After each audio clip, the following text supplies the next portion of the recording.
Testing, testing. 1, 2, 3.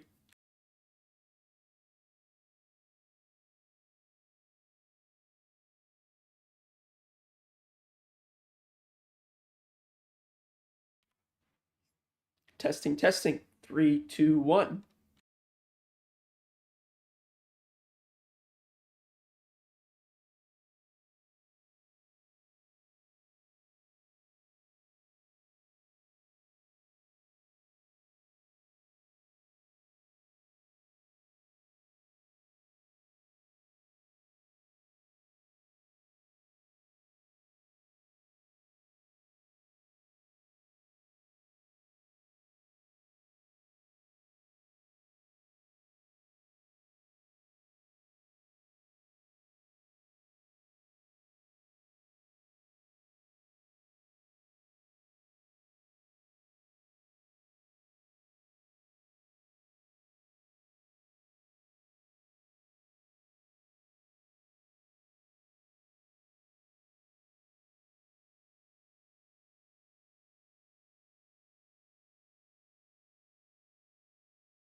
There we go.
All right,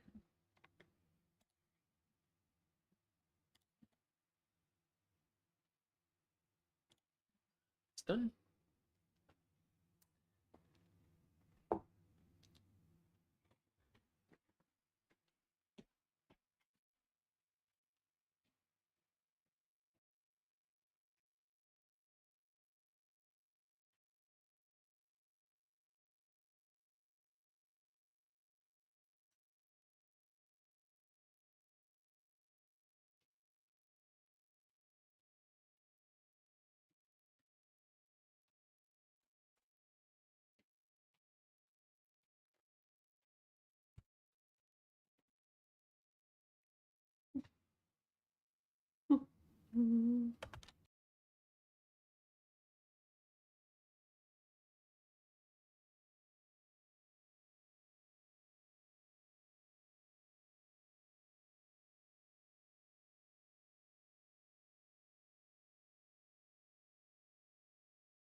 Hello, hello, hello. All right, welcome everyone. I don't know if anyone's really here yet, but in 2 minutes I'm going to continue reading The Lightning Rod, and I'm about 2/3 the way through the book. So, I mean, I'm about 1/3 the way through the book, 2/3 to go. So I'm really excited to continue reading. So I'm going to start that in just a minute here. We'll be starting on chapter 33. I mean, chapters are really short, but there's about 400 pages to go, and so I still got a little while to go. Today is part 2 of 3, most likely. I certainly don't intend to finish the book today. I mean, I was live for about 5 hours on Friday, and yeah, I'm only a third the way there. So this will be part 2 of 3. Part 1 is up on YouTube. So, and I didn't realize it was marked as unlisted, but it's public now, so anyone should be able to find it. And I am live on YouTube and Twitch today again. And I don't know when I'll finish or when I'll do part 3. It won't be this week, it'll likely be sometime next week. So, yeah. So, welcome in, everyone.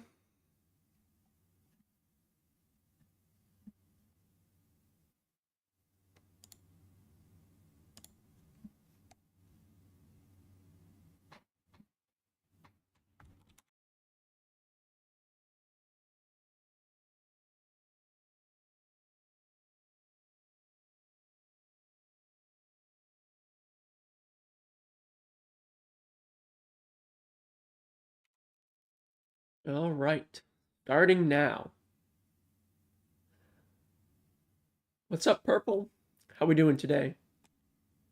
All right, let's switch to this one. There we go. And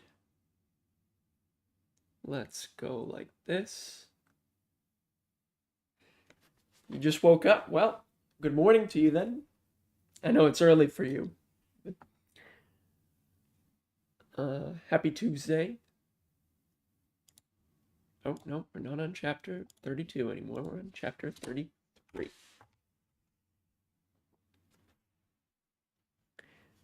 And all right, here we go.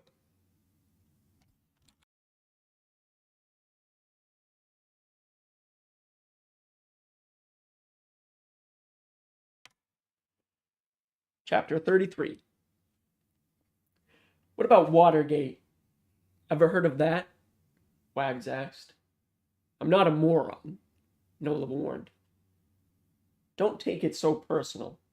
A few months back, I asked an intern about Watergate, and he said he'd seen the movie, starring Tootsie and some blonde guy, though he probably deserved half credit for at least knowing Tootsie.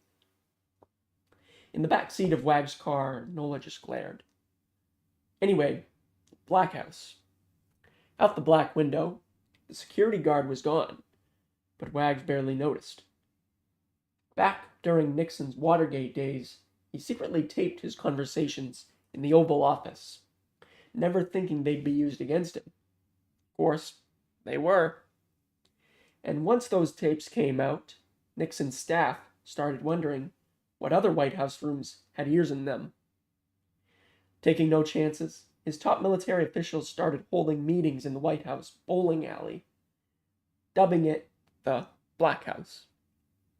For real? If you worked for Nixon, would you hold your conversations in the great wide open? Nola didn't answer. Exactly. But what really matters is this. With each successive president, from Reagan and Bush to Obama and beyond, the Black House kept moving. During the Clinton years, George Stephanopoulos supposedly used the White House gym to hold off the record meetings. During W's time, it was Dick Cheney's office with its man-sized safe. Era by era, whether it was senior staff talking in Washington, D.C., or two generals meeting at a hot dog stand outside the Pentagon, Black House became the nickname for that secret spot where you could speak freely and no one else would be listening. So now Black House is online? Everything's online, Wags said, holding up Nola's phone. The world moves too fast for us to dead drop a note under a park bench and then wait 2 hours for someone to find it and write back.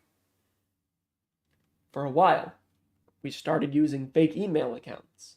When those got cracked, we switched to encryption, then to even better encryption. But guess what happened? It all gets hacked. It all gets hacked, Wags agreed. A few years back, our friends at the CIA thought they found a true solution. Rather than actually sending emails, they'd open a Gmail account, write an email, and just save it in the drafts folder. Then they'd give the password for that account to whoever the recipient was.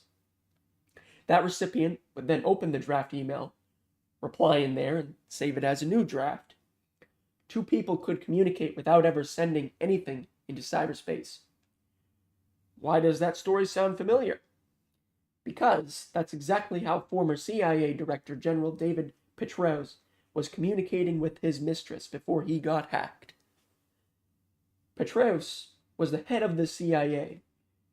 Back in 2016, the Russian hack of the DNC proved it even more.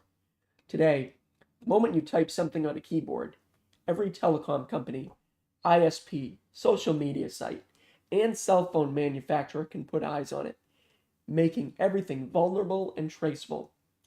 So what's the solution? Don't type. That's part one. It's definitely safer to chat verbally online. Some use FaceTime, though that runs through your phone, so it's like making a phone call. Others use the encryption on Signal or WhatsApp or even video games that let you meet up in cyberspace, like Second Life, Minecraft, and Fortnite, since people often overlook games. But even those get run through your ISP, which means that when you're sitting in your living room and shooting PlayStation pals in Call of Duty, the folks at Xfinity, AT&T, or any other ISP can always do a little eavesdropping. And since those of us in the military and intelligence community don't like it when people are eavesdropping, our tech folks came up with part two, exploiting one of the few digital loopholes that are currently left. The one thing that's on everyone's phone, an app. An app, Wags said with a nod, tapping the one labeled Black House. On screen, its digital logo appeared. Even though they load on your phone, every app has its own proprietary protocols to communicate. That means it's actually more secure than your computer. So instead of using an existing video game, Uncle Sam made its own. She clicked the screen, revealing her own avatar, which looked exactly like a taller, thinner version of herself. That's you? Don't be the ruiner of all things. Wags warned us. Out the black window, the security guard appeared again in the distance. They even let you pick your favorite weapon, Wags said, pointing on screen to a high-tech gun that looked more sci-fi than military. Ripley's pulse rifle, Nola said, recognizing Sigourney Weaver's gun from Aliens. Wags tilted the phone, and on screen, digital Wags followed the tilt, looking around and revealing an empty alley. Graffiti on the walls was in Arabic. To anyone else, Black House is another mindless first-person shooter game, but when you scratch the surface, with modules for Iraq, Afghanistan, they even built some of the neighborhoods where our safe houses are in Qatar. You're looking at the safest online place for senior military leaders and secret squirrels to have in real time, untraceable conversations. Tell me how it... Nola cut herself off. It also interacts with other apps. Why would the military allow that? It may look like a game, but the intelligence community doesn't play games when it comes to security. When Black House first started, it was a closed system, meaning you could only talk to other Black House users. The problem was, for many missions, you need to do more than talk. When we caught Bin Laden, how many informants had to be paid? Or how many had to be flown to other countries for their own safety? To do the job, Black House had to interact with the real world. So now, once you enter its virtual universe, you can book flights on it, send money through it, or make a dinner reservation.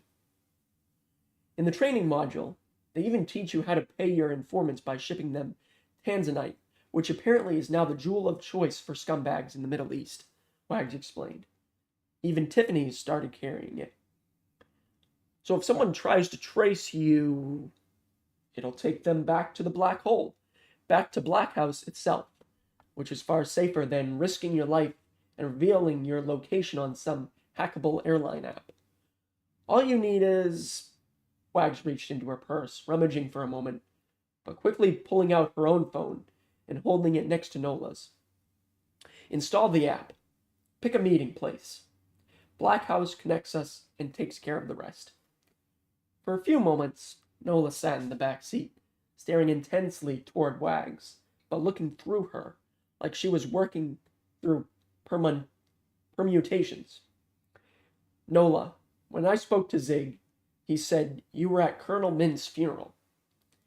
I take it this is about him, Wags asked. Was Mint a friend? Nola stayed silent. You found a Black House account for Mint, didn't you? Wags added. Still silent. Wags sighed. It was like dealing with her son. Nola was about the same age, mid-20s, utterly frustrating and completely self-absorbed, but still just a kid. Lord, why am I such a sucker? Wags thought to herself. Nola, if you need help, I can... Someone's using Mint's account. I saw them online, Nola blurted. Online? Where? On Black House? If you sign in and someone's already logged into that account, it assigns you a new avatar. I saw them. 2 men, one in Mint's account plus someone else. They logged out and took off the moment they saw me. The words tumbled from Nola's lips, like even she was surprised she was saying them. Maybe it was one of our forensic guys checking his account. Considering that, Nola looked away. She was done making eye contact. Nola, I know working alone is emotionally safer, but we have people here who can... I need my phone, Nola said, her hand snapping out like a cobra, snatching her phone from Wags' hand. She kicked open the car door. Nola, wait! You don't have to worry, Miss Wags. I'll stay away from Mr. Zagorowski. Nola! The door slammed with a boom. For a split second, Wags thought about giving chase, but there was no need.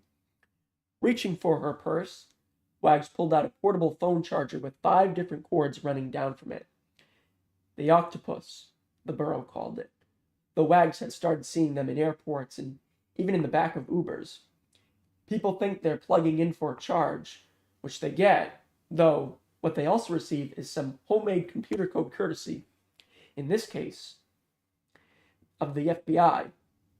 That's why you don't hand your phone to strangers, Wags thought, replaying the moment a few minutes ago when she pretended to rummage through her purse while she plugged Nola's phone into the octopus.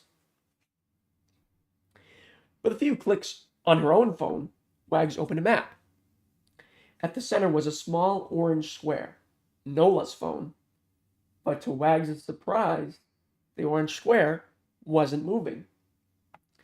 It should be moving. Wags glanced outside the car, first left, then right. The lot was dark. Nola was gone. It made no sense. Unless... Wags turned toward the back seat.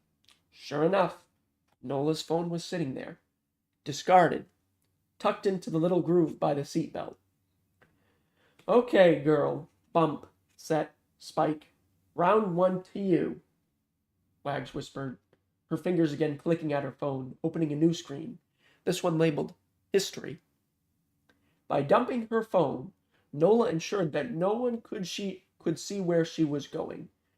But thanks to the passive location settings on every cell phone, ones that even Nola couldn't shut off, Wags could at least see where Nola had been. Bump. Set. Even better, Spike, Wags whispered, scrolling through Nola's history. Round 2 to me. She considered calling Zig, though quickly thought better of it. Don't rile him up. Not until you know what's really going. Her phone rang in her hand. Oh, geez, she thought as caller ID kicked in. Her boyfriend, Mikkel. Hey, honey. You're not even on your way, are you? Mikkel, can I just spare you the lame excuse? And instead, admit that I officially owe you one. I appreciate the honesty, so let me be equally honest and tell you that in retaliation, I plan on eating this entire spinach artichoke dip appetizer by myself. He forced a laugh, but Wags could hear the annoyance in his voice. "Mikkel, you really are the—" Click. He was gone. There was a knock on the passenger window. "Everything okay?" a voice asked. Wags jumped at the sound, but it was just the security guard. "You okay there?" he asked. "Yeah, I'm great," Wags replied, eyeing her corsage, which was starting to wilt in the passenger seat. "You owe me for that one too, Nola."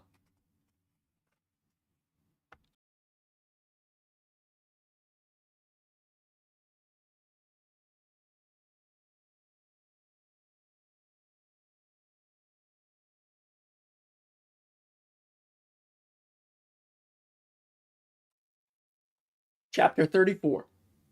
Fair Winds, Pennsylvania. Charmaine hadn't bought cigarettes in a decade.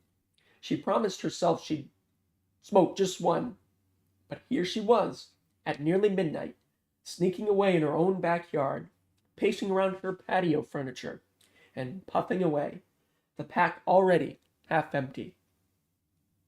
She hated to admit it, but she'd forgotten how much she liked the quick buzz, and the physical act of hiding, the smoke swirling through the darkness, a little treat for herself in the midst of so much heartache. The taste of tobacco was an instant time machine, taking her back to a night in college, when cheap beer and an overdose of Dragon Noir got her to do things with a senior named Neil that she barely did with her current fiancé, except maybe on his birthday. Dear Lord, am I really that cliche, reliving a wild night with an old flame? Undoubtedly. And proud of it, she decided, though, like the cigarette, the buzz only lasted so long. "Come on, Ziggy, where are you?" she muttered, fingers swiping from email to texts, and back again to voicemail. No updates. She shouldn't be surprised. It'd only been a few hours since she showed Zig the old videotape, asking him to find out why Maggie was crying at the modeling agency. Did she really think he'd have answers this quick? The sad truth was, she did. Her ex could be a pain in the... But as she learned during divorce proceedings, once Zig had your scent, he wouldn't sleep until he found what he was looking for. Her phone buzzed. A text from her sister, Dean. "How'd it go?" "Fine," Charmaine texted back. Dina responded with the emoji face that looked upward, thumb and pointer finger on its chin. Charmaine laughed. Her sister's marriage had ended 2 years back, when she left her husband after realizing that he wanted a mother more than a wife. Charmaine knew what Dina was really asking. "How'd he look?" "Good. He looks good," Charmaine texted back, though that was a lie. Zig looked great, fantastic even, with his 5 o'clock shadow and that little scar that always undid her. "He got hotter, huh?" "Please stop," Charmaine texted. Says the girl who went to see him face to face when a phone call would have been fine. "You're smoking, aren't you?" Charmaine took a deep drag on her cigarette, hating herself for making the trip in person, and hating herself even more for how great it had felt to see him again. "You tell Warren?" her sister texted. Charmaine didn't answer, which, to any sister, was enough of an answer. "When's your next session?" Dina added. "Tomorrow," Charmaine wrote, glancing over her shoulder at their model home, at the flickering light upstairs in the guest room, where Warren was watching a late baseball game, and where he'd been sleeping for nearly 3 weeks now. "I figure we need something good to talk about in therapy." 3 gray bubbles appeared on screen, her sister writing her back that she shouldn't be playing with fire, that Warren was a good man, and that the therapist would help them work it out. "Gotta run," Charmaine texted, shutting her phone and agreeing wholeheartedly. The whole reason she reached out to Zig was the videotape. How could she not bring it to him? The last thing she wanted was to let this affect her and Warren. Heading back toward the house, Charmaine made one last loop through her email, voicemail, and texts. Still, no word from Zig, which made her start wondering if Zig was in a similar spot, sitting in his backyard, talking to his bees. Just the thought of it annoyed her. They'd been divorced for over a decade. Surely they weren't this predictable. Though at the thought of that, a mental switch flipped. Why was she waiting on Zig when she could figure this out herself? With one hand, Charmaine swiped back to her texts. With the other, she put out her cigarette in a nearby terracotta planter, one that they'd bought to grow basil and other herbs, though the seeds were still inside, unplanted. "Helena, you up?" She wrote to a number she hadn't texted in years. "Everything okay?" Helena Copland, one of the den mothers of Maggie's Girl Scout troop, quickly texted back. "Depends," Charmaine thought, hitting Helena's phone number. "Charmaine, you're scaring me," Helena said, picking up immediately. "I haven't heard from you in... I can't think of when," she added, pronouncing the word when like win. Pin-pen merger, Charmaine thought, the linguist term for when someone takes words ending with N or M and turns them into in or im, most often found in southern states. Out here in Pennsylvania, suburbs, Helena knew the value of sounding like everyone else, but sometimes, when your guard's down, you can't always hide your Texas roots. "Sorry it's so late. I'll be quick," Charmaine began.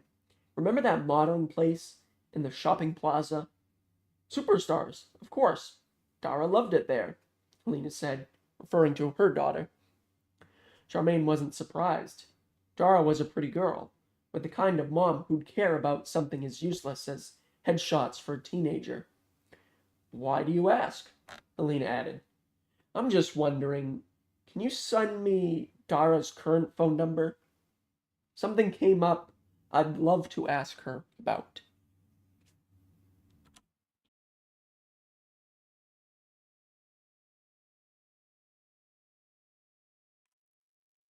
Chapter 35. "Ring it again," the redhead insisted.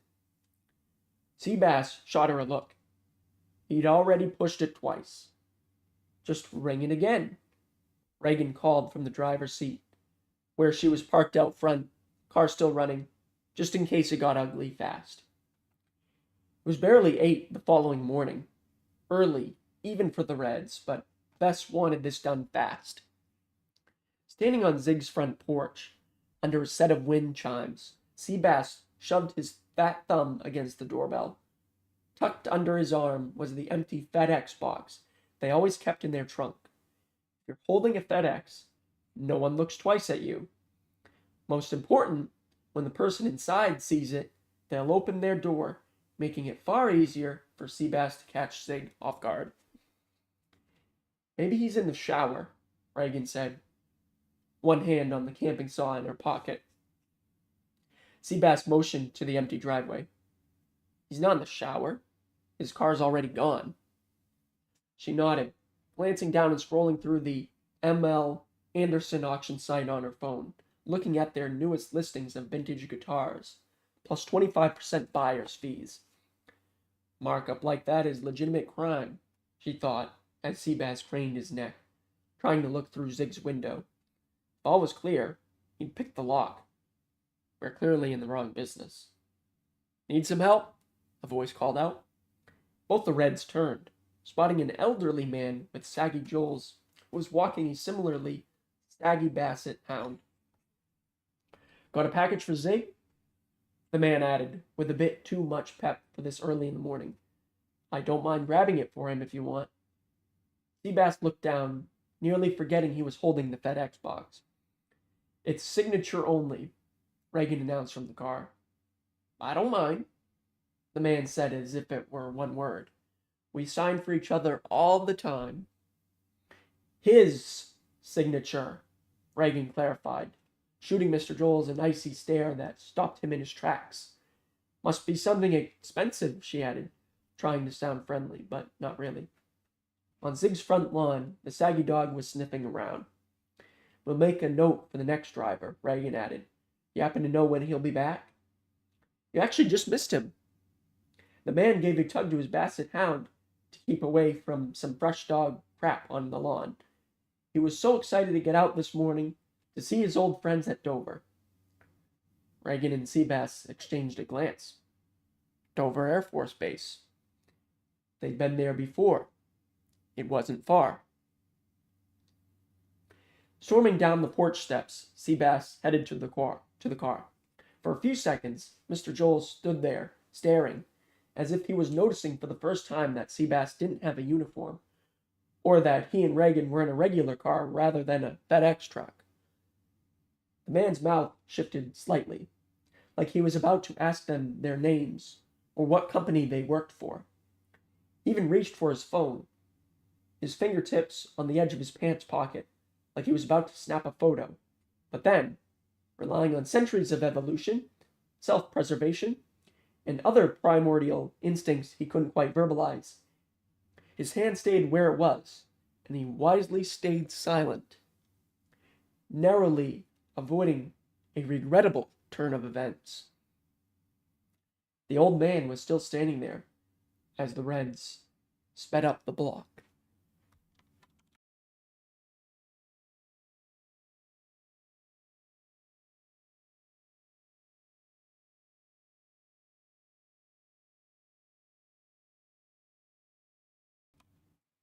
Chapter 36.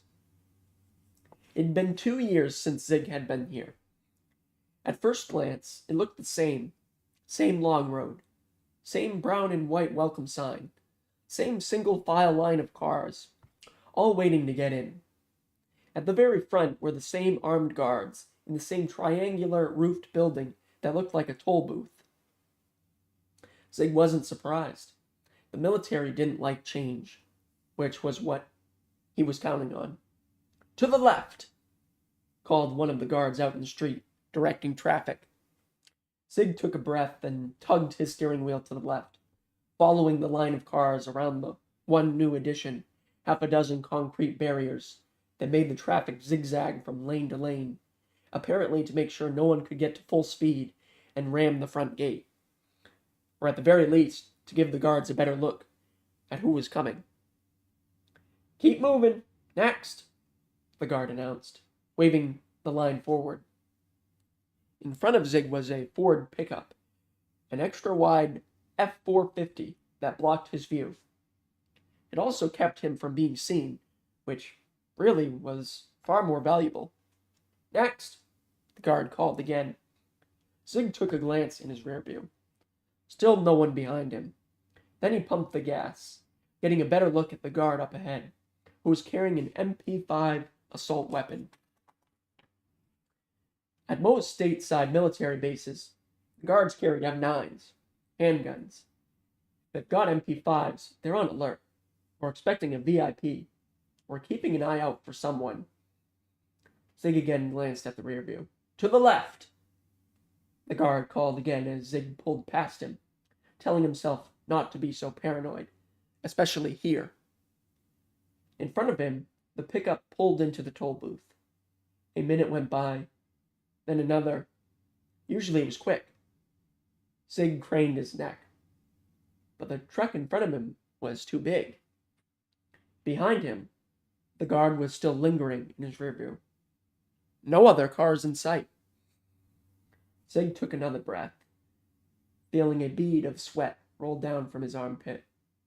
Let's go. Next, called the toll booth guard, a black man in full camo, MP5 at the ready. The guard was a kid, barely 20 years old. Welcome to Dover Air Force Base. Who are you here to see? I have an appointment, Zig said, handing over the pass he'd gotten from the visitor center. At the mortuary.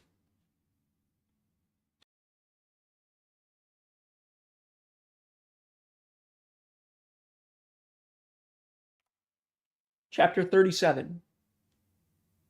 It came down to cell towers. Last night, for the first hour or so, Wags picked apart Nola's cell herself. No voicemail, no email, and a browser history that had clearly been scrubbed.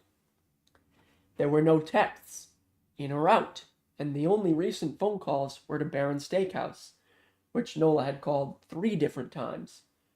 No question, Nola was smart.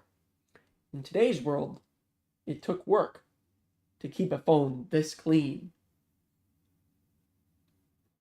Fortunately, in today's world, even the cleanest phone could still tell you plenty. Say, Wags whispered, clicking on a file named babelstreet.com. In Hollywood movies, the FBI and CIA have access to every cell phone in the world, able to track bad guys on high-tech screens with even higher-tech digital effects. In truth, the US government can barely handle a snow day, much less a state-of-the-art geospatial tracking system. So where does the intelligence community get its data? They license it for a monthly fee from private companies like Babel Street, which has a name that evokes the most powerful tower since biblical times, the cell tower. Every day, through their towers, AT&T, Verizon, and other cell service providers collect zettabytes of information, which they license to Babel Street, which then license it to the CIA, FBI, Secret Service, and anyone else who can pay for it. Clean your cache, dump your cookies, use all the encryption you want. The moment you turn on your phone, the nearest cell tower gets a ping. Put those pings together, and you can see exactly where someone's going, or where they've been. For a few extra dollars, Babel Street will even throw in a mapping overlay onto the data, so you can read it as easily as Google Maps. So this is her home base, Wag said to herself, leaning on her adjustable height desk and eyeing the map on screen, where a bright red dot marked Pennsylvania's largest botanical garden. According to the cell towers, it's where Nola spent the most time. Then you go here, she said, following lines to other red dots, each one representing a place where Nola spent more than a half hour. A nearby grocery store, a pawn shop, a bar, even a local church. Church of the Grace, Methodist. Maybe an AA meeting? Wags wondered, thinking Nola didn't seem religious. Either way, what caught Wags' eye was what wasn't there. She'd asked Babel Street to run a separate report where they'd show if there were any other people whose cell phone tower patterns pinged in the same order as Nola's, in hopes of seeing who else might be meeting her. By looking at speed and direction, be able to tell if she were walking, running, or just in a car with someone else. Day after day, it was always the same. Nola's signal had its own solitary path. No friends, no work lunches, always alone. Picking up her own phone, Wags checked her home screen. She'd texted Mikkel early this morning to again apologize for standing him up last night. Still no response. She swiped to her texts, staring down and trying to physically conjure the 3 little dots that indicated Mikkel was writing back.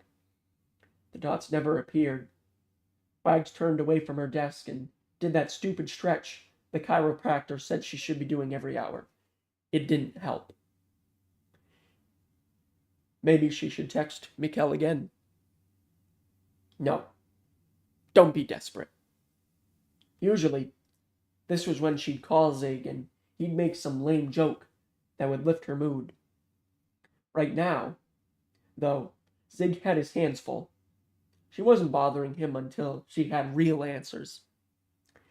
Turning back to her laptop, Wag studied the various red dots, focusing on the places Nola had been over the past few days. The high school where they'd held Min's funeral, Barron's Steakhouse, even last night at the Bureau's parking lot, which, Christ almighty, shouldn't even be viewable on these reports, at least not since a few months back, when a CIA agent was tracked via cell towers from the Langley parking garage to his home in Maryland, thereby blowing his cover. There was also a short block of time, right after the shooting when Nola was near Min's house. Same time, the ambulances, police, and neighborhood rubberneckers were there. Were you checking out the crime scene or looking for something more specific? Either way, when Mint got shot, Nola came running, fast. Still staring at the screen, Wags couldn't help but notice the small circle of red dots in Nola's town. On a typical day, Nola stayed within a few miles of where she'd lived. Then, once Mint was shot, she took a 40-minute ride at the drop of a hat. On a hunch, Wags clicked the drop-down menu, selecting a tab for past 30 days. On screen, thousands of red dots appeared, all of them modeled together in a tight red blob, all in the same area, in Nola's town. But there were also 3 lines arcing upward like rising fireworks. Nola, you sneak. You went for a ride, didn't you? Wags widened the map, revealing 3 brand new red dots. In the past month, up until the moment Mint died, these were only 3 places where Nola took an actual trip. Wags leaned toward the screen, examining each destination. One was a residential address. The others, Abingdon Medical, St. Anthony's. Huh? Both hospitals. Nola, why were you going to a doctor? There was an easy way to find out. Wags reached for her keys and her badge. Abingdon Medical was barely an hour away.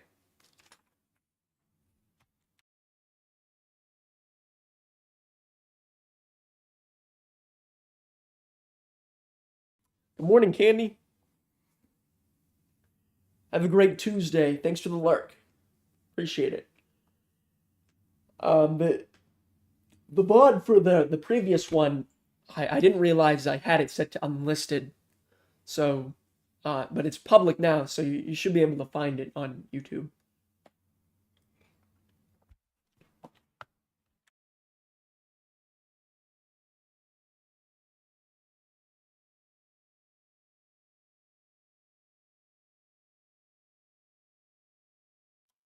Chapter 38.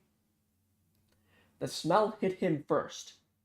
Cinnamon potpourri, lemon pledge, and of course, a heavy dose of bleach, the military's way to hide death.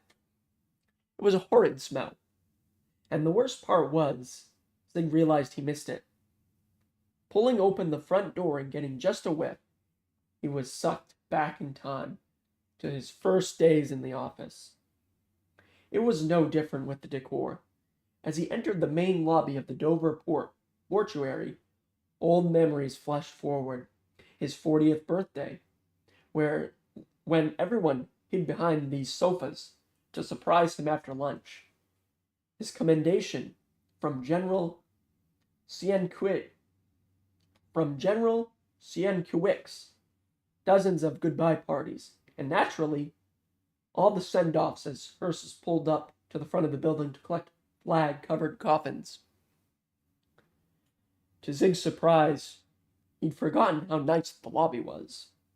More like a hotel's, with an arched glass atrium, indoor trees, marble planters, and the soothing sound of running water from a circular stone wishing well at the center of the lobby. Over the years, as families limped inside, waiting to see the bodies of their fallen sons and daughters, Zig had watched hundreds of mothers, fathers, and children throw pennies into the fountain. None of them got what they wished for. Indeed, as the tinkling water mixed with the potpourri smell, all it did was bring Zig back to the height of the wars in Iraq and Afghanistan, when there were so many fallen soldiers coming through the building, they'd sometimes run out of caskets. "Welcome home," Zig muttered, keeping his head down as he headed for the very first door on his left. Office of the Chaplain. One of the few in the building where he knew there were no cameras. Zig took a final glance over his shoulder. The lobby was empty. So was the lawn outside, though that wouldn't last.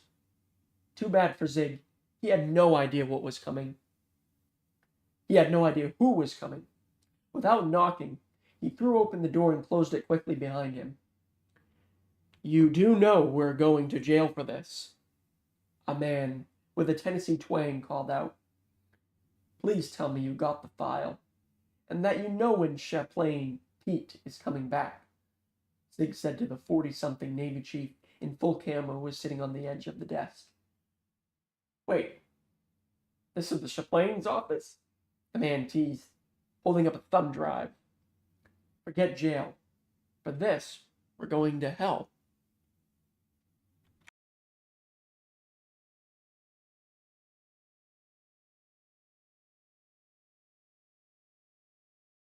Chapter 39. Spring Grove, Pennsylvania. "I'm a reasonable man," Devon pleaded. I'm reasonable." He wasn't. If he was, he wouldn't be tied to a chair in his kitchen, begging for his life. 20 minutes ago, Devon woke up from a video game nap on his sofa, surprised to find Nola standing over him. She flashed her stolen badge. Better to start by playing nice. "Tell me what you know about Colonel Archie Mint," she'd asked. "Who?" Devon replied. In a blur, she jammed her elbow into Devon's Adam's apple, knocking him unconscious. 2 minutes ago, Devon blinked himself awake. His shirt yanked over his head, his pants pulled down to his ankles. The shirt was to limit his sight. The pants were an old army interrogation technique. Take a man's pants, and he'll panic that you'll cut off his. "Is this about money?" "I can get you money," Devon pleaded. Nola believed it. She already picked through his 3-bedroom apartment, stainless steel appliances, but the ones you buy at Sears. Modern white sofa, and a bronze African drum coffee table that Nola pegged as Pier 1. Devon was an assistant manager at the local Hyundai dealership. He was making money, but just starting. "What's that smell?" he asked. "Brill cream, and chlorine, and chlorine," Nola said, opening her thermos, which held clear chlorine, like you'd find in a swimming pool.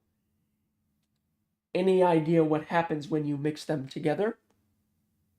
Pulling out a heavy manila envelope, she squeezed the Brill cream in one end, poured a splash of chlorine in the other, then turned the envelope so the chlorine was at the top. It started to slowly run down.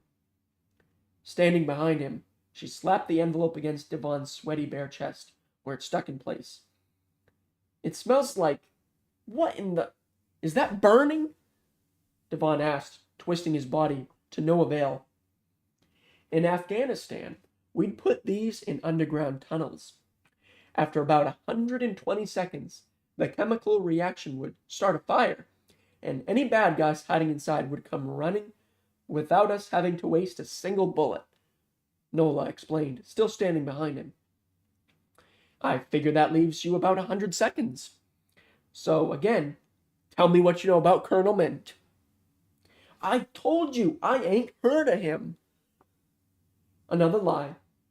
Mint's neighborhood was nice, with a fancy homeowners association that made sure everyone power washed their roofs and maintained their landscaping. On a hunch, Nola thought that a posh neighborhood like that would also have a security camera at its entrance, so everyone felt nice and safe. Sure enough, once Nola tracked down the head of said association and flashed her stolen badge, he was more than happy to share the security footage. "Devon, I need you to be smart for once. 3 nights ago, Colonel Mint and a parking valet were shot in the head in Mint's driveway.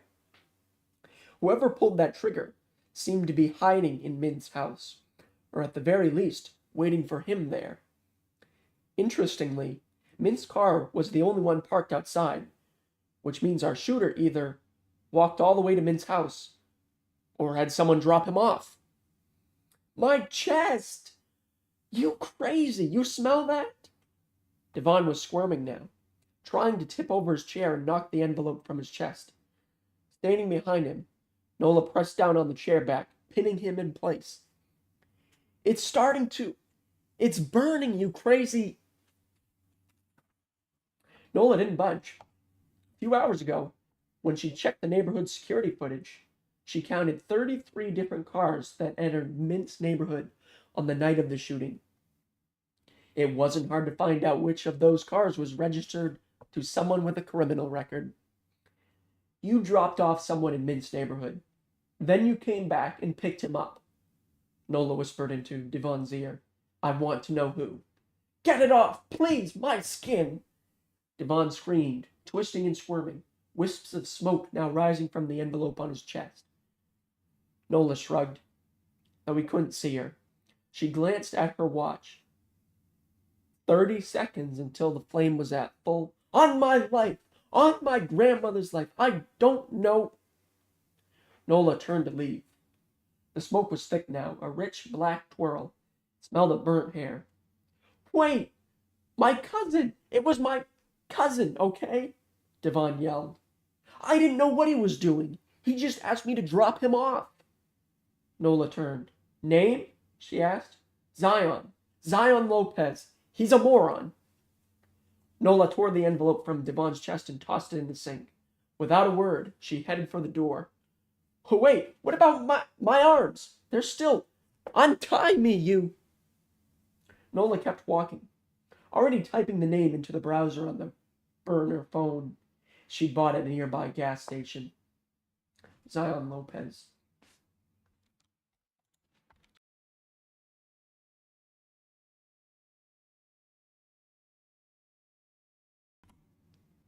Chapter 40.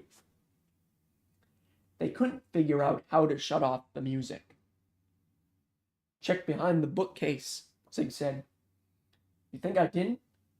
John Casper Williams asked, staring up at the speaker in the ceiling, then searching the walls for a dial or off switch.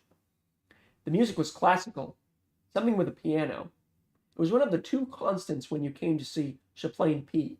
He always played music, and he always had candy on his desk. Today was fruit-flavored Tootsie Rolls, though only the yellows and pinks were left.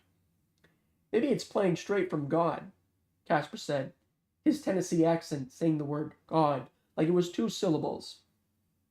The youngest of 7 siblings, Casper had a plump nose, hair the color of smoke, and just enough of a devilish twinkle in his green eyes to make him the go-to guy when it came to throwing all 5 of his brothers' bachelor's parties. Those same talents had been put to use 2 years back for Zig's going-away dinner, where Casper ordered a massive sheet cake with light blue frosting that read, Goodbye, quitter. At Dover, the Navy required a 3-year rotation. Many request early transfers, the heartbreak becoming too much. Casper got a special exemption that allowed him to serve for nearly a decade, the 3rd longest-serving employee since Zig left. Heart or no heart? Heart to the 10th power. Gasped. It's fine. Forget the music, Zig said, glancing out the window, making sure no one was coming. All clear, though he couldn't shake the feeling a storm was on its way. You expecting someone? Casper asked. Zig shook it off like it was nothing. He was wrong about that. Zig took a seat across from the chef Lane's desk and clicked at the laptop Casper had brought. On screen was a Dover autopsy report. Name of deceased. Minch. Name of deceased. Mint Archibald. Cause of death. Gunshot wound of the head and neck. Manner of death. Homicide. Zig had read the report yesterday. When you're the mortician, they gave you a copy, along with a few ID pics stapled in the corner, so you'll have a guide as you rebuild the victim's face. Flicking his finger, Zig scrolled past the report, down to what he was really after, the file labeled Photos. You take these? Zig asked. Does Dolly Parton sleep on her back? Zig shot him a look. Do not mess with Dolly Parton. That woman is a saint. Am I from Tennessee? You should be thanking my state just for birthing her. Zig knew he meant it. After 3 years of running the Navy's newspaper on the USS George H.W. Bush, Casper had wanted one thing, to get off the ship. The first job opening that came up was Dover photographer, where he took photos when top Pentagon brass came to tour the main base so they could pose with fighter jets.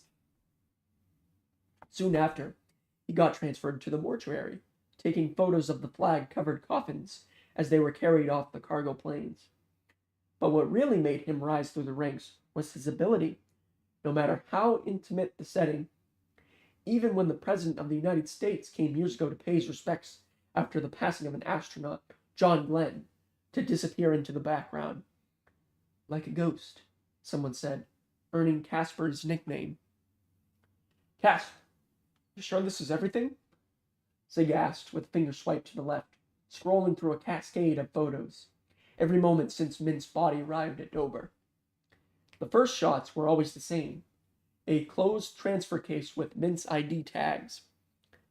Then the canvas-bodied bag with handles on the side, when its steel zipper was first opened. Priority number 1 was making sure you had the right fallen soldier.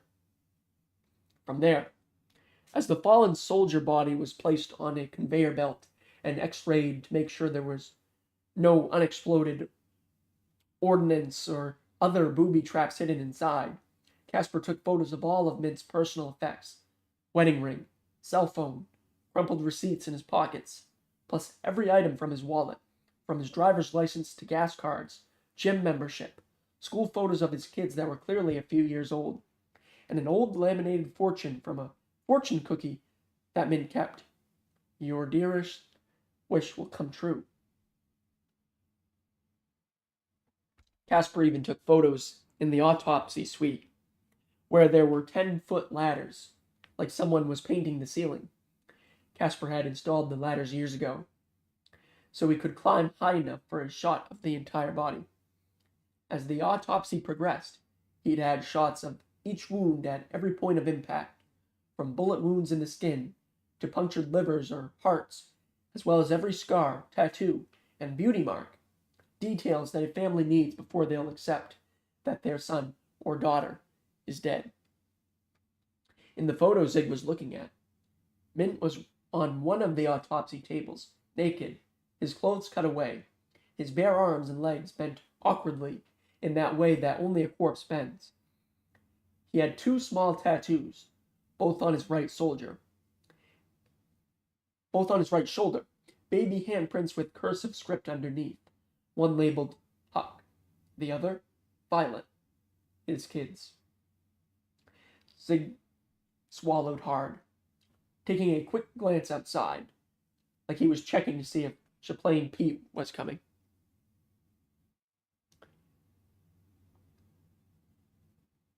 But right now, he wasn't thinking about Chaplain Pete.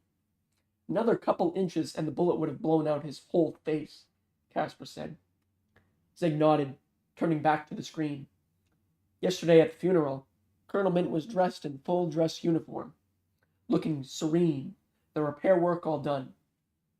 In this picture, taken just before the autopsy began, his buzzed blonde hair was a mess of blood and sweat, his mouth sagging open. There was a tiny black hole in Mint's left cheek, then a bigger hole where the bullet exited, diagonally down the right side of his neck, bits of burnt skin shredded like black crepe paper. According to the medical examiner, the bullet missed his skull, hitting only soft tissue. What actually killed him was when it pierced the carotid artery in his neck. Is it me, or does his coloring look off? Zig asked, flipping to the next pic. One of just the top half of the body, enlarging Mint's face. Gray is gray. That's his skin, Casper replied, standing over Zig's shoulder, reaching for the Chaplain's candy dish and unwrapping a pink Tootsie Roll. Not his pigmentation. His... Zig pulled in even closer to Mint's right cheek, the one without the bullet hole. Here. Does it look like something got smudged or wiped away? Casper leaned down, squinting at the screen. Maybe, he said, eyeing the slightly darker sheen just below Mint's eye.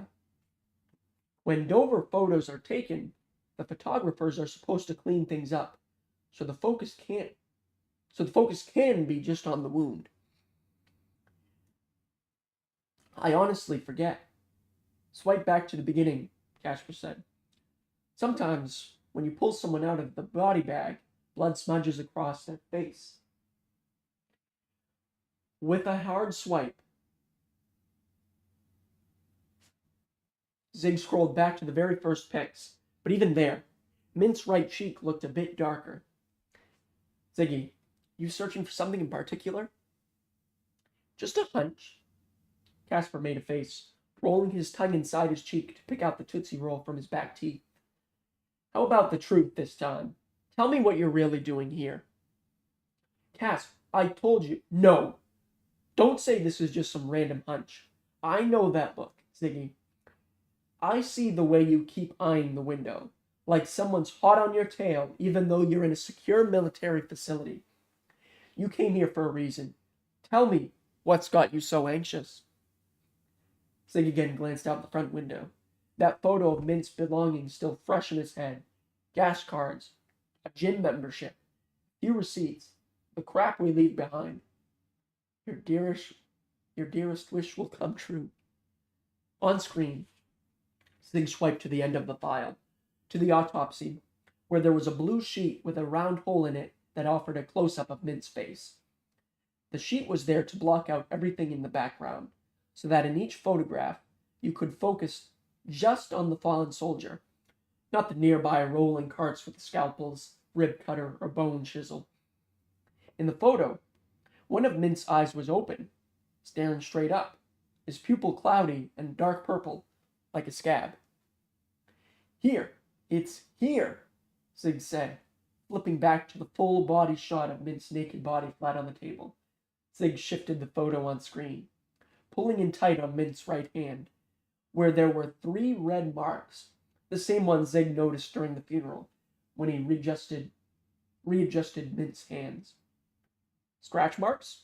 Casper asked. What about him? Whoever shot Mint, they did it from the driver's side of the car. Mint was in the back seat. In front of him was the valet, who was behind the wheel. Both of them took bullets on the left side of their heads, through the driver's side glass. So who made these marks on Mint's right hand? Casper shook his head. Maybe those scratches were from a different night. Look at the photos. That's not old blood. Casper leaned in closer, flipping forward a few photos.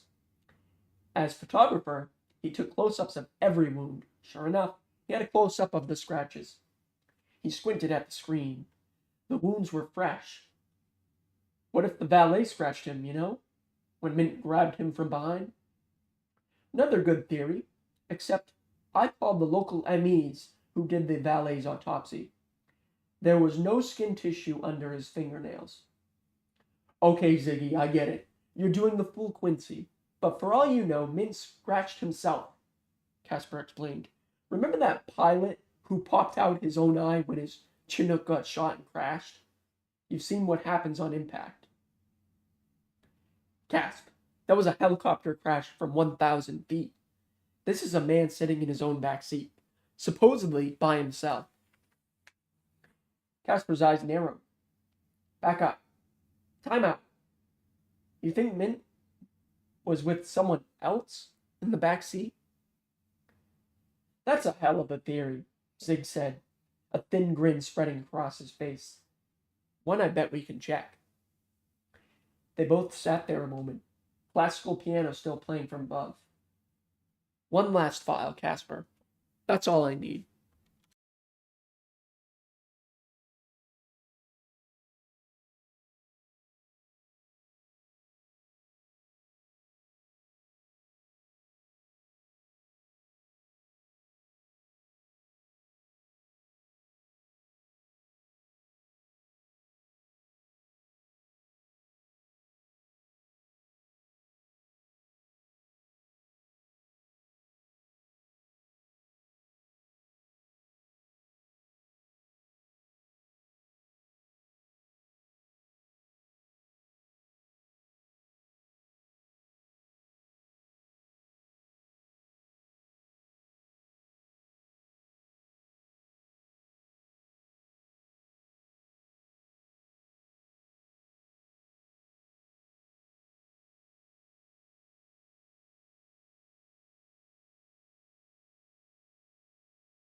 Chapter 41.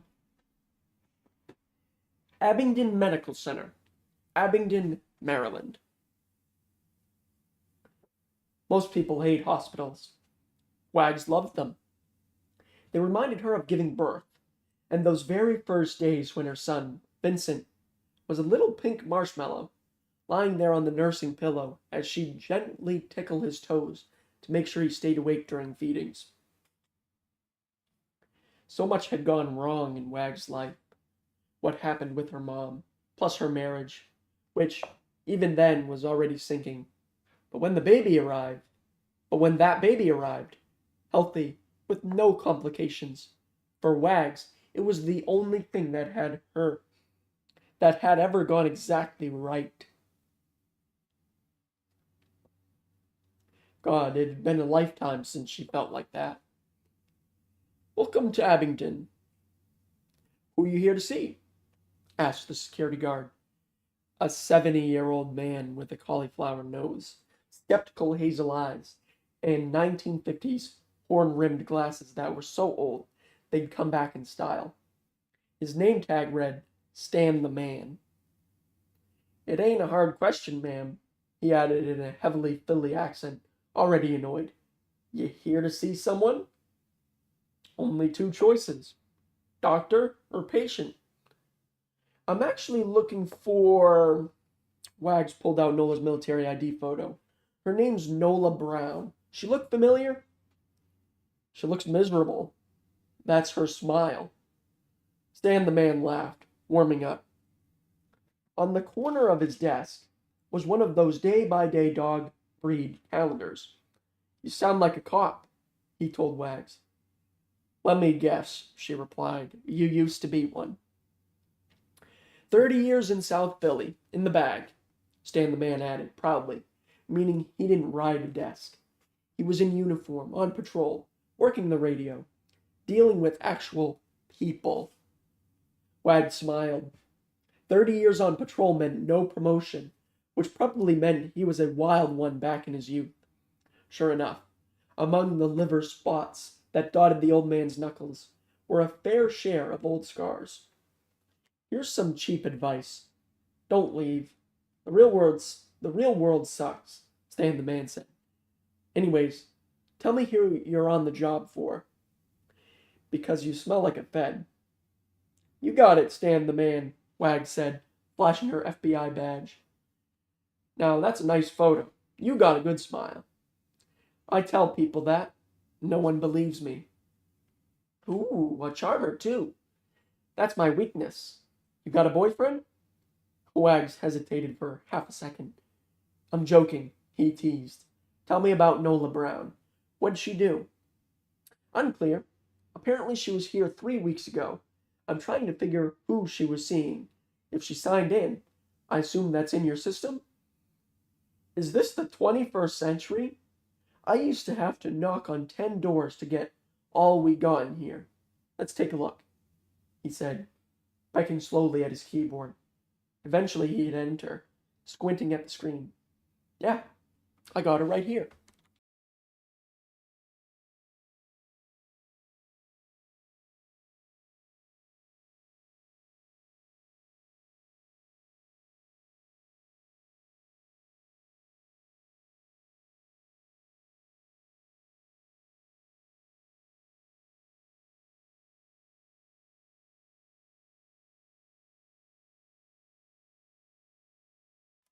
Chapter 42.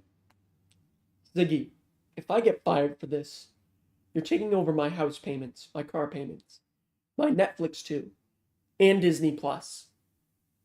"You're not getting fired. You're doing your job," Zig said, sitting there at the Chaplain's desk, the background classical music suddenly familiar, something that had been in an American Express ad a few years back. He was locked on the laptop screen, no longer glancing out the window. If he had been, he might have spotted the car that was just pulling into the parking lot. "Almost there," Zig told Casper, adding check marks to various digital boxes, like he was placing an online restaurant order and picking toppings. At the top of the screen were the words, Hounsfield units. The measurements used to describe the radio density of a CT scan. On screen, a grayscale image appeared showing a full 3D rendering of Colonel Mint's body. In the Dover mortuary, CT scans were still a new thing, instituted back in 2006, when the military decided that every fallen service member from Iraq and Afghanistan required one. It wasn't out of kindness. The 3D record was a way to learn how bullets and shrapnel tore through a body. After seeing wound after wound in the same spot on soldiers' necks, the Army realized that their body armor needed to be redesigned to better cover their necklines. It'd been a constant for centuries. With every death, governments learn how to make better war. These scans are going to put me out of business one day, aren't they? Casper asked, squinting at the laptop. On screen, the CT showed Mint's organs, lungs, kidneys, heart in muted gray tones, with precise details right down to the maze-like squiggles on his brain. Are those spots? Blood, Zig said, pointing to what looked like gray leopard spots in Mint's neck, trailing down toward his lungs. When the bullet pierced his throat, he started inhaling, and those final breaths filled his lungs with blood. Casper nodded while his hands twisted the wrapper from the Tootsie Roll into a tight braid. Of course, what jumped out most was the actual wound. Bright white spots, tiny supernovas, running from Mint's cheek, diagonally across his neck, leaving a spray of scattered gray gravel in their wake. The gray spots are bone and tissue, but these bright white dots are metal, fragments of the bullet, Zig explained, tapping the tiny supernovas on screen. Back in his Dover days, Zig used these CT scan images, when he was rebuilding a fallen service member's face, so he'd know where the roughest patches of shrapnel would be. Is this supposed to tell us something about the scratches on his hand? Casper asked. Depends who did the scratching, Zig explained, scrolling up to Colonel Mint's skull. According to the Dover medical examiner, the valet was in the front seat, and Colonel Mint was in the back. But with the magic of technology, Zig clicked on a drop-down menu labeled Imaging, and deselected the boxes marked blood, soft tissue, muscle. With each click, the CT scan blinked. The leopard spot showing Mint's blood disappeared. His lungs and the rest of his organs disappeared. Then his musculature disappeared, eventually leaving only one box unchecked. The sole thing Zig wanted to see: bone. On screen, Mint's chest became a rib cage, his face now a pale gray Halloween skull, though his empty eye sockets and nose were faded because the CT allowed you to see a full 3D image that ran all the way through to the back of the head. As before, where the bullet first hit, there were bits of stray bone floating inside Mint's skull, fragments of Mint's mandible that got embedded in the soft tissue of his throat. Since the bright white bullet fragments were no longer visible, what jumped out now was Ziggy. I see it, he said, eyeing a brand new set of speckled white dots like gravel that were embedded in the side of Mint's skull. Not on the left side where the bullet hit. On the right side, just above his ear. Is that bullet shrapnel?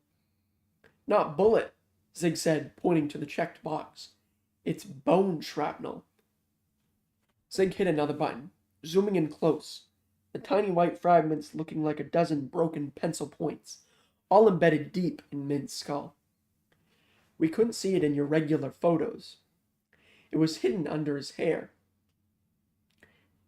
Ziggy, I still don't... Mint got shot on the left side of his face.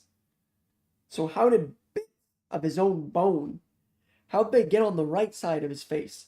Much less that high in his chair. Because of this right here. Zig scrolled in closer, the pencil points now looking like snowy mountaintops. That's not his bone. Casper nodded as it started making sense. He'd photographed it plenty of times before, with bombs and bullet wounds. Fragments of one victim get lodged in the other.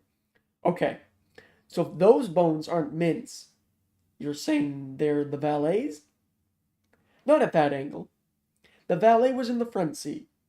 This hit Mint squarely on the side, some of it behind his ear, which means, Ziggy, you're giving me these dramatic pauses. Like, I'm supposed to be reading your mind. Just say it. Here. Zig pointed to his own skull. If I'm Mint, and the valet's in the front seat, when the valet gets shot, bone shrapnel will most likely hit Mint here, he said, pointing to his own forehead and his temple area. But for fragments to hit me here, he said, pointing diagonally above his ear, on his right side, at this angle, you think Mint wasn't the only one in the back seat? That someone else was next to him? You got a better explanation? Casper gave the twisted Tootsie Roll wrapper one last twirl as it finally tore from the tension. He was still staring at the CT scan of Mint's grayscale skeleton. Is that who you think scratched those marks into Mint's hand? The shooter put a bullet in Mint, then a bullet into the valet. Then they crossed around to the passenger side and... Scratch, Casper. Ziggy, if you're right, I'm right. I'm not arguing. I'm just saying. He pointed his torn Tootsie Roll wrapper toward the screen. For those bone fragments to be jumping out like that, well, how'd our own Dover medical examiners miss it? Who said they missed it? Zig challenged. Casper sat up. The classical music was still playing, though both of them barely heard it. Time out. You think someone here... All I'm saying is, 3 days ago, Mint's body should have gone to Pennsylvania's local medical examiner. He's a civilian. Instead, for reasons we still can't explain, it came here. To make that happen, they said Mint used to work at Dover. But we now know that's a lie. Then they brought me in as the mortician, telling me they needed my rebuilding skills, which was their second lie, since, near as I can tell, they brought me in because of my link to Nola. The point is, whatever really happened with Mint's death, far too many people are putting in far too much work to make sure no one finds out what the hell is really going on. Casper nodded, standing from his seat and tossing the Tootsie Roll wrapper in the trash. On a short filing cabinet in the corner were neat stacks of dozens of Bibles, each stack a different denomination, for families of the fallen. Maybe you should, I don't know, go to the top. Talk to Colonel Watley, he said, referring to his boss, the head of Dover. Watley's the one who put me on the case. Watley was? You're sure about that? Casper, whoever did this helped to alter Mint's medical examiner report and his death certificate. On top of that, the way they sped him through Dover. You know how cases move it can take up to 2 weeks, but Mint was in the ground within 3 days, which also keeps law enforcement and everyone else from getting a good look at the body. You really think they could pull all that off if they didn't have permission from every higher-up in here? Casper stared at the Bibles, well aware of the answer. Ziggy, maybe this isn't the best fight for you to be picking right now. So I'm supposed to just turn away and ignore it all? No. You're supposed to stay out of trouble, which I guarantee won't happen if you keep digging into military secrets. For all you know, Mint's a secret squirrel, and they're just trying to keep his mission quiet. You really believe that? Casper stayed silent. He'd been through enough secret squirrel cases to know their vibe. Fine, I hear you. This one reeks. But if you're not careful, you know how many cameras you passed coming in here? You need an actual plan. I have a plan, Ziggy insisted, rapping his knuckles against the screen. I find out who these bones belong to, and once I have that... The office door swung open, revealing a petite woman. She had chestnut-colored hair and military posture. Sig knew her, though not from here. Sorry, oh geez, I'm interrupting, aren't I? She asked. I'm Colonel Mintz. I'm his wife, Tessa explained, holding up a manila envelope. I'm looking for the chaplain. They said he was... Am I even in the right office? Sig froze, but not for long. Come on in, he said, closing the laptop and motioning her inside. This is absolutely the right place. Please, take a seat. Welcome to the chaplain's office.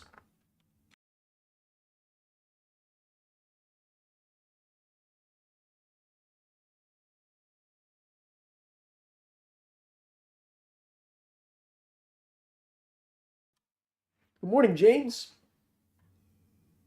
Welcome in. I'll be continuing in just a moment. I'll be right back.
Chapter 43.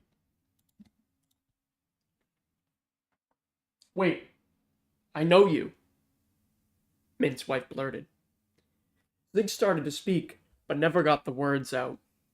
From the funeral, Tessa insisted, stepping toward him, shutting the door behind herself. You're the guy. You worked on Archie. On his body. The mortician.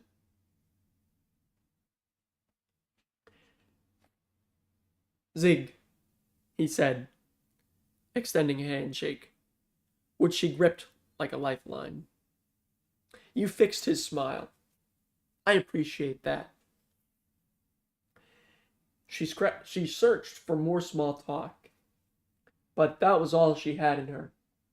Her eyes were puffy, her bottom lip showing signs of an emerging cold sore. At the funeral, she wrote her public face, stoic and composed, but there's only so long you can hold that in place. The facade was fraying.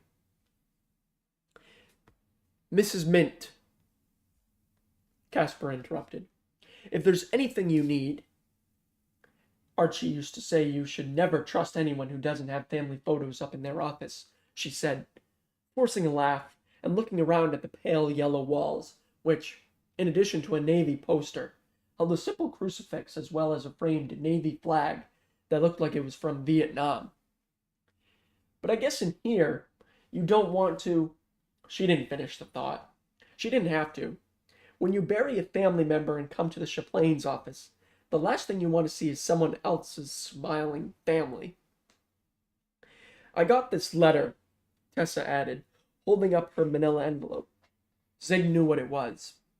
When someone in the military dies, their family gets a packet notifying them of every available procedure and benefit, from how many honor guard will fold the flag at the funeral to how to get the autopsy report, which must be requested.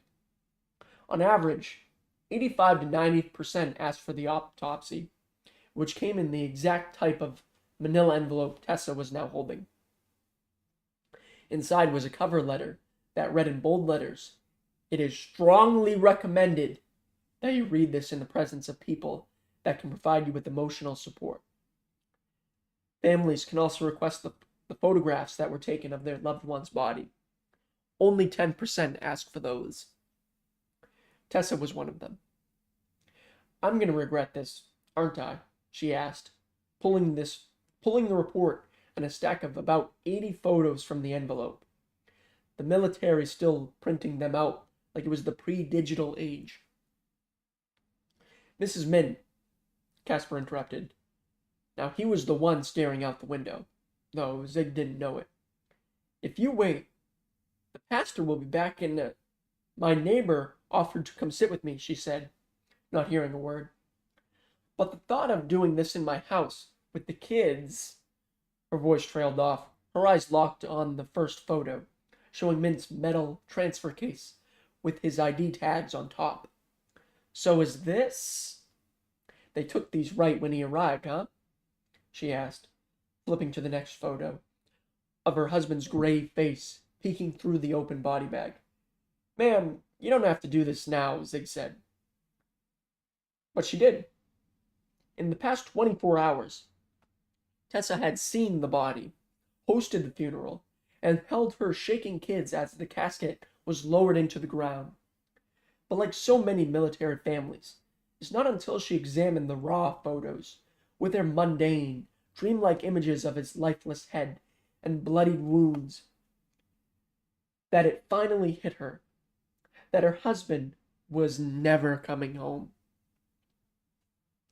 For 2 minutes, Tessa sat there silently, flipping through the photos like an old record collection, her perfect posture just starting to crack.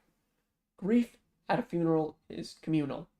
Here, it felt like just her and Archie. She was gutted, undone. You know, I met him in the army, she said, flipping to a new photo. At Fort Drum. I thought I wanted to be a combat medic. Archie was so pushy. He signed up for a new shift. to drive a bus on one of the routes I took every day. That kind of guy, Tessa said as Zig stepped closer, putting a hand on her shoulder. Did you know they tell everyone not to touch us? She asked. Zig not sure whether he should keep his hand there or pull away.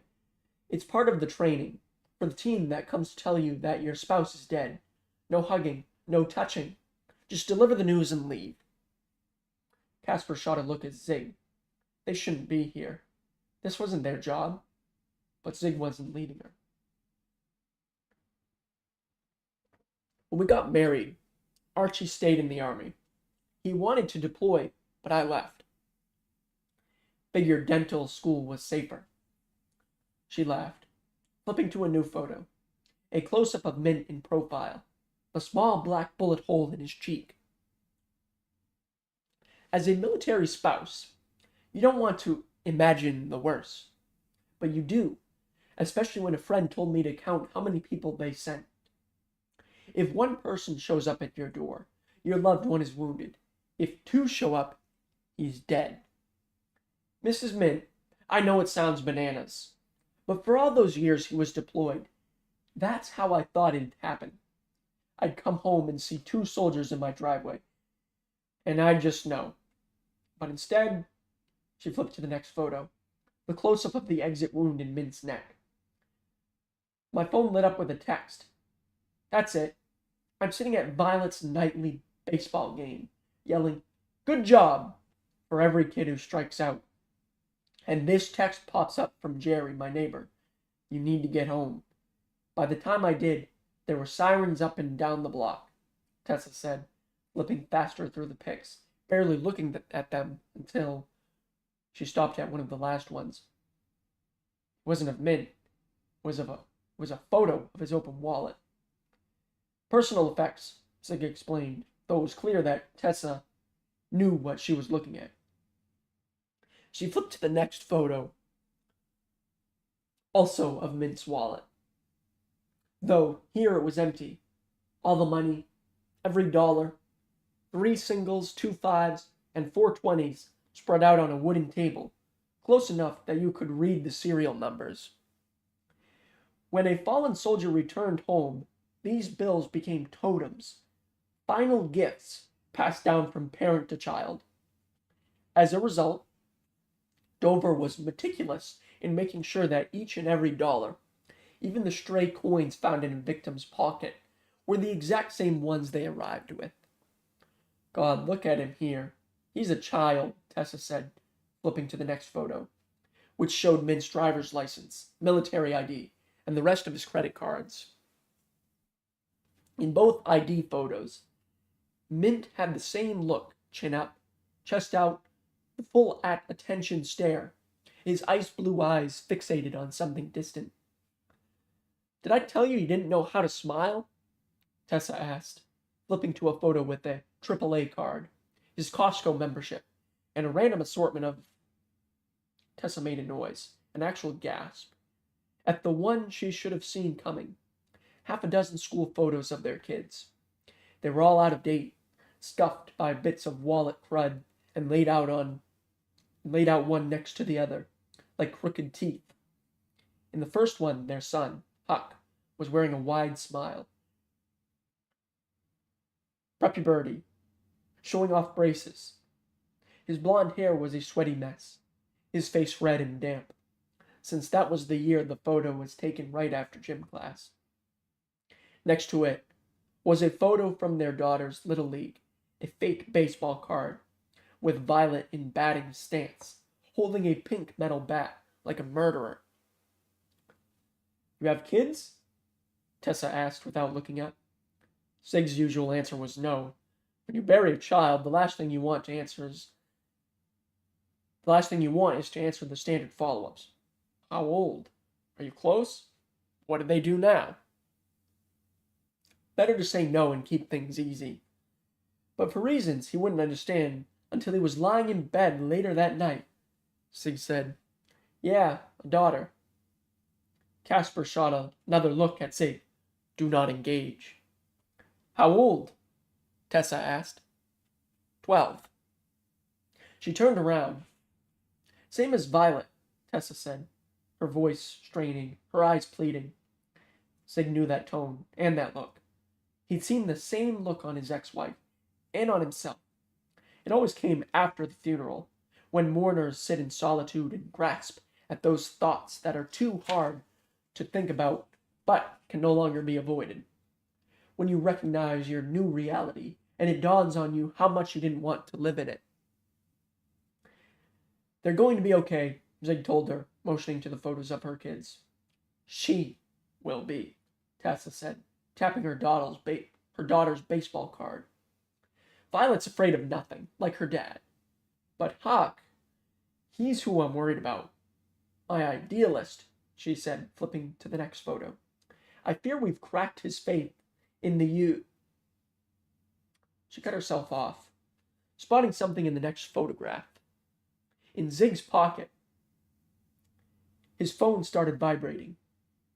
Caller ID said, Roddy. Zig hit dismiss. Is this right? Tessa asked, Zig craning his neck and now seeing what she was looking at. A photo of Mint's dog tags, cell phone, and wedding ring. Zig's phone vibrated again. A text appeared, also from Roddy. Pick up. Emergency.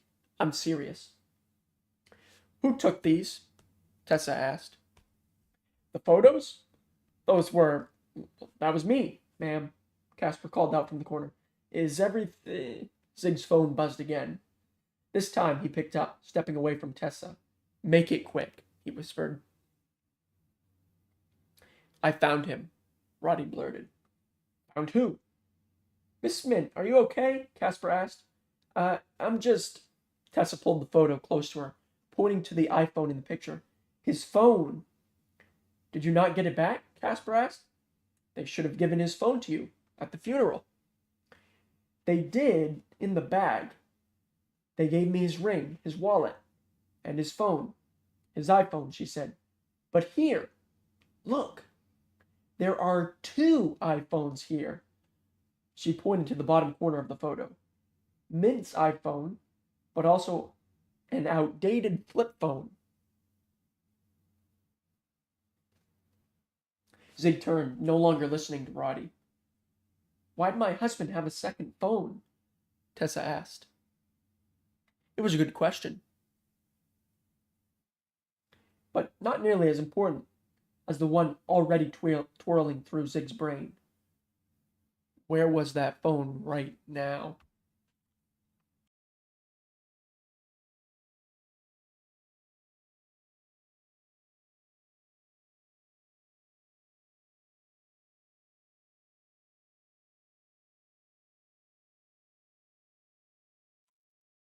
Chapter 44. Nola stared at the townhouse's back door. To her surprise, it was ajar. She shook her head. Bad sign. Sure enough, as she used her elbow to open the door, she found the kitchen floor caked in blood. From her pocket, she pulled out 2 blue plastic foot covers, tugged them over her shoes, and stepped inside. The neighborhood was on edge of the hood, but nice enough that cops would come running. Last thing she needed was her footprints being part of whatever had happened in here. Last thing she needed was her footprints being part of whatever had happened here. On her left, toward the sink, was a young Dominican man, 25 years old, Zion Lopez. Nola let out a sharp breath through her nose, more annoyed than anything else. She squatted down for a better look. Zion's throat was slit, a clean, deep slice. Single incision, no big swipes or slashes, which meant no struggle or fight. More important, no hesitation wounds. Whoever did it, they did it fast, precise. Definitely a pro. Someone who knew their way around a body, like a soldier or doctor, even a cop. Was this Roddy's work? Too soon to tell. Next to Zion's body was a shattered vodka bottle, its stem still intact. Caught off guard. Or maybe using it as a weapon. At the foot of the body was a Walmart bag with a box for an Oscar the Grouch mask, a final message. This was the guy who'd pulled the trigger on Colonel Mint. She could feel it, though it wasn't bringing her the resolution she'd thought. Instead, it just added more questions, more anger, and another dead body. It reminded her of one of her first missions as artist in residence, painting Navy SEALs who were tracking a Taliban leader to the small Afghan village of Sabray. To keep Nola safe, they put her in back, with the command and control element, so she'd be the farthest from the action. Yet as they approached the town, they were ambushed from behind by 30 attackers from an entirely different village. The old back became the new front. Nola fought hard that day. They all did. But what stuck with her was something the SEAL commander said when the medics came. In every mission, the one thing to always worry about is what you don't know. The unknown, especially when it's coming for those you care about. At that, her brain flipped to Mint's wife, Tessa, and the kids, Huck and Violet, wondering what their night was like. And then she was thinking of Mint himself, and that very first evening in Grandma's pantry, when Mint came back from a short dinner break and surprised everyone by bringing chicken sandwiches for the whole team, including Nola. He must want something, she instinctively thought back. Then as she pulled the tomatoes and lettuce off the sandwich, she was wrong, though even then, she didn't realize how much. 2 days later, Mint again brought sandwiches, giving Nola one with no tomato or lettuce, handing it to her as if she'd been on the team for years. Such a stupid story, Nola realized, though she'd now thought about it 3 times in the past 24 hours. With her foot, Nola nudged Zion's head to the side to get a better look at his wound. As she knew, slit throats usually started high on one side of the neck and finished lower. Higher on the left side meant the killer was right-handed, slicing left to right. Higher on the right side meant left-handed. Oddly, Zion was sliced dead center. Nola made a mental note. Piano wire, fishing string, even a thin metal saw. Once she'd heard of Iraqis who used glass-laced kite string to take off the head of a kidnapped journalist.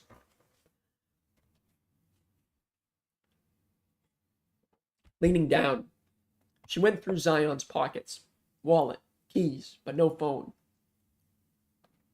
She made a note of that, too. But what was niggling at Nola more than anything else was the unknown. Zion killed Mint, tracking him here, finding Zion. That should have been the end. Instead, it led to another beginning, a new front. Someone else had gotten here first and murdered Zion. A new player, and by the looks of it, a far more dangerous one. Glancing over her shoulder into the sun-drenched backyard, Nola noticed 2 different paths through the tomato garden, multiple footprints, like a team. Nola pulled out her pad and pencils. For the next few minutes, she stood there by the sink, sketching the body, the kitchen, then the rest of the house, trying to see what she missed. A quick sweep of the bedrooms revealed a stash of synthetic marijuana, Adderall, and Molly, all hidden in a fireproof toolbox in Zion's closet, plus nearly $4,000 in cash, literally tucked under his mattress. Drug dealer. That's what it looked like, or was supposed to look like. Small time, trying to work his way up. So was that what this was about? Some petty deal that went wrong? Nola stared at her notepad, at her drawing of Zion's stash of pot and Molly. It didn't seem right. Colonel Mint was pure polish. He didn't drink coffee, much less buy drugs from some 20-something scrub. More important, whoever killed Zion, they left the stash behind, plus the cash. When they came here, their mission was clear. Take down Zion. So was this punishment for Zion killing Mint, or just a way to keep him quiet? Still, rolling through the permutations, Nola made her way back to the living room, where she sketched the pale green shoji screen, the bamboo bench, and all the other overpriced accessories that looked like they were from West Elm's Japanese collection. Every other room in the house was bland, practically bare. Upstairs, Zion's bed didn't even have a headboard, much less all this Japanese decor. Zion was entertaining down here, doing business,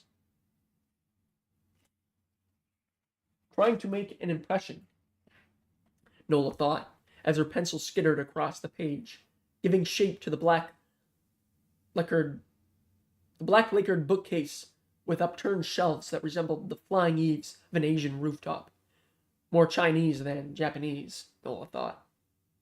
Item by item, she filled in the shelves of the bookcase, drawing quick renditions of a narrow Japanese bud vase, a paper lantern, some old books, a jade tea set, and on the page, Nola sketched a bright yellow doll, a stuffed animal. It was a minion, actually, from Despicable Me, with one big eye and overalls that... Nola looked up from that page, at the bookshelf, then back toward the living area. Every single item in the room, the couch, the lamp, and every single item in the room, the couch, the lamp, the shoji screen, the tea set, every knick-knack on the bookcase, was all Japanese. Except this yellow minion. Cocking an eyebrow, Nola headed for the shelf. The minion's overalls had a little black dot at the center, like a belly button. But as she got closer, the way it shone... Nanny cam. Of course Zion had a nanny cam. He was doing business here. Even drug dealers need an insurance policy in case something goes sideways. 2 minutes later, Nola was sitting at Zion's laptop, a USB cord running from the computer to the port underneath the minion's foot. Waiting for the camera to connect with the desktop, she also noticed, on screen, an icon for Black House. Zion apparently had an account, or at the very least, was watching someone else's. Right there, Nola's brain flashed back to the scene, when she'd first logged into Black House and saw Mint's digital avatar, or whoever was using his avatar. There was another soldier there, a Hispanic one, with close-set eyes. That was Zion. No doubt about it, Nola realized, looking back at the body in the kitchen. Yet as she replayed it in her head, it begged the question. Who was Zion meeting within Black House? Someone who was a friend? Or was that who killed him? The question would have to wait. On the desktop, there was a ping as the icon for the nanny cam appeared. Wasting no time, Nola hit play. On screen, the last few minutes of Zion's life bloomed into view.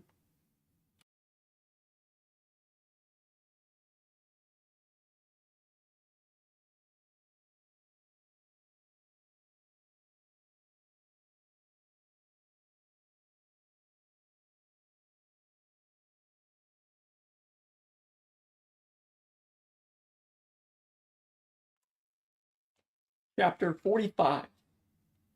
I knew it, Tessa barked, storming out of the Chaplain's office. Those lying mother... Mrs. Mint, please, Zig pleaded, chasing after her. This area, you can't...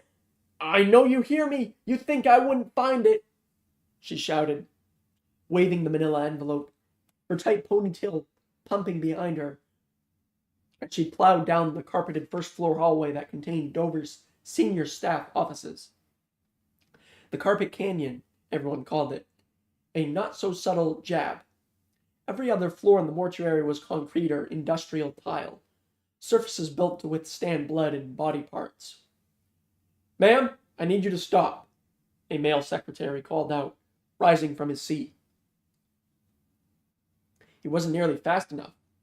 With a sharp right, Tessa stormed into one office that every staffer knew was off-limits. Inside, a black man with a side part shaved into his afro looked up from his desk. He had a wide face, like a billboard, late 40s, retro gold wire framed glasses, and wearing a drab olive Air Force flight suit. Zig knew who he was, even without the name tag on his chest. Colonel O.J. Watley, Dover's wing commander, the second black man to ever hold the top job. Zig had never met him before. But come on, his outfit alone. Most heads of Dover wear formal uniforms, military dress, shirt, and tie. Their flying days are mostly done. So for Watley to still be sporting a flight suit like he's about to take off in Top Gun mode, heart or no heart, outlook not good. O.J., Tessa said in a tone that would leave a bruise. Tessie, he replied, trying to make nice. Zig was still in the hallway, determined to stay out of sight. Casper, he whispered to his friend. But as Zig turned, the photographer was long gone. Soon enough, Zig would realize he should have taken off too. Mr. Zigorowski, a voice called out, O.J.'s secretary. Archero? Zig asked, recognizing the kid with the squatty fingers who used to work in Dover's laundry, ironing fresh sheets for the fallen. What are you doing here? Promotion. You? Because, kind of looks like you're eavesdropping. I'm actually with a client. Recent window, Zig said, pointing toward Tessa, who was still unleashing on Colonel Watley. Archero nodded. Seen it before. You know, one night I was delivering laundry at like 2 a.m. Everyone was gone. But you were here, Mr. Zigorowski, working on this young female naval aviator whose F-14 went down. 2 a.m. And that wasn't the only night I saw you here, he added, heading up the hallway and waving goodbye. I need coffee. Enjoy your eavesdropping, Mr. Zigorowski. Tessie, please take a seat, O.J. said, still standing behind his desk, as he motioned her to a chair. With his pointer finger, he pushed the bridge of his gold-rimmed glasses up on his nose. Zig wondering if it was O.J.'s way of buying a moment. With all you have been through, I want his phone, Orin. If you just sit down, I want his phone. I saw the photos, she roared, waving the manila folder so hard, a few of the pictures rocketed toward the floor. She caught her breath, locking eyes with O.J. whatever was going on. These two knew each other. 2 phones. O.J., my husband clearly had an extra one. I know you have it. It's my job to have it. We're still investigating. That's another lie. It's like your helmets, she said, pointing to his credenza, the I Love Me section of his office, which held half a dozen flight helmets. You know, Archie once told me that most of those aren't even yours. They're your dad's. But you thought keeping them on display would help you make full bird. And look at that. Here you are, Colonel. Tessie, I know you're in pain. Spare me your pathetic TED talk. He was with her, wasn't he? That's who the phone was for. For the first time, O.J. didn't respond. You think I'm an idiot? I know him 25 years, Tessa said, her voice finally slowing down. You have any idea how much Rashida cost us in marriage therapy? Rashida. Zig knew that name from the back of Nola's canvas. One of her first military paintings from Grandma's pantry. Archie Mint. Rashida Robinson. Elijah King. It reminded Zig of, wait, he just saw, there, right in front of him, on the assistant's desk, was an old-school logbook for incoming and outgoing calls. Every wing commander's assistant used one to make sure there was a written record for when a fallen soldier's family member insisted, I called 10 times and no one called me back. At the top of the logbook were 2 entries, outgoing calls, one last night and one this morning, to Elijah King, the third name on the list. Comments. Left message. Still no reply. I'm getting warmer now, aren't I, Oren? Tessa said, still focused on Rashida. Maybe it's better if I call her myself, she added, pulling out an imaginary phone. Hey, Rashida, remember all those years ago when you were my... She's dead, OJ said. What? Rashida's dead. We found her body 2 nights ago. Out by the airport, burned to a crisp. Cops tagged it as a suicide, but let's just say we're looking into it. Some spouses would have burst into tears. Military wives? They were built different. Sure enough, Tessa stood at the center of the office, planted like a telephone pole. She stared down at the folder of photos, her brain still working through the details. Archie told me... Her voice wavered, but not for long. He said he was going to the steakhouse, that it was a work thing. She shook her head. Is that who he was with? Were he and Rashida still... She met him at the steakhouse. We know that for sure, OJ said. What we don't know is, when the shots were... We think she might have been in the back seat with Archie when he got shot. She was. Zig knew she was. He'd seen it on the CT scan, from the bone shrapnel that he'd found in the side of Mint's face. When Zig first saw it, he didn't know who the bones belonged to, but to hear this, that Rashida and Mint were meeting at the restaurant, and that their history was more than just work-related. Zig glanced around the empty hallway, putting together his own pieces. Could OJ and the Dover medical examiners have missed it on the CT scan? Maybe at first, especially since it now seemed clear that someone had pulled Rashida's body from the back seat. But from what OJ just said, he knew that Mint wasn't alone when he got shot. On top of that, he knew that Mint and Rashida were together that night. And if that was the case, how could you not tell me? Tessa asked OJ. Tell you what? That we're as concerned and lost as you are? This is from that night. It goes back to the pantry, doesn't it? That's a theory. It's more than a damn theory. It's why you took this case. It is why I took the case. But Tessie, I swear to you, it wasn't until we actually brought him in that we found the second phone. Which, by the way, forensics is still digging through it. Call me old-fashioned, but I prefer not to dredge up my friend's worst mistakes until I know what the hell actually happened. Which I'm glad I did, considering we're now chasing a second body. So you think... Tessa swallowed hard, trying to steady her breath. The fact they're both dead. You don't think they were still... Tessie, if you're asking me why they were meeting in a steak restaurant, I can't possibly give you a definitive answer. Years ago, with Rashida, Archie made a mistake that I knew he forever regretted. And I realized how it looks. But now, for them to both turn up dead, plus all the extra work that someone put in to make sure none of this seems connected, I know it's emotional, but objectively speaking, at least to me, OJ again pushed his glasses up on his nose. This seems less like something intimate, and more like something work-related. It was a perfect explanation, presented with a perfect logic, but as Zig stood there in the hallway, it still didn't explain one key detail. If everything the Colonel just said was true, who the hell moved Rashida's body? In truth, Zig had seen it before, when 2 of our spies were killed on a top-secret mission. To protect their identities, the government would sometimes move one of the bodies so no one would know they were working together.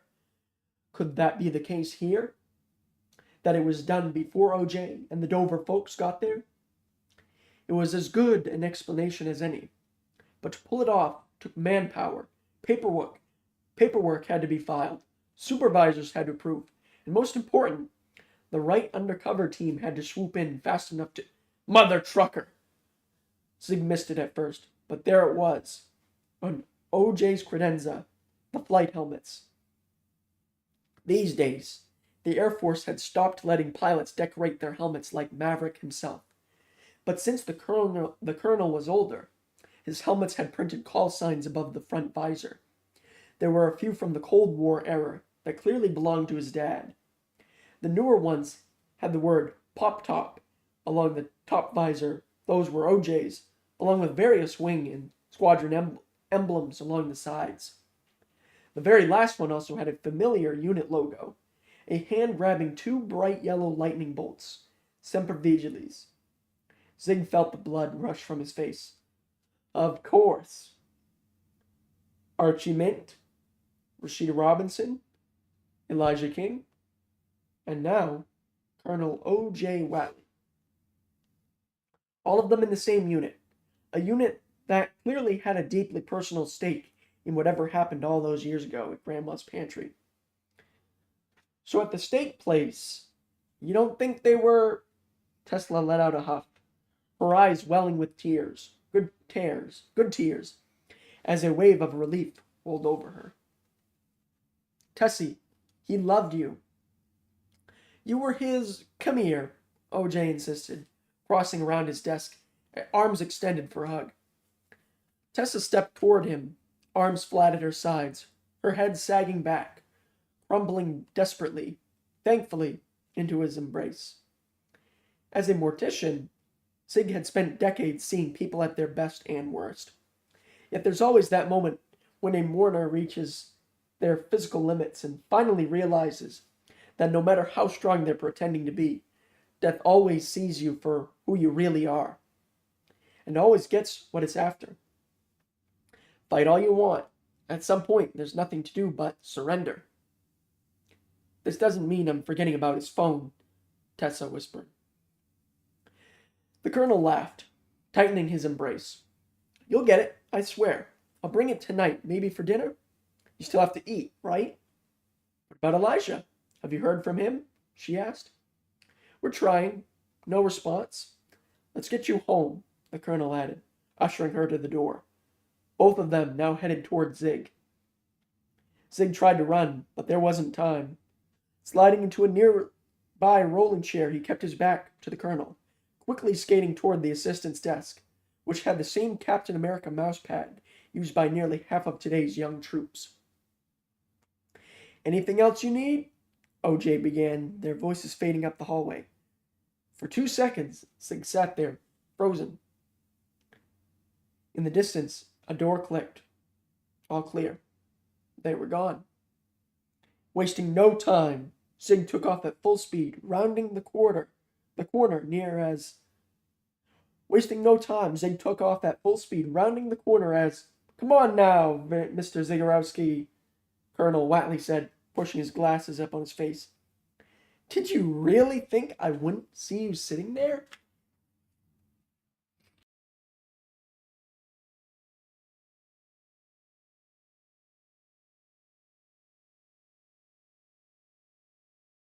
All right, I will be right back. We'll continue with 46 in just a few minutes.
Chapter 46.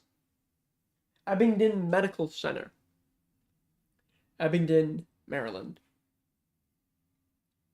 Mrs. Silvestri. Mrs. Silvestri, you awake?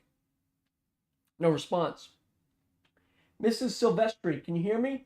Wags asked, standing in the threshold of room 404. According to hospital records, it was the same room Nola came to visit 3 weeks ago to see this particular patient, Mrs. Thelma Silvestri.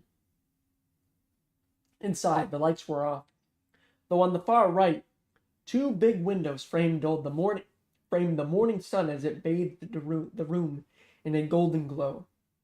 From what Wags could tell, Mrs. Silvestri was asleep, her head turned away toward the sun, as various machines beeped and whirred in their usual chorus. "Ma'am, are you—" Wags added, faking a cough loud enough to wake even the deepest sleeper. Mrs. Silvestri still didn't respond. "She's not going to answer," a male voice called out. Wags quickly turned,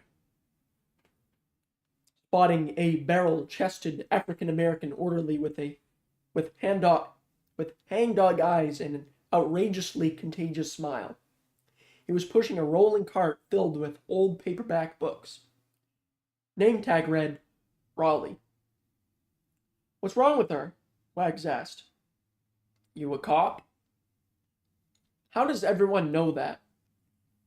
"Stan the man, walkie-talkie," he explained, pointing to his belt. "For some reason, he likes you. He doesn't like most people." Wags forced a laugh, hoping to keep him talking. "You were saying about Mrs. Silvestri? Listen, with HIPAA, I got 3 kids. I need this job, so can't get into details, but look around. You see what floor you're on?" Raleigh asked, pointing to a sign by the nurse's station, Neurology. Apparently, as Mrs. Silvestri was driving down the highway, some kid on an overpass thought it'd be funny to drop a ski pole on a passing car. It hit her. Raleigh made a noise, like a dart hitting cork as he pointed to the center of his own forehead. Traumatic brain injury, right through her frontal lobe. Can you imagine? Wags could. For the better part of a decade, she'd seen firsthand what homemade bombs do to victims around the world. Taking another step into the room, she got a good look at Mrs. Silvestri's face for the first time. Her mouth was open in an upside-down crescent moon, frozen mid-screen. She was probably only 40, but was so gaunt, her hair ragged, her skin practically translucent, she looked twice that. There were tubes in her nose, throat, and stomach. Ventilator, tracheotomy, feeding tube. "So does she speak?" "So she doesn't speak?" Wags asked. "Not until a few weeks ago. Didn't you—" "I figured that's why you were here. It was all over the news," the orderly said. Reading Wags' confused look, he added, "Mrs. Silvestri's accident happened nearly 2 years ago. She couldn't speak, minimal brain activity, complete vegetative state. Then, 3 weeks ago, out of nowhere, she wakes up, asking for 2 things, chocolate pudding and her husband, who died a decade ago." I saw this story. Everyone did. The local news went wild, demanding interviews. It was a total madhouse. It didn't last long, though. 4 days later, her eyes rolled back into her head, and she returns to this. He motioned toward the patient.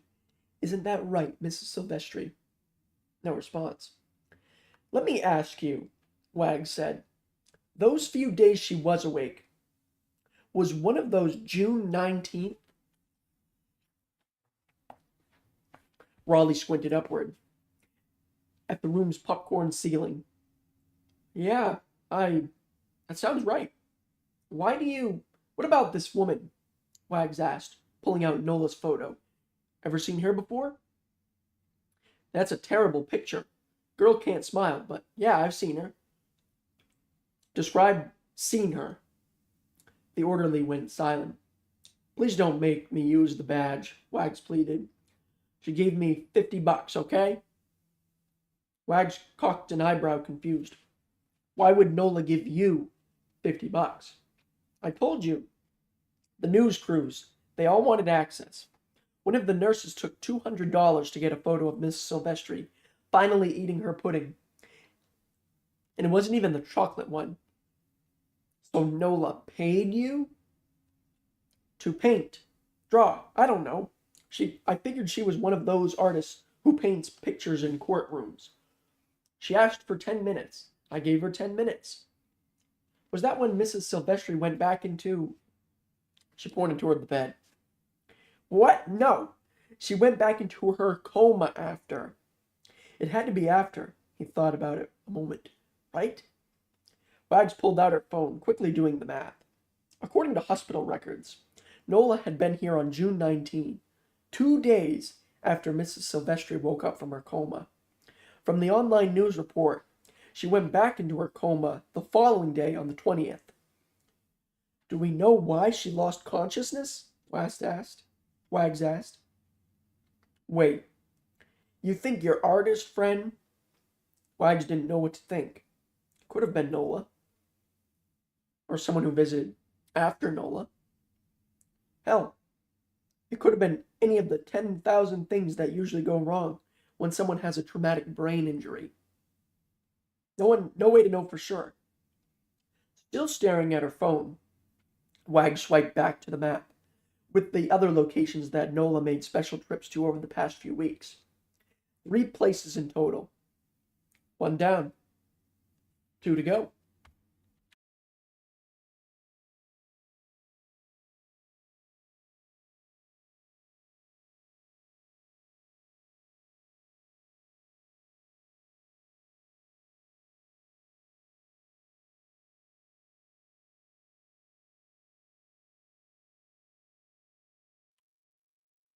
Chapter 47.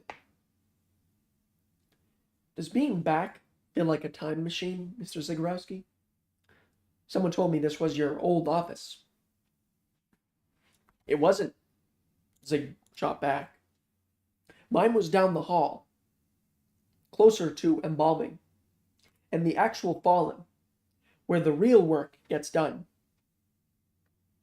Colonel Watley stayed all smiles, sitting at his immaculate desk, which was made of glass. Through the top, Sig could see OJ's legs, his chair, and his right hand, which held a staple remover that he was clicking like a tiny shark. Chomp, chomp, chomp.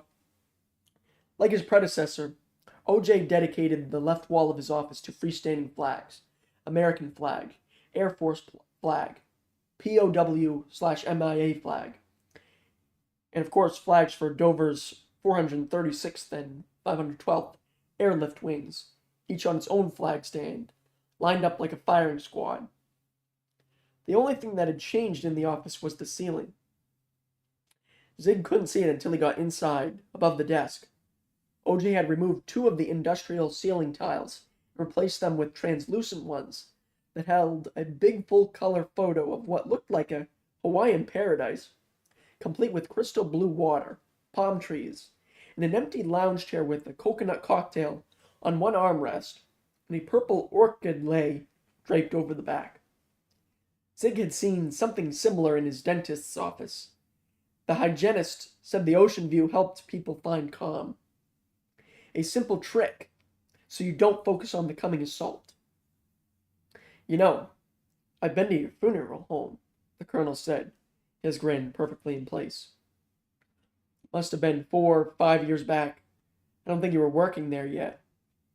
A friend of my grandfather, 92 years old, full life. Though all I really remember is everyone saying he used to be a Dairy Queen. I mean, a funeral home and an ice cream shop?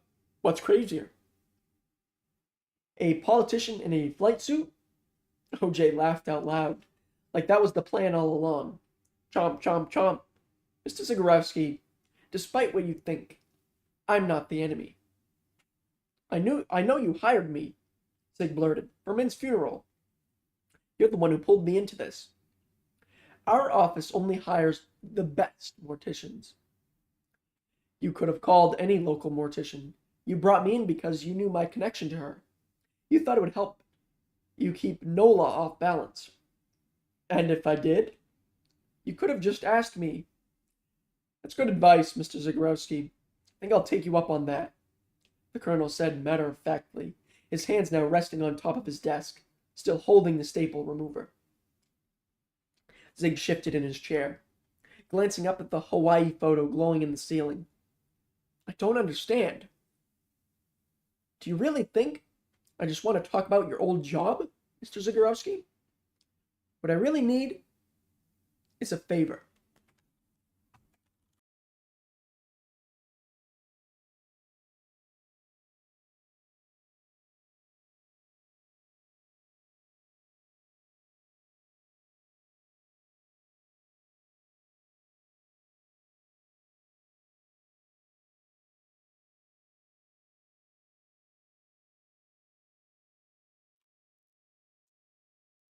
Chapter 48. Keenly, Pennsylvania, 15 years ago. This was Nola when she was 13. It was 4 days before Christmas, which, for Nola, didn't mean much. Since he first took her in, Royale had took her that good Catholics knew Christmas wasn't about decorating or gift-giving, which just promoted excess. Yet for some reason, in this small house that they'd moved to, where there was a plastic bucket on top of the refrigerator to catch the 2 leaks whenever it rained, Royale was suddenly pointing out cobwebs in the ceiling corners and having Nola vacuum with Carpet Fresh, or rather, with some knockoff called Carpet Renew. Most important, he was buying stuff. Real stuff. For years, Royale hadn't purchased stockings, a tree, or even presents, except for that year he got her a cinnamon candle because he said she was starting to smell. First thing this morning, though, Royale went full Christmas spirit. Stockings, lights, an actual gingerbread house, even a big fake silver tinsel tree that most people bought for kitsch value, but Royale bought because he thought it looked expensive. Plus, he didn't want crap loads of pine needles all over his carpet-renewed carpet. Who's coming? Nola asked. Had to be a client. It was Elias Avery Jr., who ran a chain of motels from Pennsylvania to New Jersey, was a potential buyer for the 200-odd lot fax machines that Royale bought at auction last week. Most important, he loved Christmas nearly as much as Jesus himself. Make it look good, girl, Royale warned on his way out. That was 2 hours ago. So when the house phone rang twice, then went silent, Nola knew the signal. Royale and Mr. Avery were on their way home from their fancy seafood dinner. Make sure the house is perfect. Scrambling and rearranging the last few ornaments, she brought as much as she could to the front, thinking it didn't look perfect, but definitely better than before. It reminded her of her last, and only, Christmas with her old family, the LaPointes, and how all the kids were encouraged to decorate. But as they did, Mrs. LaPointe would circle the tree behind them, subtly redoing everyone's work, moving tinsel and ornaments higher and lower. None of the other kids noticing that they had nearly nothing to do with the breathtaking final product. Nola tried to remember what she got that Christmas, but all she remembered was that Roddy kept asking for one of those magic tricks where you pretend to cut off your finger. Hearing a car in the driveway, Nola scooped up the packaging for the ornaments, darted for the kitchen, and stuffed it all under the sink, so Royale could return everything when this was done. Ding dong! Coming! She started to yell, then caught herself, remembering how Royale told her to say it. On my way! As she sprinted back to the door, she reached under her skirt and pulled down her blouse to straighten it, a trick she'd seen that Leslie Cushman do in the girls' bathroom. With a twist, she opened the door and smiled. Miss Konikova? Nola, how are you, dearie? Asked a heavy-set woman with brown hair in a tidy ponytail. Lydia Konikova, the troop mom from Nola's old Girl Scout troop, who used to run carpool and drive everyone from school, which really was the only reason Royale signed her up for Scouts in the first place. Nola hadn't seen her in at least a year. Is it too late? It's too late, Miss Konikova said, Nola remembering that she always answered her own questions. I know it's been a while, but when you moved away, no one knew how to find you. Joyce Gluck said she heard you were living on a houseboat, which is actually a dream of mine. Miss Konikova, all I'm saying is, I'm not usually such a snoop, but last week I saw you and your stepdad pulling out of the gas station by Robbie's Grill, and, well, I know technically you're now zoned for the troop in this country, but, well, we miss you, so, ta-da, she announced, holding up a dry cleaning bag with a lime green scout uniform inside. It's great, isn't it? So great, Miss Konikova added, stepping inside even though Nola didn't invite her. We want you back. Say yes. Oh, and if it doesn't fit, I can hem. Miss Konikova, I'm not supposed to let anyone... Huh? Miss Konikova said, her wide hips shifting as she scanned the dingy living room, with its cracked black leather sofa, an outdated glass coffee table that held a neat stack of Sports Illustrateds. There were no pictures on the walls, no curtains on the windows, but all Miss Konikova was staring at was the sparkling silver Christmas tree that stood in the corner like a stripper pole.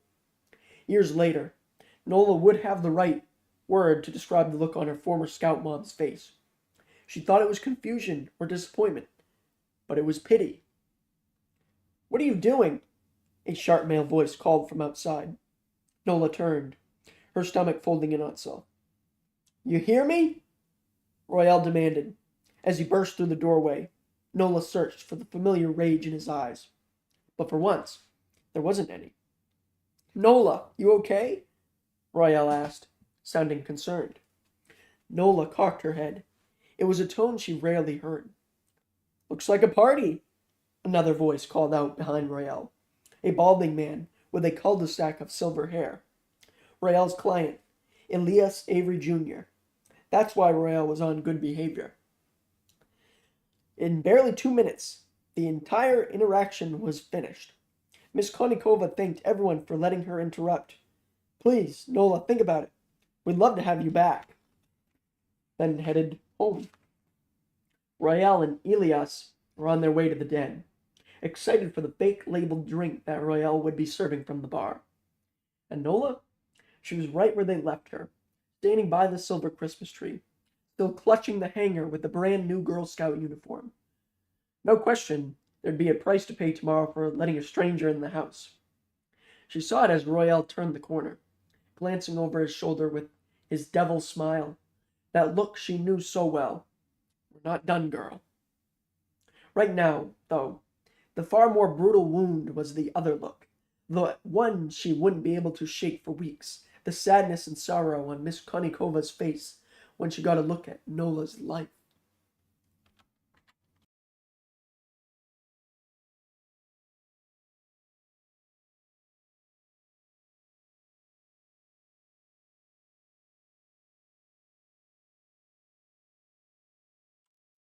Chapter 49. Today. It wasn't me! For the 95th time! Zion screamed on screen, stumbling through the living room. Nola leaned toward the screen of Zion's laptop. The video from the Minion nanny cam was crisp and in color. 4K, she realized. Ultra high def. As Zion raced toward the kitchen, a woman with pale skin and a blue leather coat strolled behind him. She moved gracefully, almost joyfully, like she was relishing it. No question, a pro. Her head was turned, so Nola couldn't get a good look, but her hair, a redhead. Zion, if you run, He ran, scrambling forward out of the camera's eye, disappearing into the kitchen. From there, the rest of the video was an empty living room with far too many Japanese accessories. Once Zion and the woman reached the kitchen, the audio was muddy. Nola couldn't hear a word. Someone yelling, then silence. A few minutes later, a towering boulder of a man, also with red hair, though he looked more Irish, lumbered into the frame. Entering the living room, he headed straight for the coffee table, his meaty paw grabbing the one item that Nola hadn't noticed at first, a phone. Now it made sense. These redheads, two of them, they killed Zion, they took his phone, and clearly they had a head start. Not for long.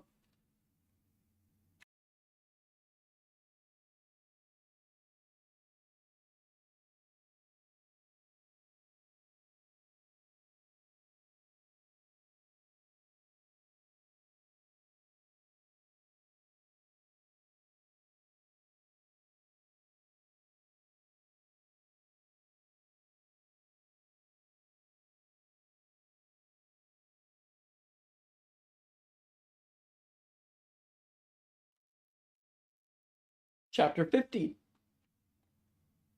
I don't like being manipulated, Colonel. I'm inviting you to join the team. You should be excited. You should be excited, OJ said, standing and crossing around to the opposite side of the desk, toward Zig. You know who you're reminding me of right now?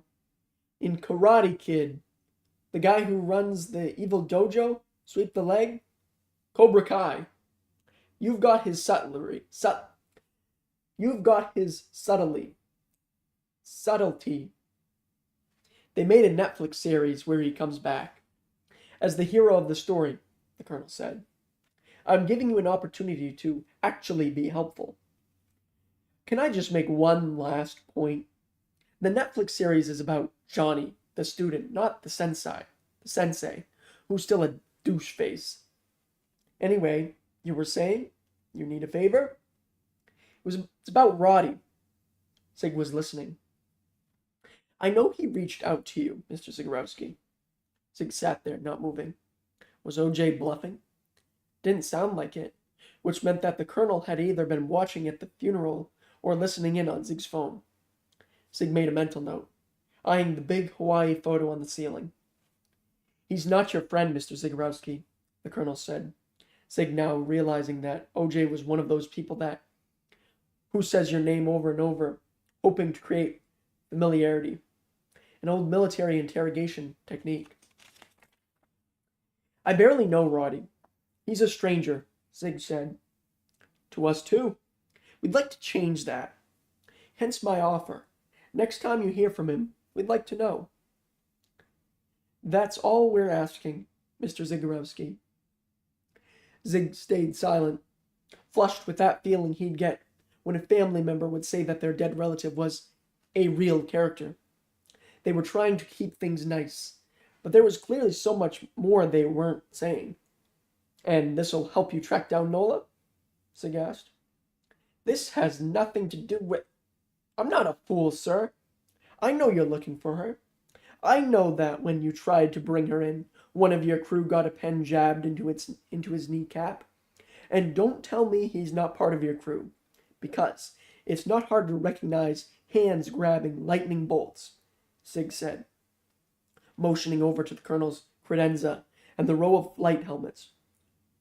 Semper Vigiles, Colonel, Latin for, why don't you stop bull me and tell me the truth? Leaning on the front corner of his desk, Colonel Watley stared down at his staple remover, closing it in slow motion. Mr. Zagorowski, call me Zig. Mr. Zagorowski, do you really even know Nola Brown? Why do I feel like you're about to make a speech? She grew up in your hometown, didn't she? I also saw she was in the same Girl Scout troop as your daughter. That's some real history you share. She saved my life. I read about that. But back when Nola first joined the military, do you truly know what she was like?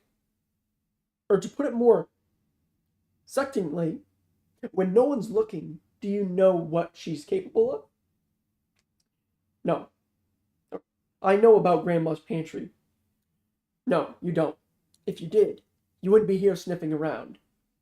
Then tell me about it, Zig demanded. You keep acting like this is a negotiation. You have no idea what.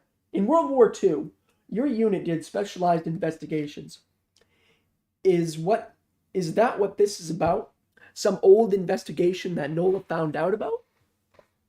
OJ rolled his eyes, his thumb rubbing at a wedding band that was no longer there. Lord Almighty, do you even realize what a pain in the rear you are, Mr. Zagorowski?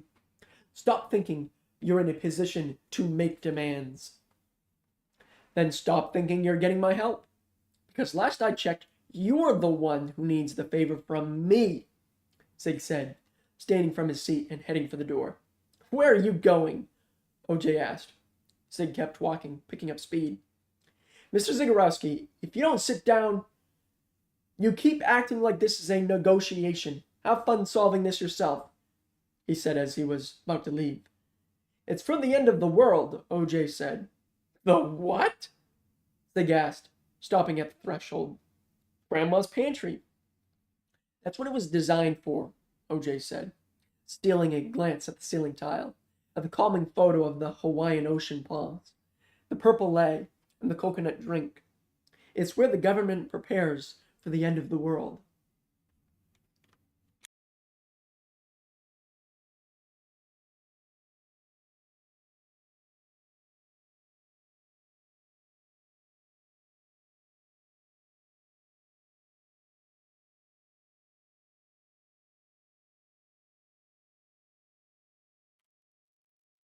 Chapter 51. Fair Winds, Pennsylvania. Oh, Mrs. Z, it's been... How are you? Well, really well, Charmaine replied, saying it twice as if that'd help her believe it. Her phone was flat on her kitchen table, on speaker, so she could nurse her morning coffee. Outside, she eyed the bird feeder that Warren put in all his model homes, filled with safflower seeds, since squirrels tended to hate them. Yet there was a squirrel, feasting on them anyway. When my mom said you'd call, Dara stopped herself, overcome with excitement. Oh, Mrs. Z. Charmaine. You can call me Charmaine. I can't. I'd never... How long's it been? Dara asked, her intonation rising at the end of her sentences. Uptalk. Older generations label it as flakiness or an insecurity, but as Charmaine knew, language is supposed to change. It's no different than fashion. Why do people wear skinny jeans? It signals you're part of a group. Kids don't listen to the same music as their parents, or wear their hair the same way. Like it or not, it's a good sign. Proof that, as a culture, we're moving forward. And as people, we're getting older. Your mom said you're starting your last year of law school.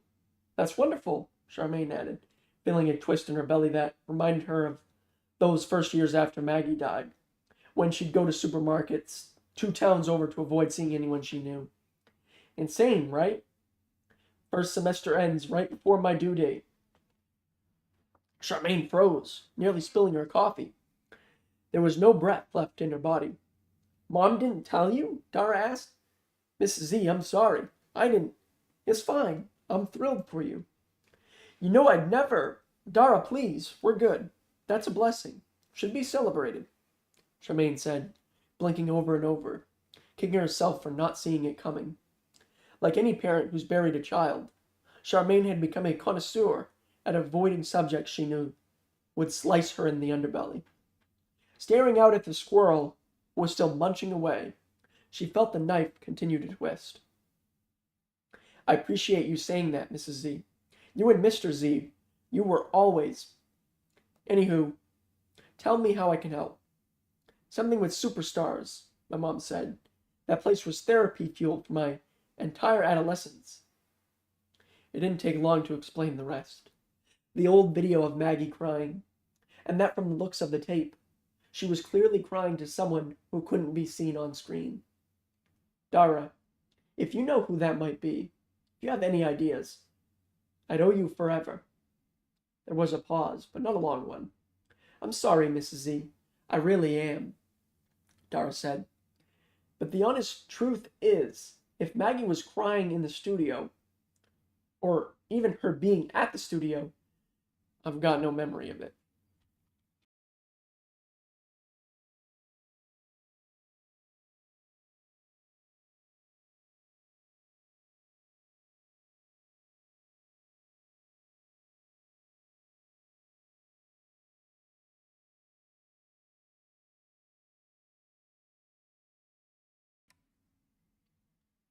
Chapter 52.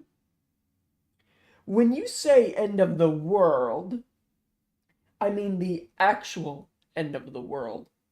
Or at least the end when it came to the Cold War, OJ began, still sitting on the front edge of his desk, motioning Zig to take a seat.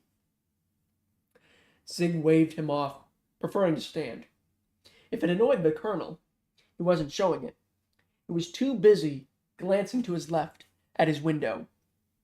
Zig followed his gaze outside, realizing OJ's office overlooked the small lot on the side of the building that Dover used as a side entrance to help the families of victims who needed a bit more privacy. OJ's glance lingered a second too long, and now Zig couldn't tell if the colonel was trying to make sure they were alone or looking for someone who was coming. You were saying about the Cold War? Zig asked. I was saying this was back in the 1950s, when, well, he turned back to Zig. Guess what America was building faster than anyone back then? Why do you keep asking questions I can't possibly know the answer to? Humor me, Mr. Zagorowski. It's 1954. President Eisenhower is at the top of his game and is rightfully convinced that Russia is building an arsenal of missiles that they are determined to bomb us with. So what do we start building in return? More missiles to bomb them? Correct. But here's the rub. Eisenhower is a military man. He knows we need good offense, but he's also savvy enough to know we need a good defense. That's a wonderful history lesson. But what's this have to do with Nola or Grandma's pant? This is the context, OJ said, stealing another quick glance outside. Side entrance still clear.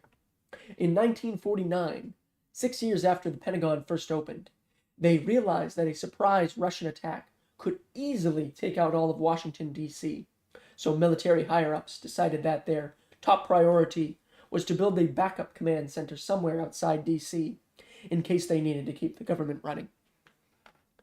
It started in Adams County, just over the Pennsylvania line from Maryland, where Uncle Sam quietly started buying land like they were Walt Disney himself. From there, they started digging. And on June 30, 1953, 7 months after Eisenhower was elected, the government opened, I know about Raven Rock, and Mount Weather, Sig said, referring to the government's two most secret military bunkers, one underground, one in a mountaintop, that were still in use today, including on 9/11, when Dick Cheney and other top officials were evacuated there. I've buried fallen from both. Then, you also know that both bunkers are solely for government honchos and military employees.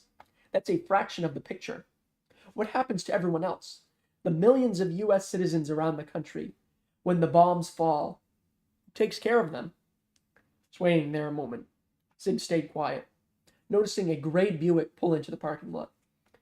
It's a potent question, OJ added, both of them now eyeing the Buick as its door swung open and a middle-aged woman with hip cat-eyed glasses got out. Edna from Veterans Affairs. No one to worry about. Though the way OJ was turned toward the window, Zig noticed a small sweat stain in the armpit of his flight suit. Whoever he was waiting for, this wasn't a friendly visit.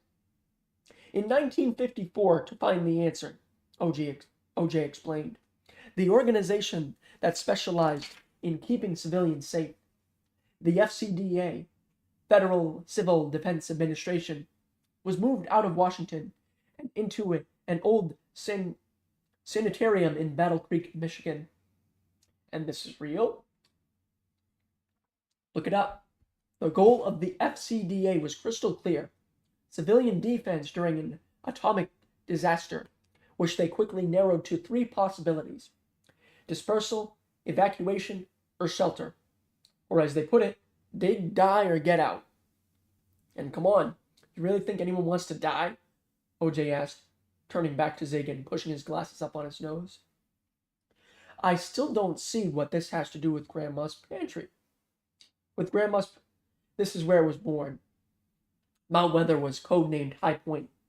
This Michigan sanitarium was called Low Point, a place where the government would consider every different invention and scenario to protect civilians if a hydrogen bomb hit.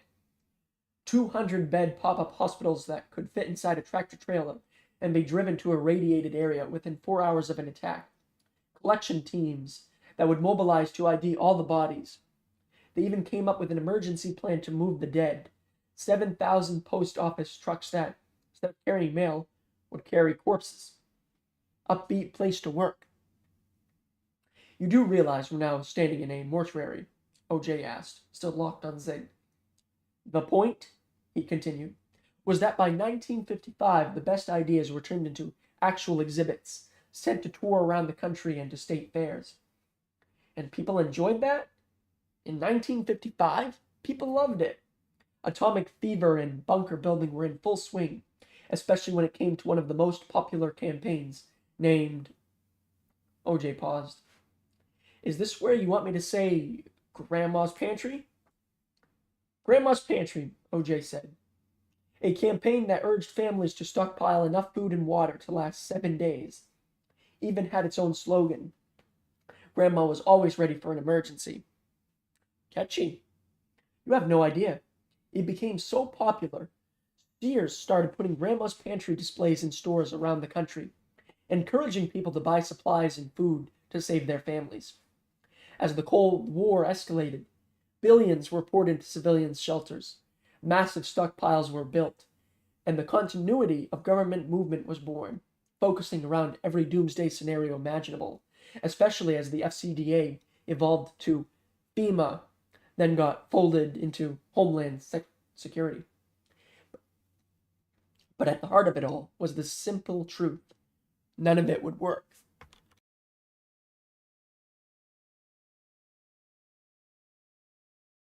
None of it, OJ agreed, stealing another glance outside. If a war began in a nuclear bomb really hit U.S. soil, top officials might make it to a shelter, but the rest of us would be leveled. So that was the end of Grandma's Pantry? It was. Until the late 1990s, when a government employee named Stephen Bice wrote a paper recommending that a new stockpile be started, a new Grandma's Pantry, so to speak. But his theory was that instead of focusing on canned goods, this one should focus on pharmaceuticals. According to Bice's paper, the threat to America had changed. Nuclear missiles weren't the threat anymore. Bioterrorism was. He's right, Sig said, still remembering the antibiotics and chemical bath he was forced to take when the body of a 32-year-old female State Department employee came through Dover, and they realized she was killed in a recent attack. He was absolutely right, OJ agreed. And the amazing part is, for once, the government actually listened. Embracing Bice's idea, Uncle Sam opened a vaccine and bioterror stockpile in 1999. Grandma's Pantry 2.0, Sig said, quickly doing the math. Just in time for, a year and a half later, 9/11 happens. Then comes the anthrax attacks. For both, the newly named Strategic National Stockpile, the SNS, was ready, shipping push packages with anthrax vaccines that saved potentially hundreds of thousands of lives. And in the aftermath of 9/11, it set off the biggest spending spree for national defense since the days of Eisenhower himself, Sig said. Well aware that's when the Dover mortuary was upgraded, moving into its current multi-million-dollar building. With new threats and new wars in Afghanistan and Iraq, Uncle Sam needed new facilities to handle the dead. Mr. Zagorowski, I know words like secret government warehouse sound like something from the end of Indiana Jones, but it's real. Today, there are 11 undisclosed warehouses carefully hidden across the country, OJ said, with a new tone in his voice, one Zing had never heard before. Each one is filled with vaccines for smallpox, SARS, hantavirus, you name it. That's who handled Ebola in 2014 and Zika in 2016. And who would have been storing all the COVID-19 vaccines had they existed before the pandemic? Whatever health disaster hits, toxic attacks, viral attacks, chemical weapons, they've got antidotes, antivirals, surgical equipment, sedatives. Where do you think half of the COVID ventilators came from? Hell, they store cobra venom for whatever the hell that does. And I'm not even making it up. Thanks to Mr. Weiss's paper, they can get you the meds you need within an hour for well-populated areas, a maximum of 5 hours for the most rural locations, OJ said, glancing up for a half second at the Hawaiian paradise in the ceiling. From its angle diagonally above OJ's desk, it made Zig wonder if instead of being there to calm visitors, the Hawaiian ceiling tiles were actually there for OJ's benefit. I appreciate the context, Colonel, but can we please get to the part you're obviously leaving out? Pardon?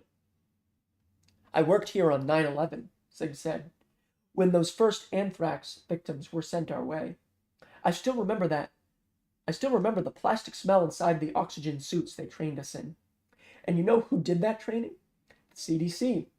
The Centers for Disease... I know the acronym. Then you should also know they trained us for Ebola, SARS, smallpox, and even that nerve agent that killed one of our spies in Saudi Arabia a few years back. It was always the CDC, working with Homeland Security, FBI, CIA, even the DIA. But never once did they call in a top-secret army unit whose specialty was clandestine investigations. For the first time since Zig stepped into the office, OJ didn't say a word. It goes back to that night, doesn't it, Colonel? 5 years ago, your crew got the call to go to one of those secret grandma's pantry warehouses. Something happened there, didn't it? Something more than just some missing post-it notes from the supply closet. There was a break-in, OJ said. What? A break-in? 5 years ago. That's what started all this. We had a break-in at Grandma's pantry.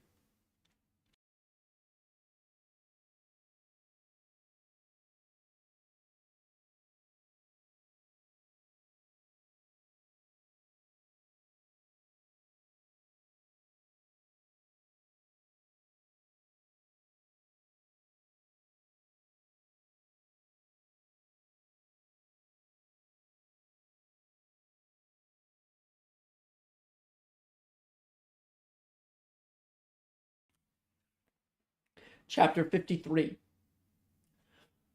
So, like a robbery? That's not what I said, OJ replied. Zig knew that tone. He replayed the facts.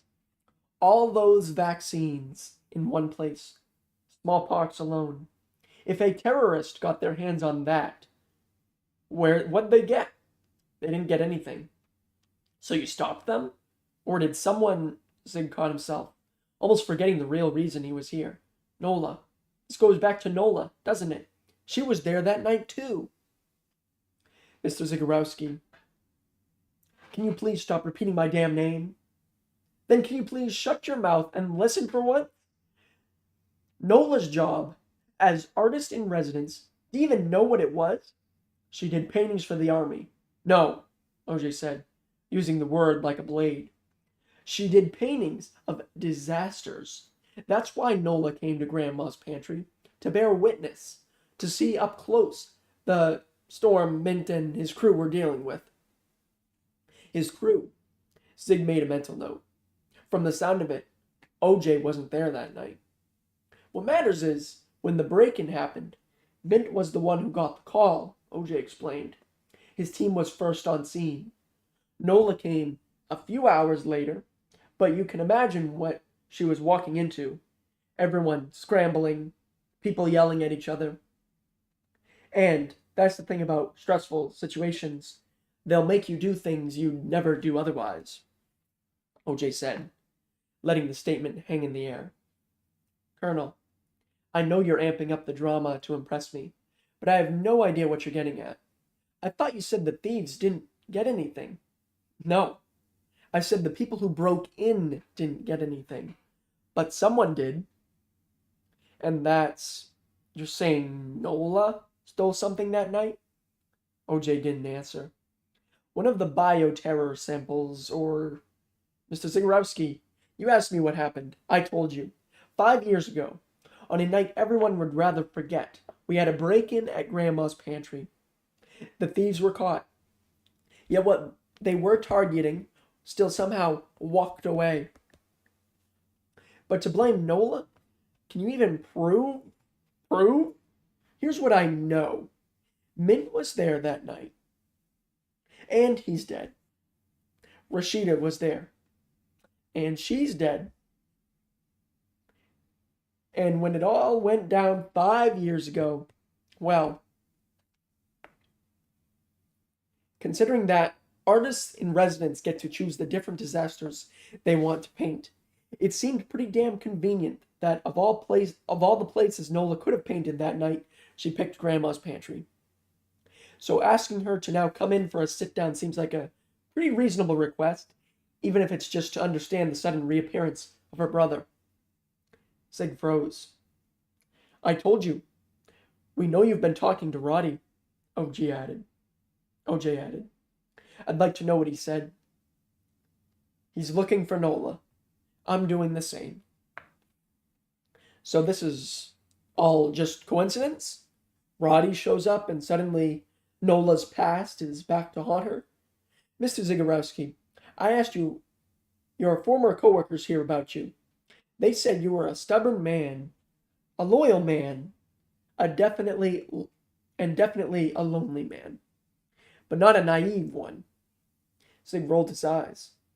Do you even realize how much bad dialogue you stole from Law and Order? You're the one who brought me in. You asked for my help. So until you have proof that Roddy found this old secret about his sister, you keep acting like this is your investigation. It's not, OJ insisted. My old unit. Our specialty was the problems that Uncle Sam preferred to keep off the front page and making sure that every loose end got properly buried. But it's the one truth every mortician knows. Just because you bury something doesn't mean it goes away. Listen. No.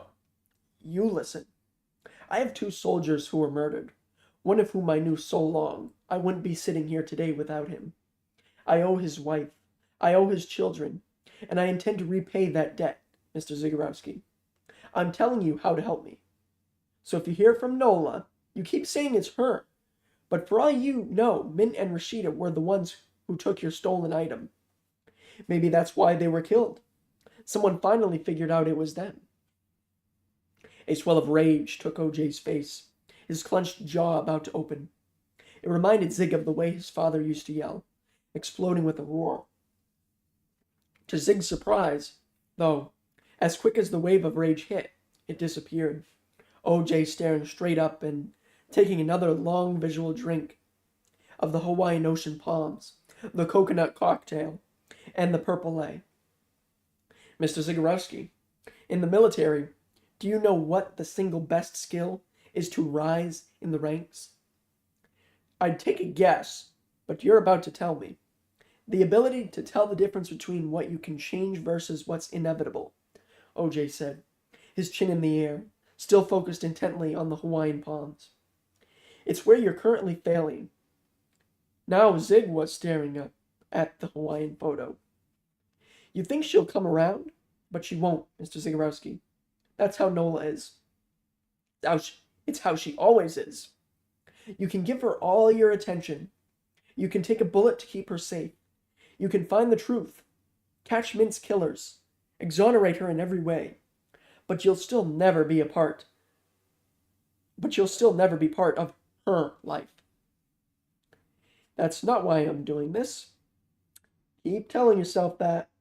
OJ shot back. We all need what we need. I know her a long time. Every Nola story has the same ending.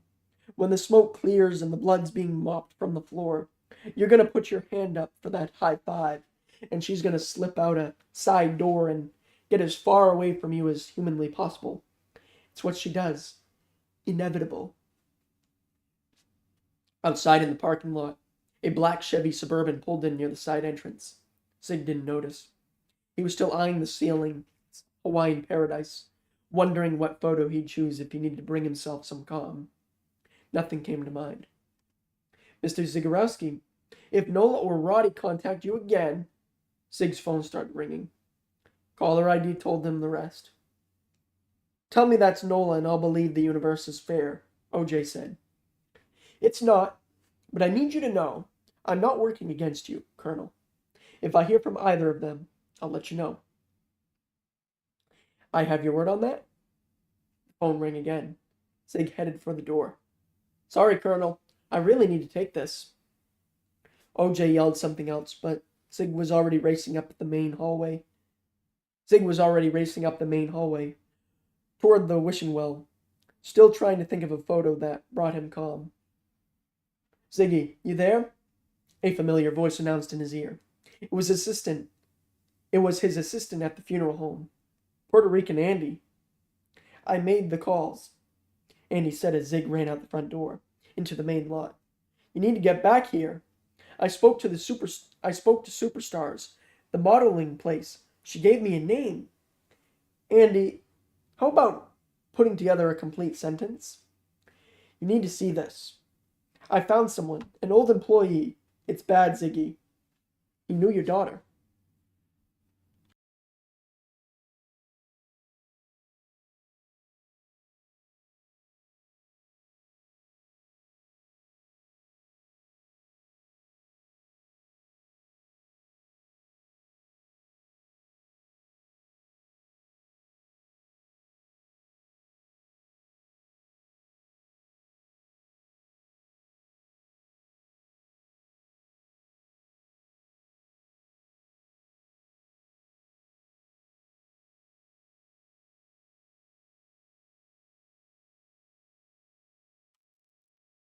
Chapter 54. St. Anthony's Medical Center, Elkton, Maryland. So you remember her? With hair like that?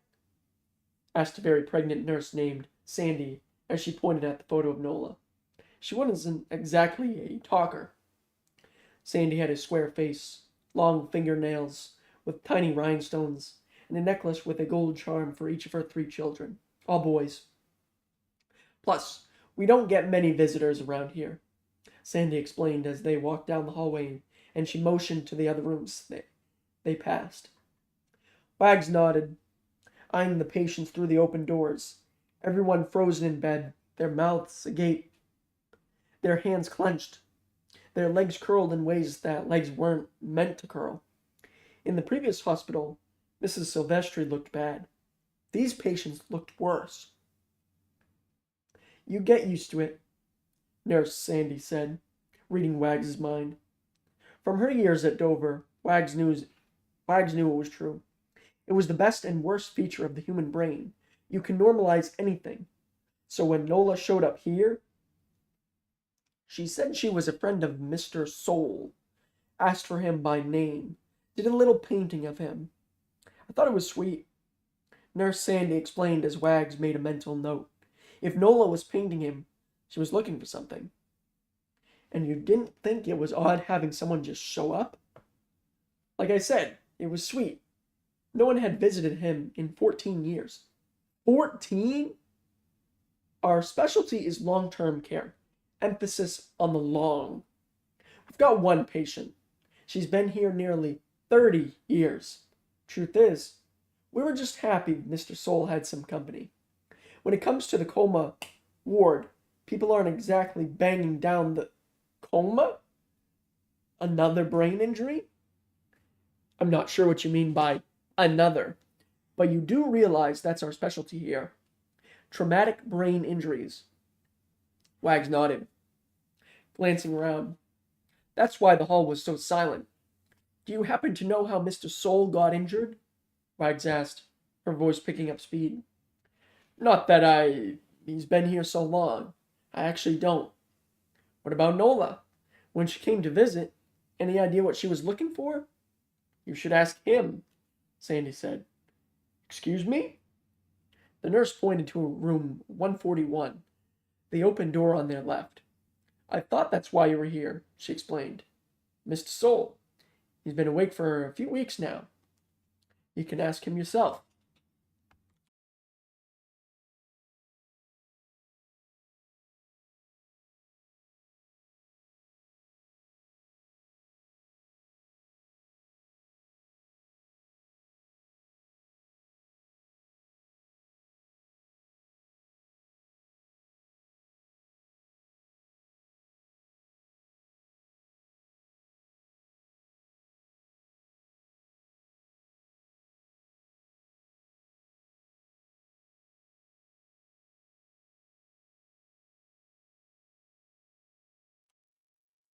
Chapter 55.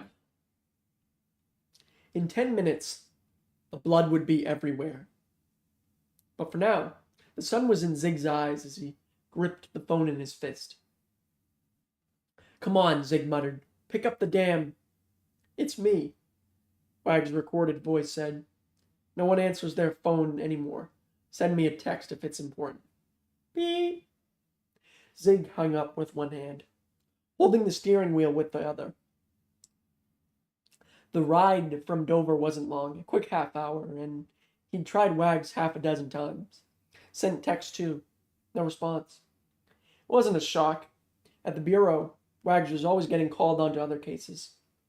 Still, every few minutes, Zig glanced down at his texts. Not funny, Wags. Where are you? He wanted to talk things through. And after his visit with the head of Dover, he needed her tech help too. According to Colonel Watley, all those years ago at Grandma's pantry, something bad went down. A break-in, a disaster, he called it, which is why Nola came to paint it in the first place. From what OJ said, the people who broke in didn't get anything. But someone did. Okay, Nola. What would make you steal something? Sig wondered, thinking of Nola's history, of disagreements with her superiors. Something that pissed you off? Or maybe something illegal that you saw someone else stealing? To Zig, it didn't make sense. Nola wasn't a thief, though on that night, someone clearly was. So what's worth stealing? That was the question, he realized, replaying OJ's description of the Grandma's pantry warehouses. Antidotes, vaccines, all the germ warfare vials would be worth millions on the black market. OJ also mentioned sedatives, which 5 years ago, that was the height of the opioid crisis. Grandma's pantry would have had enough doses to cover a city. If someone tried stealing that, Sig rolled it again through his brain. As theories go, both made sense. But the one loose thread that kept sticking out from the sweater was OJ himself. Dover's wing commander wasn't just a passive bystander. He used to be in the same investigative unit as both victims, Mint and Rashida. A unit like that would have tons of resources to call on. So would Dover. But instead of calling in those resources, OJ brought in Zig. Was OJ being smart? Or just desperate? Either way, he was breaking protocol. Zig wasn't sure what it meant, but he did know this. For OJ, something about this case was touching a nerve. The colonel was rattled. This whole thing somehow personal. On top of that, according to Mint's wife, it seemed pretty clear that Mint and Rashida had an affair. Did Nolan know that back when they were at Grandma's pantry? And far more important, what was Mint doing with a second, apparently secret phone? It made Zig think of the third name on the back of Nola's painting, Elijah King. According to the logbook, OJ was trying to track him down. No response. Time for Zig to reach out as well. Following the curve of Route 1 past the fire station, Zig again glanced at his own phone in the car's cup holder. Still no word from Wags, who was the only person with enough security clearance to get a look at whatever old files might still exist from Grandma's pantry. Zig's phone vibrated with a shudder. A text from Puerto Rican Andy. "You far?" Andy asked. 2 minutes, Zig typed back. We're trying to refocus. Earlier, Andy had tracked down someone at Superstars Modeling, someone who knew Zig's daughter. "It's bad, Ziggy. Get here. Now." Zig bit the skin on the inside of his lip. With a tug of the steering wheel, he skidded into the parking lot of Calta's funeral home. But as he parked in his usual spot on the side of the building, something caught his eye. The red light. A single bulb above the employee entrance. Decades ago, during a private viewing, one of the flower delivery guys had barged through the side entrance, practically crashing into an elderly mother, saying goodbye to her middle-aged son. The next day, the red light bulb was installed, an unsubtle signal that, when lit, it meant stop. Client inside, come around front. Zig got out of the car and headed for the front door. Already confused. Miss Paoli was buried 2 days ago. Did someone new come in? If they did, Andy would usually say something. Yet as Zig turned the corner and reached the front parking lot, dead empty. Not a single car in sight. He looked around the side. Puerto Rican Andy's white van was where it always was, next to Zig's car. No other vehicles. So whoever was inside, they walked here? Zig glanced at Route 1, where a scattering of cars blew past, quickly disappearing. This was a commercial district. No one walked here. Zig looked back at the funeral home, at the red light. His arms felt heavy, his skin like a fraying rag. Sometimes in life, there seemed to be an invisible rope pulling you towards something, and other times, it seemed abundantly clear you're supposed to stay away. Was Zig being paranoid? Maybe. Yet as he headed for the front door of what used to be a Dairy Queen, he reached into his pocket and gripped his knife. A SOG Trident Elite. It was a gift from the spouse of a fallen Navy SEAL, who modified the blade with a deep groove at the top, so it could be opened as it was pulled out. The groove also did extra damage, adding a puncture to every slice. There was a soft, almost imperceptible magnetic click as Zig opened the door. The funeral home's notification system, which sent an entry alert to both Zig's office and the embalming room and back. "Who's hungry for munchkins?" Zig sang out using Puerto Rican Andy's favorite line from his daily Dunkin' Donuts run. No answer. On his right was a dark wood podium that usually held the sign-in book. Beyond that was a closed door to the room that displayed the different types of coffins. In nearly every funeral home in America, the biggest coffin manufacturers will sell to you only if you display the cheapest coffins in front, the most expensive in back, so that by the time a family sees the good stuff, they'll be cornered and easier to close. When Zig took over, he told those companies that their services would no longer be needed. "What about Quidditch? Anyone want to play Quidditch?" Zig added, trying to get a response. Still nothing. Zig looked up at the in-ceiling speakers. On days when there wasn't a funeral, they played soft piano music. Currently, the music was off. "Andy, you okay?" No response. Zig's skin felt brittle, like it was starting to tear. Re-gripping the knife in his pocket, he headed slowly, carefully, toward the main viewing area. "Andy, I'm dialing 911 right now, Zig shouted, entering a wide room with rows of empty pews and dark burgundy carpet. So if this is like the time you were pretending to be Voldemort in the final movie, well, 50 points from Griffin. Mr. Zagorowski, I'm trying to save you from an awful day, so I'm asking this once. Your knife, put it where I can see it. Please, a female voice announced. Zig spun toward the front corner of the room, toward an open door that led to a foyer for a private family viewing. Ziggy, I'm sorry, Puerto Rican Andy whimpered, his lip bleeding, his right eye swollen shut. She asked if you were carrying. If I didn't tell them, or say that stuff about Maggie. Andy coughed like he was choking.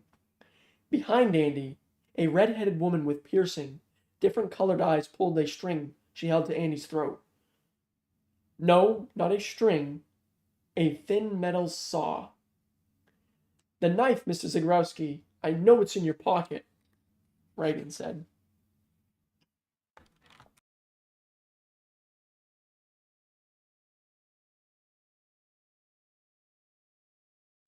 Chapter 56. The woman was tall, nearly as tall as Puerto Rican Andy, which was saying something. Let him go, Sig demanded. I don't think you're hearing me, Mr. Zagorowski, Reagan said. The knife? I don't think you're hearing me, Zig said, hand still in his pocket. Let him. I'm slitting his throat now, Reagan said, starting to tug. Wait, no! My knife, here, Zig said, pulling out his knife and tossing it on the floor, where it cartwheeled across the carpet. That was all they needed. In a blur, something moved behind Zig. Someone who was hiding by the old ice cream drive-through window that had been reframed into an alcove with a hanging American flag. Before Zig knew what hit him, a tree trunk-sized arm wrapped around his neck, squeezing him in a brutal chokehold. Stupid old man, Zig thought, cursing himself for not seeing it coming. The attack on Andy, it was just a distraction. Zig tried to turn, tried to fight. He didn't have a chance. His attacker was massive. A huge Irish redhead as big as a building, moving with a speed his size shouldn't allow. He hit Zig like a tornado, hooking his arm around Zig's throat and pinching Zig's neck in the crook of his elbow. Zig gasped for air. Nothing came. He was choking, his face bright red, barely able to breathe.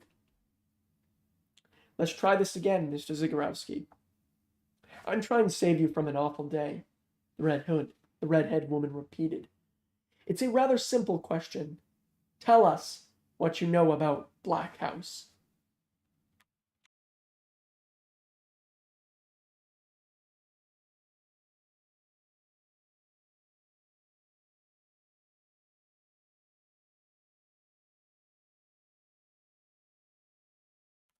All right. I'm going to take another short break before we continue. And when I come back in a few minutes, we'll get started on chapter 57. I'll be right back.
Chapter 57.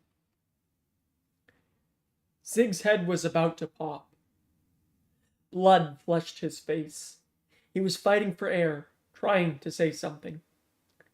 Seabass, I think we all get the point, the redhead woman called out. The big man, Seabass, rolled his eyes. Really?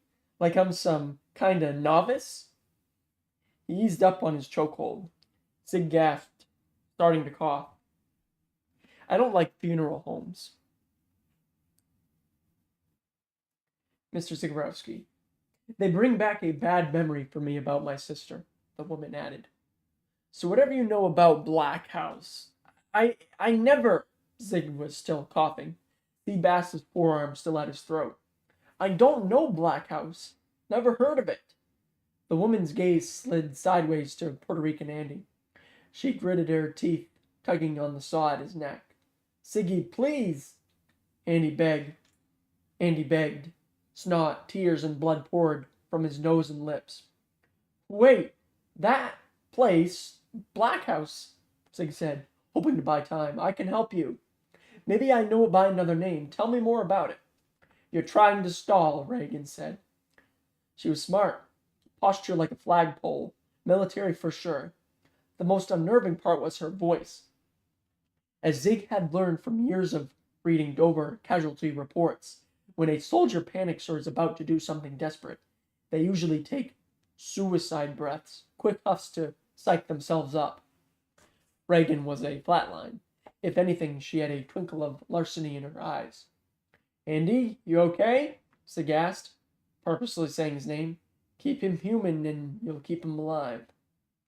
Andy nodded, the thin side black line across his larynx. Ma'am, I know you don't know me, but I'm a man of my word, Zig said. He was up on his tiptoes, still in a chokehold, his chin raised like he was standing in the deep end of a pool and trying to keep his mouth above water. What I said about Black House, let me help you. At the very least, trade me for him. Let him go. I can help you. The woman didn't answer. She turned toward her partner. Seabass, she asked. It was a bad sign. If she was using Seabass's name, she'd already made her decision. Zig and Andy weren't walking out of here. Ziggy, my kid, Andy called out. You're going to be fine. I got what they want, Zig insisted. Ma'am, listen to me, he added, locking on Reagan. This place, Black House, it's obviously a code name, yes? The two redheads exchanged another glance, then another, having an entire conversation in silence, like an old married couple, brother and sister. Seabass shook his head. Don't fall for his crap. He doesn't know. Okay, so if it's a code name, tell me about it, Zig added. Maybe I know it through someone else. Seabass shot another look at Reagan. Don't let him fool you. It's a location. Online, Reagan said as Seabass rolled his eyes again. Like a website? Zig asked. Like a place where people want to talk, privately. Zig glanced around at the empty pews, mentally running through the details from his Dover visit with, oh crap, Colonel Mint. That's who was talking privately, wasn't it? Reagan stayed silent, the knuckles on her middle fingers now white from gripping the camping saw at Andy's neck. Make your point, Mr. Zagorowski. When I was at Dover, there's another phone, Mint's wife. Zig took a breath. He had a second cell phone. From what I can tell, they're still going through it. Reagan stared at Zig. Anything else? She asked. I'm trying to help you get whatever you want. If someone was having a private talk with Colonel Mint, or trying to meet up with him, I don't know, maybe this Black House place? You sure it's not part of Grandma's pantry? Reagan cocked her head, confused. What's Grandma's pantry? The blood hit Zig first. A hot spray across the back of his neck. The world slowed to a halt as Seabass started to turn. His chokehold loosened, though just slightly. Zig was still focused on the back of his own neck, thinking someone had spit at him. Seabass continued to turn. No, not turn. He was off balance, failing, falling. He was off balance, falling. He smacked himself in the face, like he was swatting a mosquito on his cheek. There was no mosquito, just a small dark hole at the center of his cheek, charred at the edges. Instinctively, Seabass stuck his fingertip inside it, looking mad, annoyed even, the pain still not registering. Then he tasted the blood. It was nowhere, then everywhere, pouring from Seabass's mouth. He tipped sideways like a drunk who'd lost his battle with gravity. Zig was still in mid-turn as Seabass began to tumble. To Zig, it made no sense. All that blood, and the hole. Then it hit him like a fist. Shot! Someone shot Seabass in the face.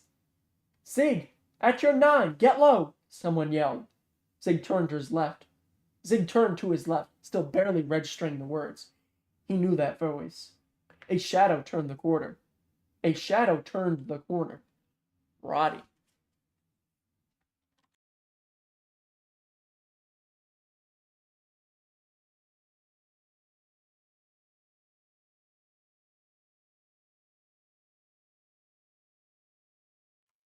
Chapter 58.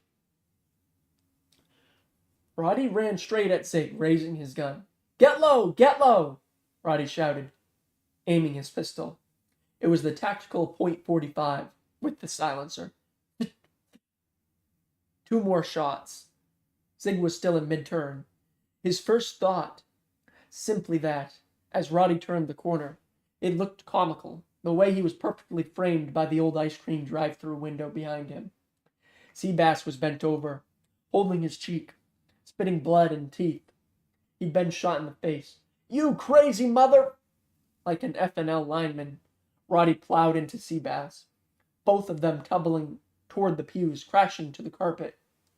Roddy was half his size, but momentum was on his side. So was his police training.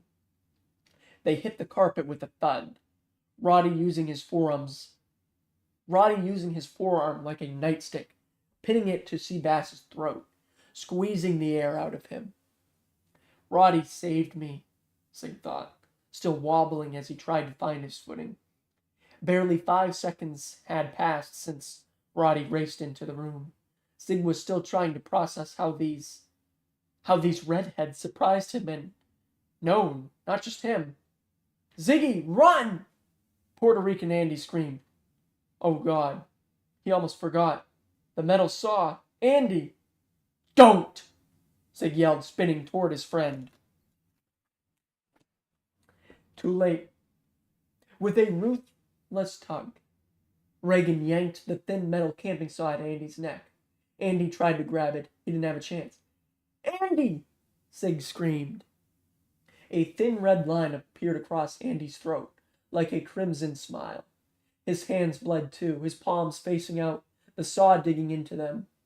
Zig was already running down the center aisle of the sanctuary, plowing straight at them, straight at her. He didn't have a plan, just get there, get to him. Let him go, Zig yelled. To his surprise, Reagan did exactly that. She wasn't letting Zig tackle them. Like any pro, her first priority was self-preservation. Lifting her foot to Andy's back, Reagan kicked him straight at Zig. Her left hand let go of the saw, but her right one held tight to it. So as Andy flew forward, momentum took care of the rest, spinning him like a top. The saw bit into his throat, slicing even deeper. Andy gasped, stumbling, his legs buckling. I got you. I'm here, Zig insisted, catching him mid-fall. Andy was dead weight. He hit like a boulder, blood waterfalling down his neck, down his shirt. It was everywhere. No. Zig dropped to his knees, lowering Andy to the floor. Out of the corner of his eye, Zig spotted Reagan running up the far right aisle toward the back of the sanctuary. Zig could catch her or save Andy. It wasn't a choice. Andy wheezed, gasping for air. Nothing came out. His eyes were wide, dancing back and forth, pleading for help, already in shock. The good news is she missed Fox, Sig said, staring down at the phoenix tattoo on Andy's neck. You're gonna be okay, he added, though he knew it was a lie. Tiny air bubbles gurgled from Andy's throat. Bad sign. She'd sliced his trachea. Roddy, I need you, Sig shouted, clamping his hands on Andy's throat to stop the bleeding. Past the last pew, Roddy sat on Seabass's chest, burying a punch into the big redhead's face. Seabass tried to fight back. Seabass tried fighting back.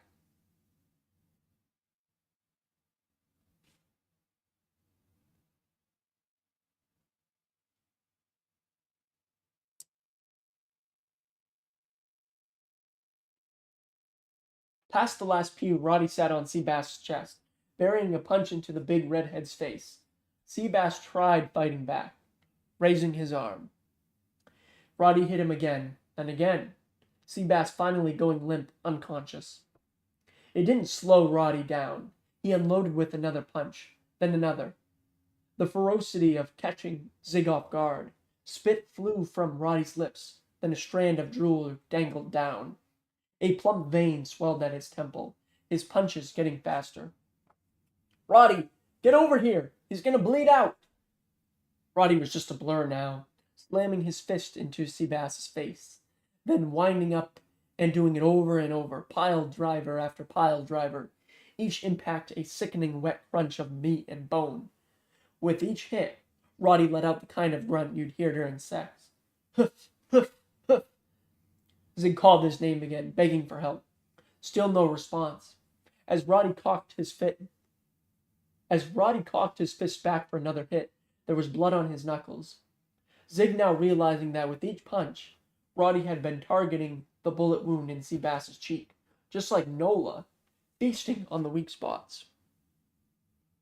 As Roddy unleashed another vicious punch, a stray spatter of blood bit his cheek. If Roddy felt it, he didn't care, his plump veins swelling thicker than ever. Roddy, get off him! My friend's gonna die! Roddy turned at the outburst. Come on! He's about to pass out! Zig added as Roddy started to run, sliding next to him, down on his knees, eyes wide with concern, specks of blood on his face. Andy's eyes were glazed, his skin starting to turn gray. He was losing too much blood, his breathing barely audible. Roddy, I need you to... Zig didn't have to finish. Zig let go of Andy's throat, and Roddy clamped his hands in place. Basic triage. Cover the windpipe, but don't crush it. Most important, stop the bleeding. The problem was the blood was still flowing, seeping through Roddy's fingers. Mr. Zig, if she nicked his trachea... Don't say it. You don't know that. Zig shouted, reaching his left and grabbing a pew cushion from the front row. Something absorbent.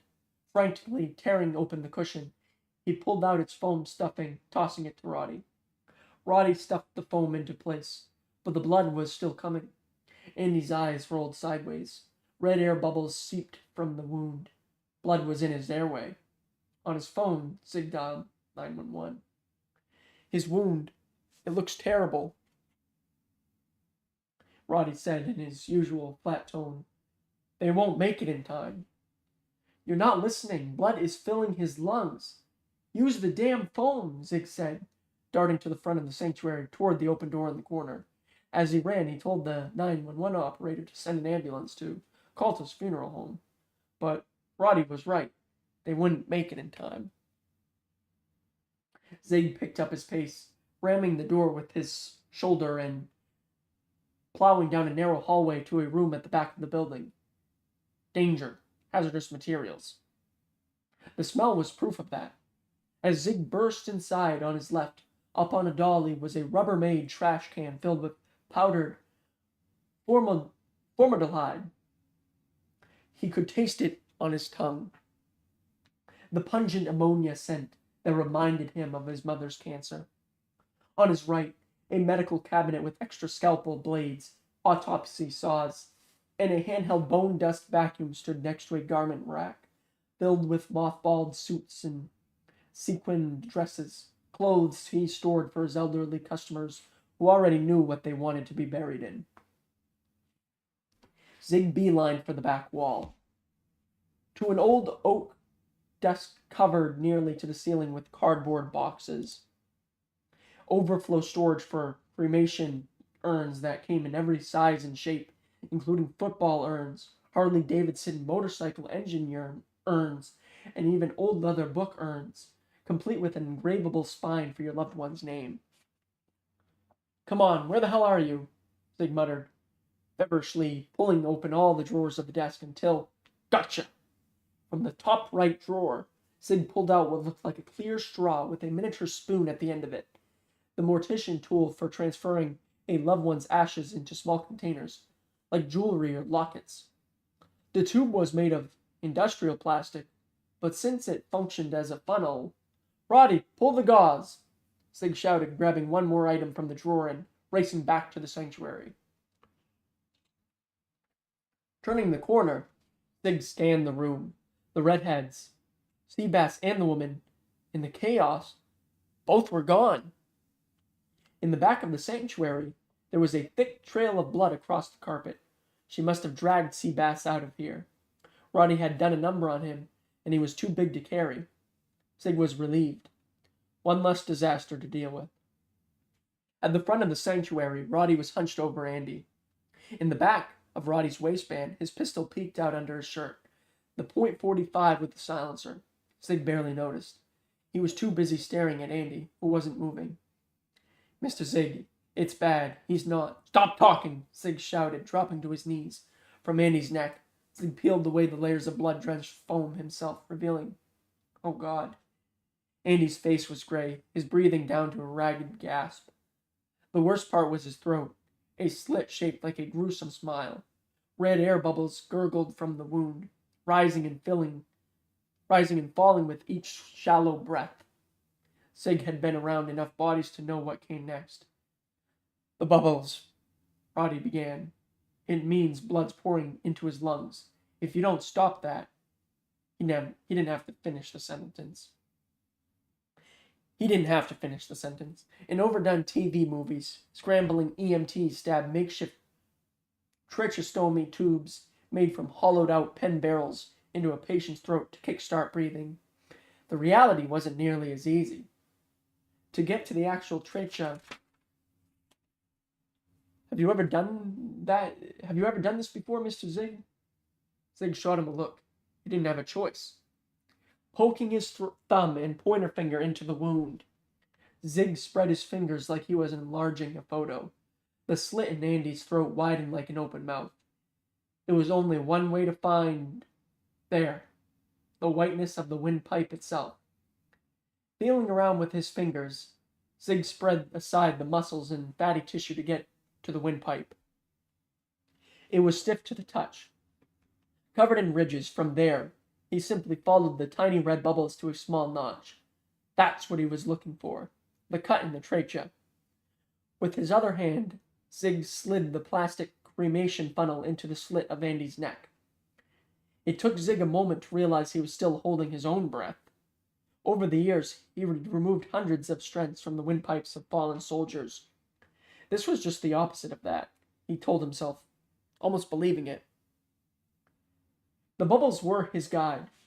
Zig slid the tip of the funnel along Andy's windpipe, carefully aiming the tiny spoon until he held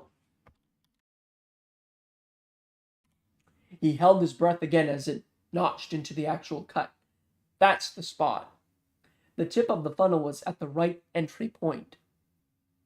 Now came the hard part, getting it in.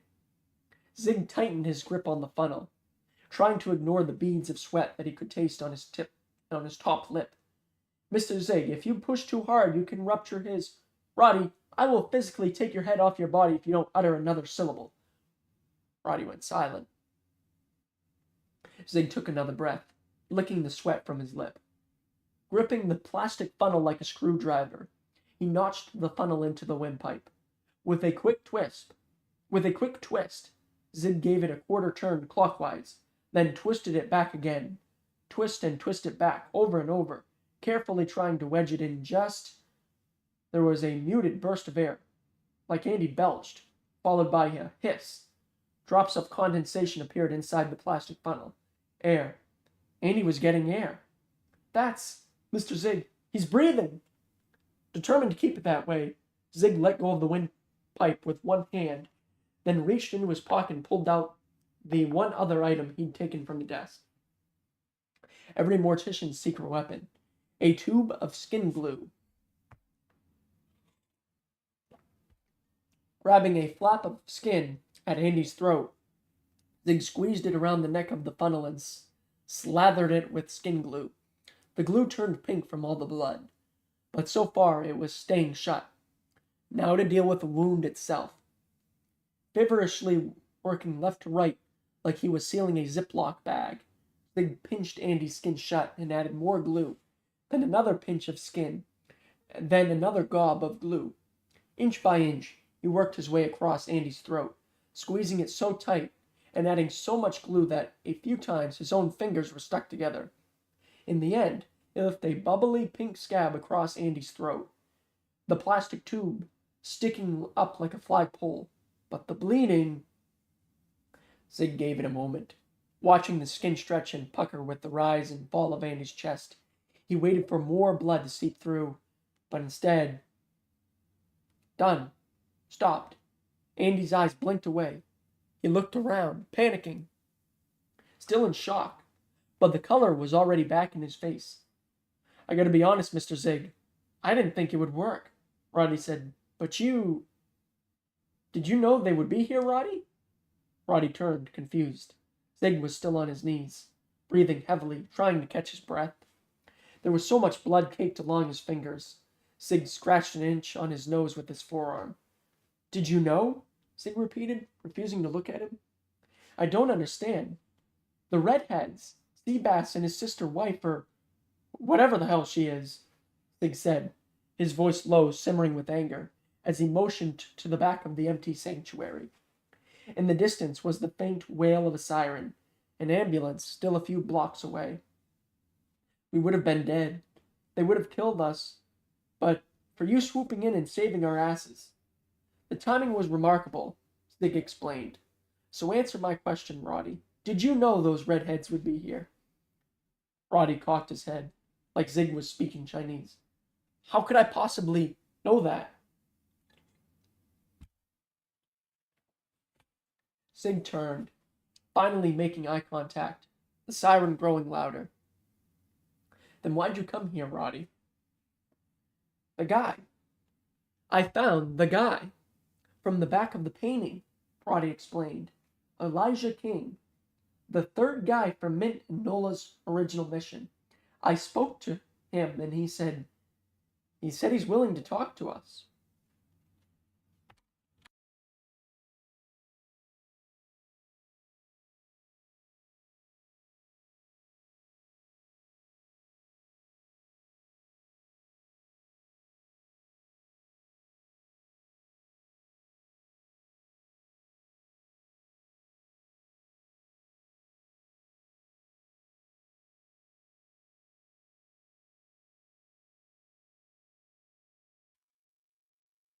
Chapter 59.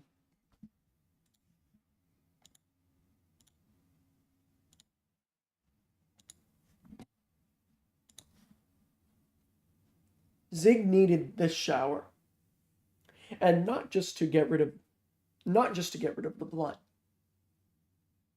He needed the quiet, the few minutes of solitude that came with standing naked, swallowed by the steam, in the small bathroom just off the funeral home's embalming area. The water was too hot, tiny needles on his skin, but he didn't adjust it. Better to feel something, to feel anything. Zig lifted his chin, letting the spray hit him in the face. Most of the blood came off easily, antiseptic soap sending reddish pink suds coiling like snakes down his arms and legs. The smell was the harder part. In the corner of the shower, Zig picked up a gallon of in the corner of the shower, Zig picked up a gallon jug of Clorox. Pouring the bleach onto his hand, he used a nail brush to scrub away the stubborn blood under each fingernail. Same as cleaning a corpse. According to the cops and the EMTs, Zig's makeshift tracheostomy had saved Andy's life.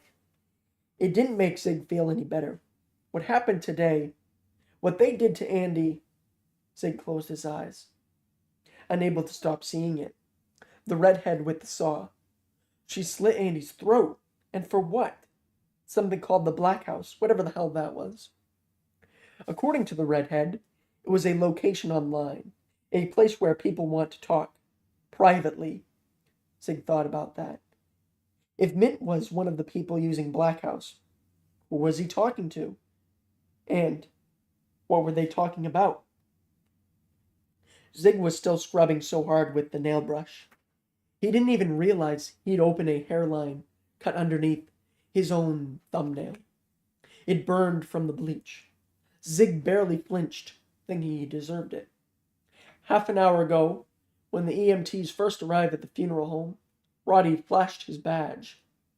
Zig knew it was a good thing, a way to stay in control, but it was time to admit, since the moment this started, Zig hadn't been in control. That needed to change, especially with tap tap, a knock on the bathroom door. "Roddy, I'll be out in a sec," Zig called. The door opened with a click. "Roddy, I swear, if you're standing there with a knife like Psycho..." A hard yank sent the shower curtain sliding sideways. Zig spun around, naked, surprised to see a woman. She had silver hair with a black streak and dark eyes with flecks of gold, just like her brother. "Nola?" He bent forward, trying to cover himself with his hands. Nola grabbed a nearby towel, tossing it at Zig. He was so focused on her. It hit him in the chest and fell to the floor. "Sorry, let me just..." Zig reached down, picked up the towel, and quickly covered his waist. "What the hell are you..." "The Reds, Mr. Zagorowski. Tell me what you know about the Reds."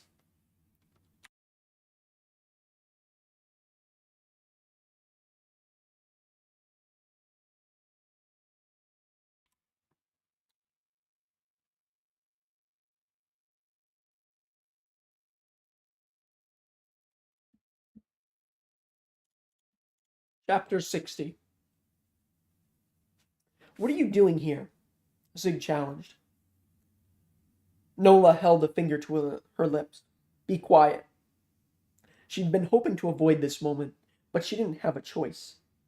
To her surprise, as Zig stood there in the silence, he was calm, scrambling just slightly as he wrapped the towel around his waist. Zig saw himself as a tough man, the kind of guy who asked hard questions and could deal with hard situations. For decades, that was his job. When the families of fallen soldiers came to Dover, he'd grant them his strength, giving them his last reserve so they could lean on him in that moment when they felt abandoned by every belief they once thought would never leave them. As Nolan knew, that's where Zig found his self-worth. It's how he felt less alone and less guilty for his role in his daughter's death, by giving to others the one thing he'd never have: closure. Yet right now, as Zig stood there with a towel at his waist in the still running shower, Nola couldn't help but notice that, even with the confusion on his face, there was also a nervous grin. Of course there was. Nola shook her head. It's what Zig always did when he saw her, seizing on some decade-old familiarity and acting as if she and he were friends, or even acquaintances. "It's good to see you," Zig finally whispered, going to shut off the shower. "Keep it on," Nola warned. She locked the door. They needed privacy. "I take it the cops are still outside? You avoiding them or your brother?" Zig asked, his voice still low. Nola didn't answer. glancing around the small 1980s bathroom, complete with a salmon-covered backsplash and a teal toilet. There were cracks in both the backsplash and floor tiles, easily repairable, but ignored. It was the same with this Dairy Queen turned funeral home, and really, she realized, the same with Zig, once something happy, but now, over time, hollowed out from spending so much time around death. "You look tired," Zig added. He looked worse. The lines in his face were deeper than Nola remembered, his skin papery. As he stood there on the small ledge of the still-running shower, what stuck out most was the way his eyebrows now dominated his face. They were overgrown, as was a clump of hairs along his ears. No one to pluck them for, or to do it for him. Nola's first thought was that he'd aged in the past 2 years, but that was quickly replaced by what felt like a rift in her brain, that she was still remembering Zig from when she was 12 years old, back in Girl Scouts. Don't let him take you back there. Mongol, Faber, Stoutler, Ticonderoga. Opposite the sink, she pushed aside a set of ratty curtains, revealing a 4-pane window, bigger than she thought. Crusted paint chips along the far ends of the sill. Good, not painted shut.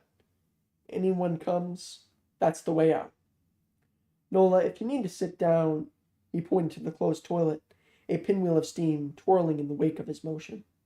"I'm fine," she insisted, hating that concern in his voice, even as she caught herself in the slowly fogging mirror.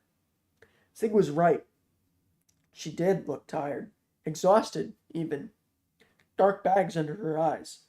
Her hair was greasy, stray strands pointing at different angles. From her earliest army days, Nola was a street fighter put into a uniform. They taught her to be focused and in control. Now, the way she stood there, swaying slightly, she felt harried, off balance. She didn't like it. "Tell me about the Reds," Nola insisted. "The who?" "The ones who attacked you, the Redheads. They call themselves the Reds." "That's a terrible name," Zig said, opening the window on his left as the steam was quickly sucked toward the crack. "The big one. The guy. I think his name was—" He paused, Nola watching to see if his tongue touched his incisor, which Zig did when he was lying. "She called him Seabass. I'm guessing Sebastian." "True." "The woman is Reagan," Nola replied. Both were discharged years ago for selling stolen military gear on eBay. "I need to know what they said, Mr. Zagorowski. Anything that they might have—" "Black House. They wanted to know what I knew about Black House. And, truthfully, I was just trying to stall. Or at least fish for info. She said, Black House. She called it an online meeting place." Nola made a face. "She only told you because she was planning to kill you." "I know that. You think I'm a moron?" "Mr. Zagorowski, you don't want to know what I think." "Then tell me," he growled with a look she'd never seen before. "Because even when I put aside the fact that 2 sociopath redheads probably still want me dead, and that's a hard thing to put aside, your insults and the whole lone wolf act are starting to wear thin." "You obviously came here for a reason, Nola. I'd like to hear it." In truth, she was surprised to see him this pissed. She didn't think he had it in him. But as Nola knew since she was little, everyone has it in them. You've obviously had a hard day." "No, this is way beyond hard day. My friend, Andy, he, right now he's in the back of an ambulance, racing to the hospital. That's his blood. Look!" Reaching inside the shower, he grabbed the soap, which was streaked with dark red stripes. "That's his blood." "Mr. Zagorowski, if you don't lower your voice, then what? You'll treat me like you already treat me. I get that you don't like me, Nola, and I know it physically kills you when someone actually offers you help. But let me give you one unarguable fact.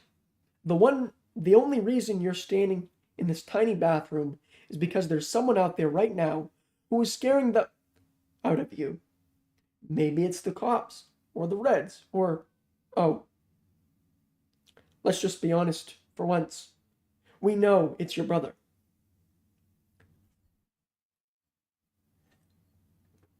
You know nothing about him. I don't need to. The facts are obvious. Someone put a bullet in the head of your friend Archie Mint, and because you and Mint had a relationship, we didn't have a relationship. Because he was your commander. Because you feel like you owe him something.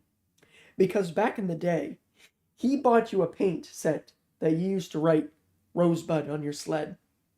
Whatever the damn reason is, Nola, you've been frantically searching for his killer. But in your usual scorched earth approach, the only person in this entire damn mess who you absolutely know is on your side is me. I know why you're trying to help Mr. Zagorowski, and it has nothing to do with concern for me. What are you talking about? Nola stood there, watching him grip the shower curtain, nearly pulling the rod down with it. Maggie. You think this is just about Maggie, Sig challenged, referring to his daughter. That I put my life on the line, me, digging into this case. That it's just about the fact you were in that it's just about the fact you two were in Girl Scouts. And you think I'm the narcissist here? At Mint's funeral, did you even see his wife? What about his kids, whose lives are now in ruin? The son who couldn't stop sobbing. And his daughter. Her name is Violet. I know her damn name. I put her baseball glove in her father's coffin. Lower your voice. Then open your ears, he whispered. I wouldn't be on this case if it weren't for you. But they're the ones who deserve our attention. Their father was murdered. People are still being murdered. And as far as I can tell, your name is on that same target list. Nola started to turn. Behind her, outside the bathroom, there was a noise. Someone was. Mr. Zig, we should get going, Roddy called, hitting the door with a loud knock. Nola froze. So did Zig. A swirl of steam twirled between them from the still running shower. Almost done, Roddy. Sounds great, Zig called back, his tongue touching his incisor. Definitely a lie. I'm out front when you're ready, Roddy replied. Seconds later, a door slammed, then another. Roddy leaving the embalming room and heading back to the main sanctuary. Taking no chances, Nola reached into the shower and turned on an old Sharper Image radio that hung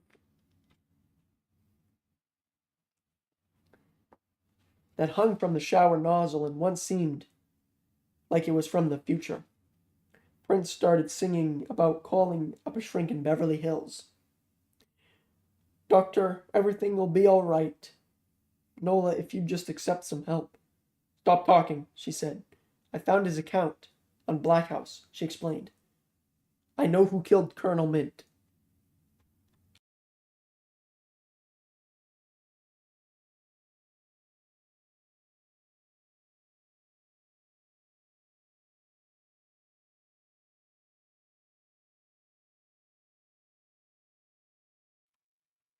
Chapter 61.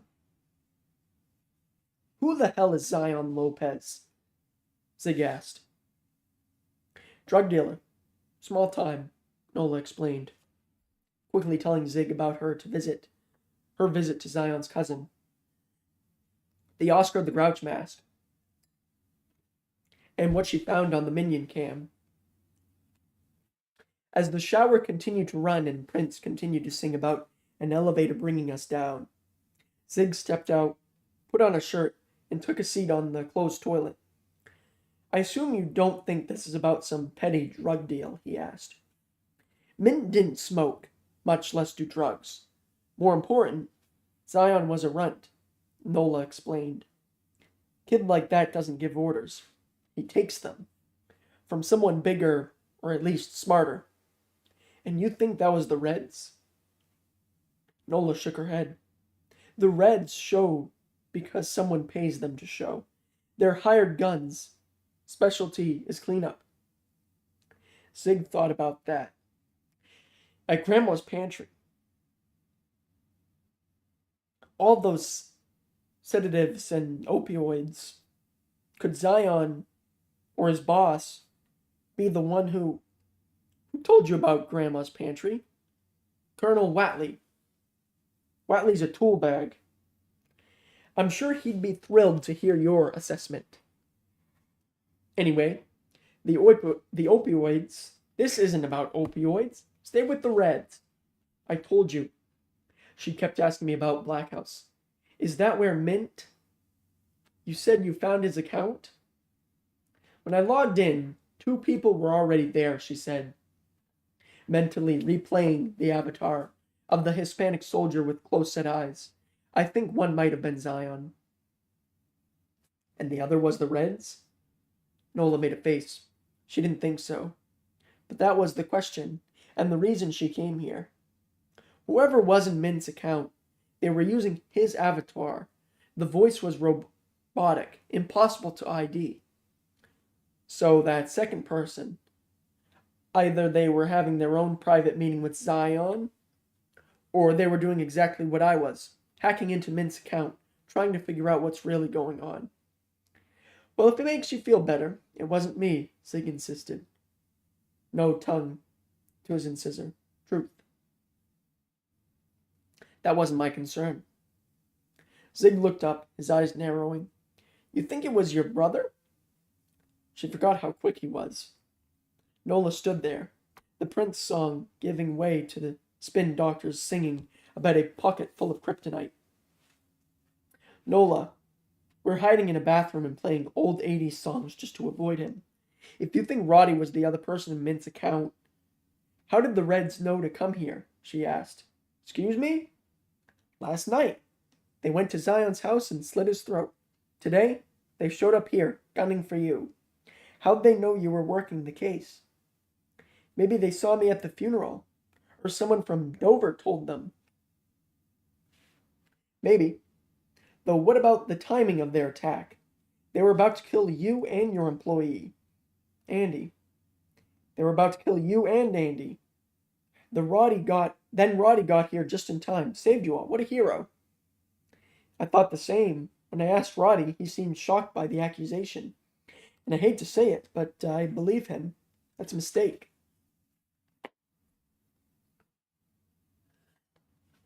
So you think he's playing Puppet Master? They found Mint's Black House account, then set this whole thing up, and then what? That he brought in the Reds and sent them after me, somehow hoping it would flush you out of hiding? No offense, but when Roddy burst into the funeral home, he's the one who shot Sebastian. Did he kill him? He shot him in the face. I'm not saying he's some criminal mastermind or that I have the full picture yet, Mr. Zagorowski, but I guarantee you, you don't know who he is at his core. Then let me tell you what I do know. Your friend Colonel Mint, on the night he was killed, he wasn't eating alone at that steakhouse, was he? He was having a private sit-down with another old friend of yours from Grandma's pantry, Rashida Robinson. In my experience, Nola, people don't have secret dinners behind their wife's back, unless they have something that's worth keeping secret. Colonel Mint was a good man. He also cheated on his wife, and was a decorated soldier who tried his best to act with honor. Something rare these days. I'm not judging him. I'm just trying to save your life, Sig insisted, careful to keep his voice lower than the music. At Dover, I saw Mint's files. His medical examiner report, his death certificate, both were altered. Colonel Watley's been fighting to keep things quiet. I told you, Watley's a tool bag. I'm not disagreeing, but here's the thing. I'm not disagreeing, but here's the thing he's right about you. Years ago, there was a break-in at Grandma's pantry. Alarms went off, investigative teams arrived, and as artists in residence, you raced in to do a painting. But something went wrong, didn't it? The bad guys got nabbed, yet someone still swiped something from the government's secret warehouse. If we knew who it was, we would have had them arrested. I'm sure you would have. But right now, for some reason, people are showing up dead. And in case you haven't noticed, whoever's behind this seems pretty damn focused on your old grandma's pantry crew. You, Mint, Rashida, some guy named Elijah King. It's not a long list, Nola, and you're right at the top of it. Mr. Zig, we really have to go, Roddy shouted from the main sanctuary. At the sound of her brother's voice, Nola turned, her wrist bone smashing into the sink. A shock of pain ran up her arm. She cursed herself, hoping Zig didn't see it. Be right there, getting out right now, Zig called to Roddy as the spin doctors gave way to a radio ad where someone was trying to sell cars by talking at light speed. Staying focused on Nola, he whispered, You're worried it's him, aren't you? That Roddy, that your brother has a hand in this. Nola stood there, waiting for Zig to say something else, or ask the same question in a different way, which he always did when faced with silence. But for once, he just sat there on the toilet, elbows on his knees, waiting for her answer. Mr. Zagorowski, you ever heard your past come back and surprise you in the exact moment you wish it wouldn't? Zig took a deep breath, through his nose, elbows still on his knees. Every damn day. For a few seconds, the two of them stared down at the cracks in the tile floor, one of them a zigzagging hairline that ran from below the sink, across the floor, all the way toward the window. Nola knew, when cracks were that long, there was no slip sheet installed on the concrete, evidence of a deeper problem. Nola, what you just said about your past coming back, were you talking about Roddy or Colonel Mint?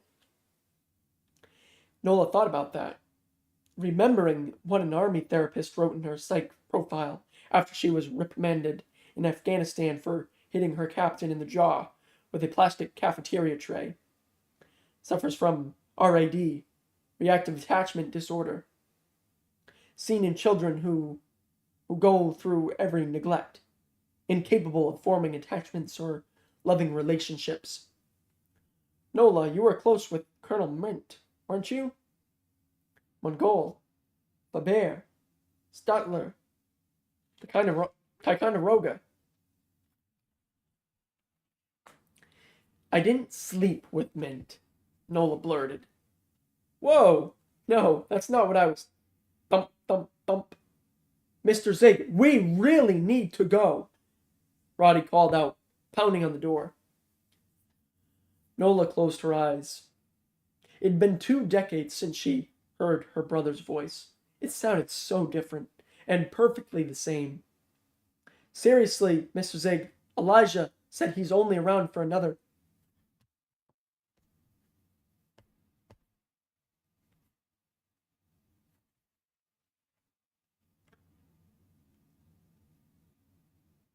Seriously, Mr. Zig, Elijah said he's only around for another hour or so, Roddy added, referring to Elijah King, the last name from the back of Nola's painting.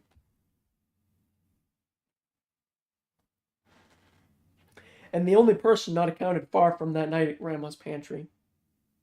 You should come with us to meet Elijah, Zig whispered to Nola, getting up from his seat on the toilet. Mr. Zig, who are you talking to? Roddy asked, fighting with the doorknob. He banged harder, the doorknob starting to shake. Nola darted for the slightly open window. Time to go. Roddy, give me a damn minute. I'm on a call with my wife, my ex, Zig insisted. As Nola reached for the window, Zig put a hand on her shoulder. In a blur, Nola spun, slapping his hand out of the way. Pure instinct. But what caught her off guard? She felt bad, which pissed her off even more. Undeterred, she pried her hands into the crack of the open window and gave it a sharp tug. There was a shriek. The window opened a bit more, then got stuck. She couldn't leave. "Mr. Zig!" Roddy shouted, banging harder, the door about to burst.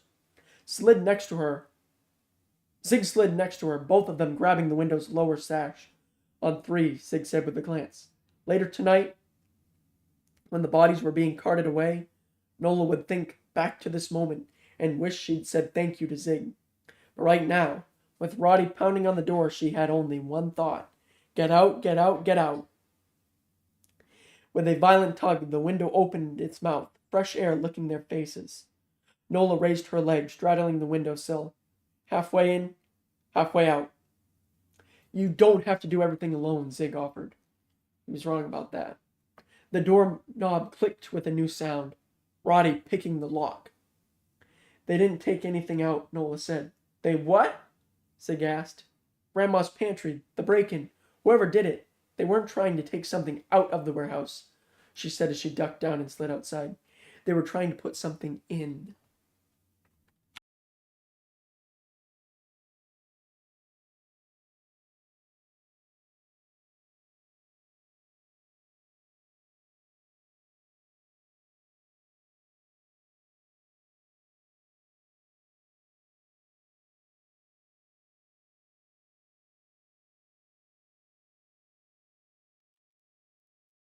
So for a second there, I had to pause because as I was reading the line, seriously, Mr. Zig, Elijah said he's only around for another hour.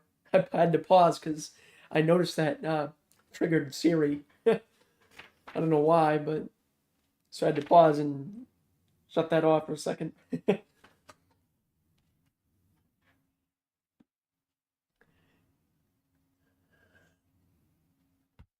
I gotta say, it's getting really good. That was chapter 61. It's about 12:43. I think I'm going to keep going for a little bit.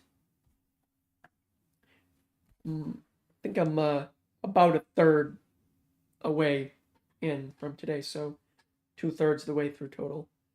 I think I'll continue.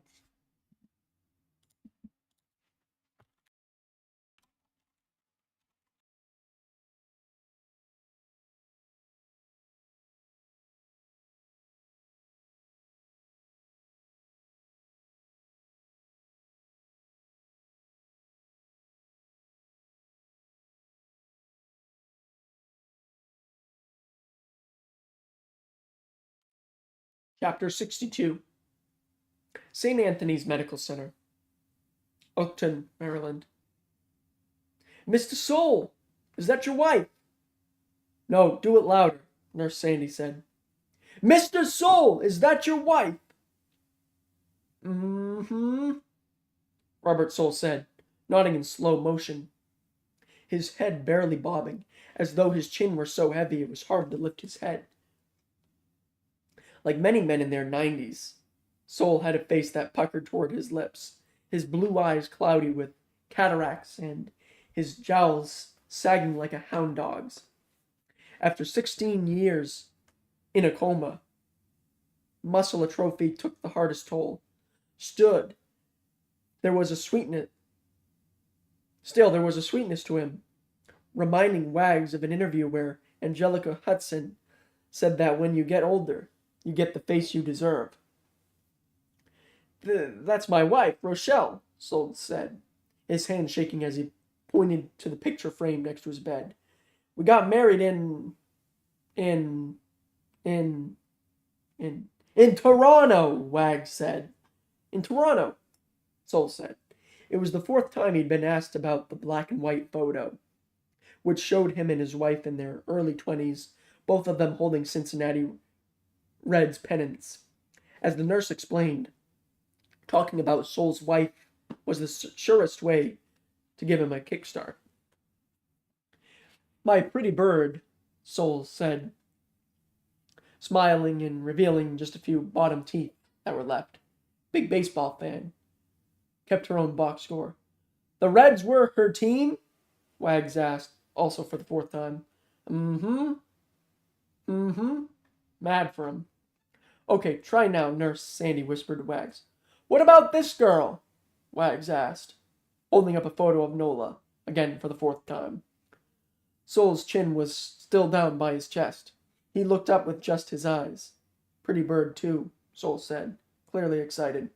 Her name is Nola Brown. Do you remember Nola coming to see you? Sol stared at the photo, his eyes slowly drifting sideways. 4 times now. This was where he petered out, never able to verbalize an answer. Wags eyed the scar on his left temple. According to Sol's file, he had what they called a penetrating injury. A pointing branch had stabbed him through his frontal lobe on his left side, which explained why his language was so impaired. For the first time, though, his smile was still on his face. Do you remember her coming to see you? Wags repeated. He's really trying, Nurse Sandy said. It's just hard for him to... I saw her, Sol blurted. You did? That's wonderful, Wags said. That's wonderful, Mr. Sol, the nurse corrected. Do you remember anything? She said, Wags added. He said, nodding. Great, that's great. He repeated, his hands starting to tremble. Then his chin. His head was now trembling too. Please, Mr. Sol, if you know what Nola said. He nodded, excited to help.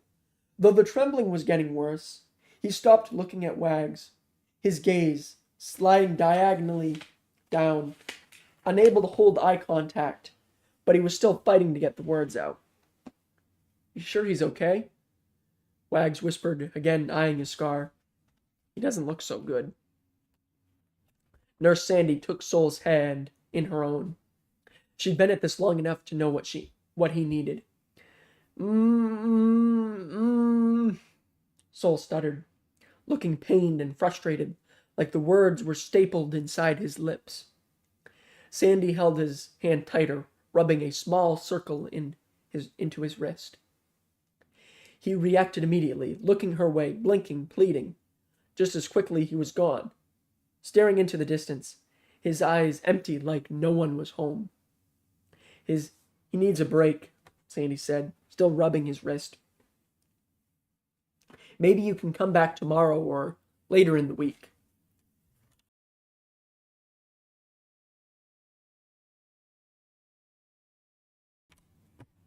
For Wags, it should have been a relief. She'd been traveling all day, trying to get back to her life. She did have a life, she told herself, and a boyfriend. If she was smart, she'd call him right now and make peace for staying him up last night. But as she took out her phone, no. She'd texted him twice this morning, plus left a cute voicemail. Mikkel still hadn't bothered to reply. No way would she grovel. Still, as she thanked Nurse Sandy and headed out into the fluorescent-lit hallway, Wags wondered if she was doing that thing she was always scolding Zig for, spending time on someone else's life rather than her own. How many times had they had that fight? Wags yelling that Zig should stop surrounding himself with the dead, with ghosts from the past, and instead focus on the living. And yet here she was, picking at those same puzzle pieces Nola had left behind. Was that the reason she and Zig had stayed close? Was that the reason she and Zig had stayed so close all these years? It was a question worth asking. Maybe after the kicking that life had given them, they were both finding safety in the same place. You don't have to think of your own problems when you're trying to solve someone else's. Or maybe that was all just psychobabble manure, and it was time to face the harsher reality that the real reason Wags had spent the better part of the morning running hospital to hospital, or had the Bureau installed a secure line in her house so at any hour she could help agents around the world find the one thing no one else could find, was simply because she loved it. Was that her real truth? that she loved it and was good at it. Shoving open the double doors at the front of the building and feeling a blast of summer heat toast her neck, Wags again checked her phone. Few messages from Zig. Still nothing from Mikkel. Just call him, she told herself. Instead, she swiped back to the Babel Street map with Nola's first two stops. 2 patients, 2 paintings, 2 victims of brain injuries. A simple pattern, but still a puzzle. Luckily, Wags knew how to find more pieces. We're getting warmer now, aren't we, Nola? Wags whispered, spreading her fingers on screen and pulling in toward the next stop on the map. Lanenburg, Pennsylvania. Private residence, not a hospital. Why'd Nola go there? It was a question worth asking.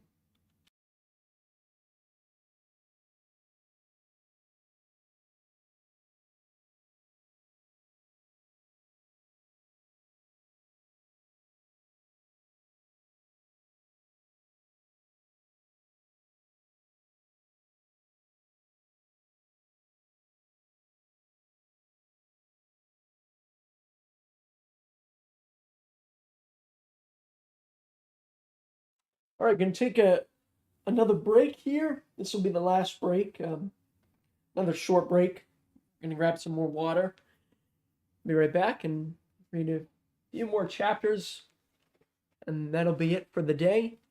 I've been live for over 4.5 hours now, and I've been actively reading for about 4 hours exactly. So I'll take another break, and I'll be right back in just a few minutes.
All right, let's continue.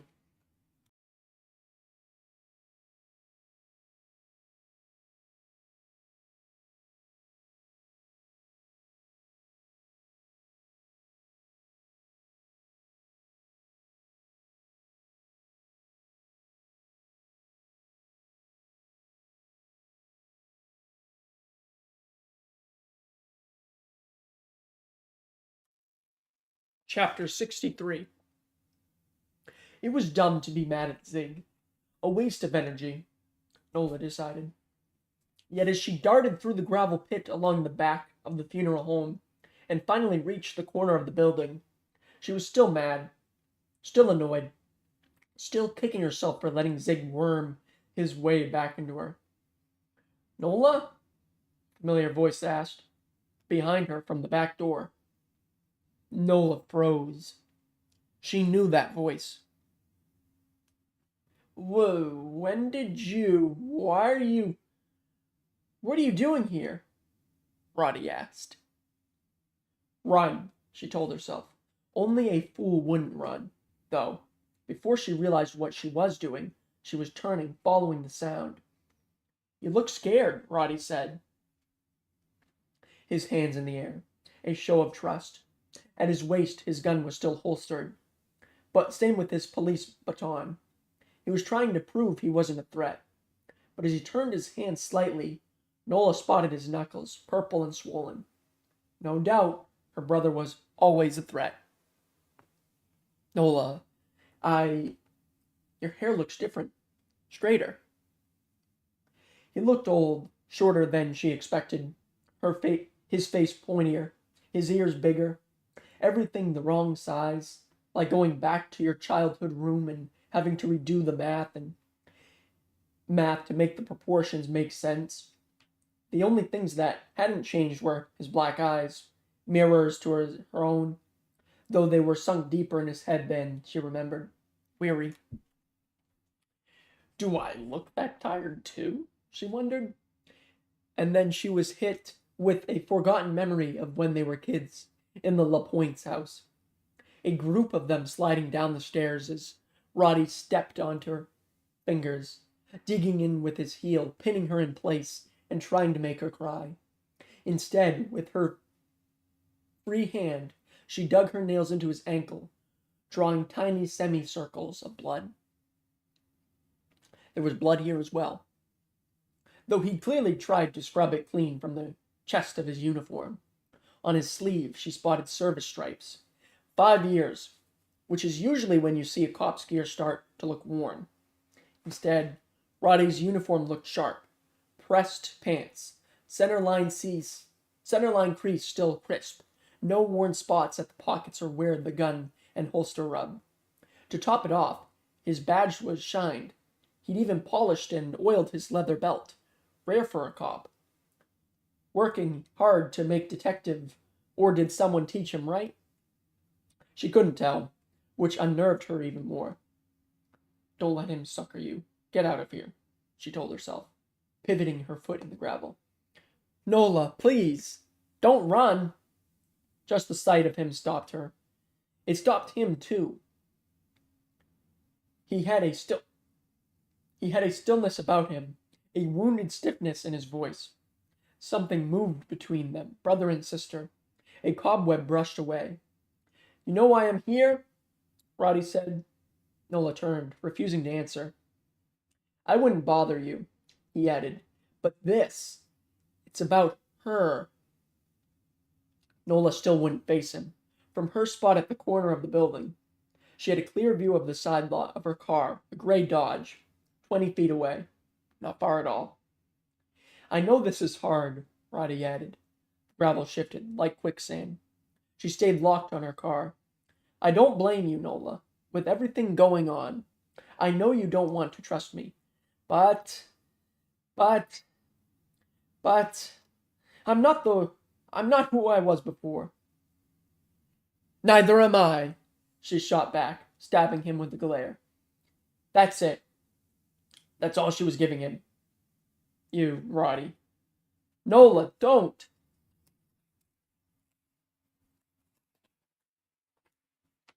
She began to run, tearing open the door to her car and sliding inside. She started the engine and hit the gas. As the tires spun, kicking gravel in a pinwheel, she pulled away, Roddy chasing behind her, smacking the trunk of her car and running to his own car at the front of the building. She didn't have much of a head start. Roddy was still police. Once he flipped the lights on his cruiser, she'd have no choice but to... "What in the..." Roddy shouted. Reaching the front lot, Roddy screeched to a halt, finally getting a look at his police cruiser and its two flat tires. The puncture holes were clean. Back when Nola first arrived, she took a knife to them, just in case. On Roddy's right, there was a rev of an engine and a loud screech. Following the sound, he turned just as Nola's car swerved out of the lot and onto Route 1.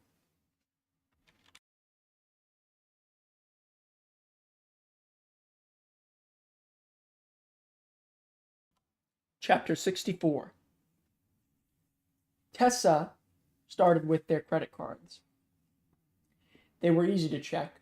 Mint was the one who paid their bills, a detail that she, like many new widows, was suddenly ashamed of, but the payments were online, and her husband's password wasn't hard to guess.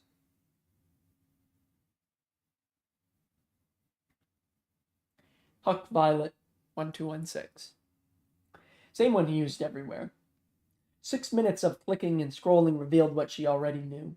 That Mint might have been dumb and reckless enough to once again be sleeping with Rashida, but he wasn't stupid enough to use his own credit card to pay for the one item that Tessa was now hunting for, Mint's second phone.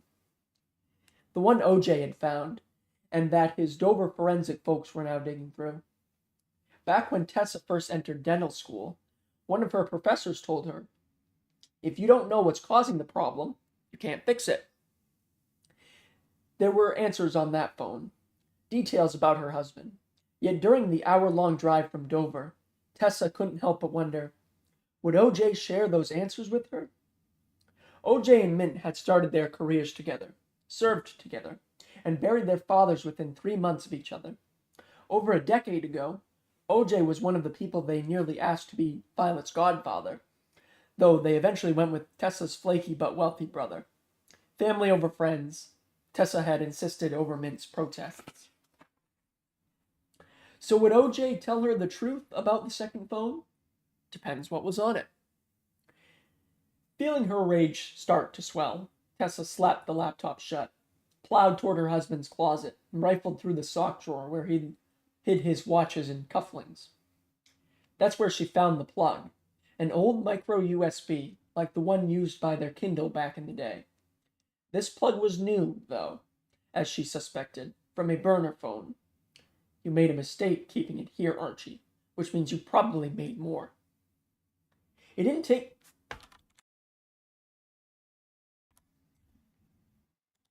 take long for Tessa to...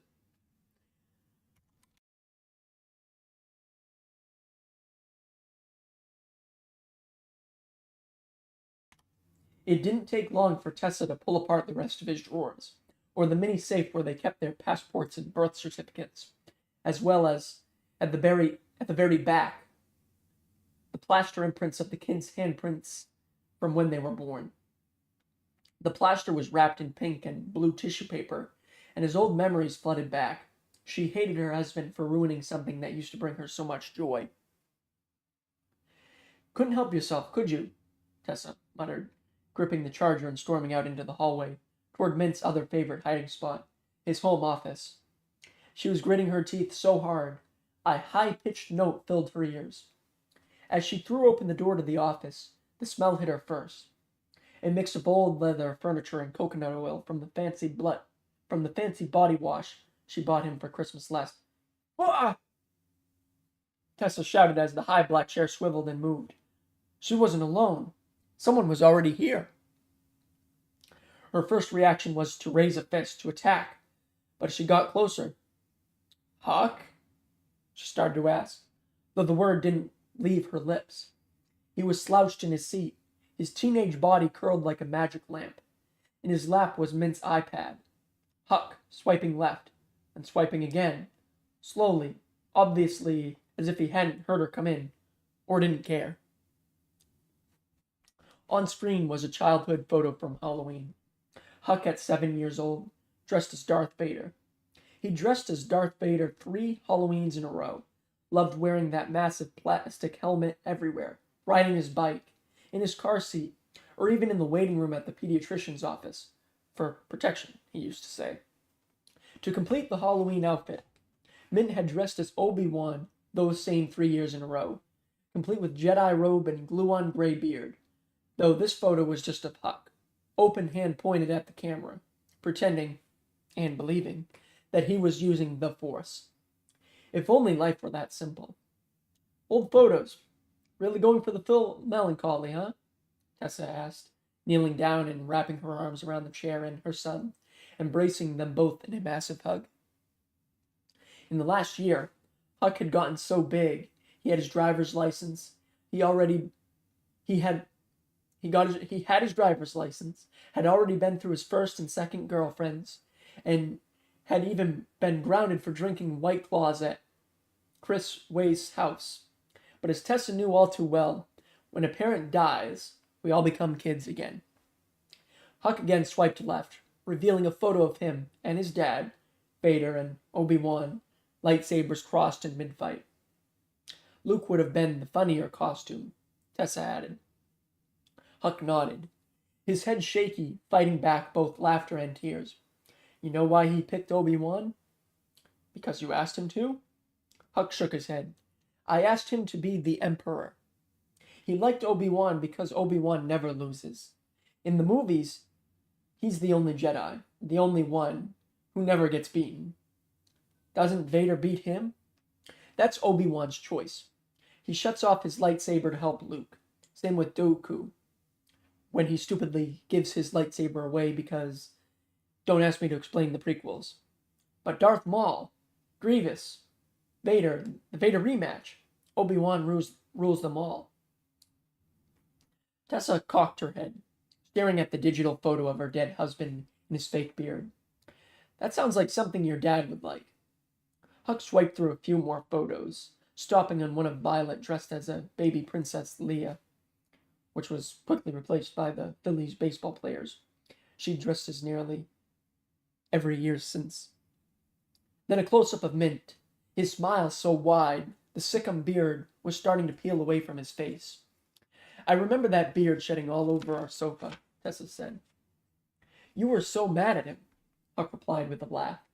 Tessa nodded, fighting back the tears of sadness and rage that were mixing as one.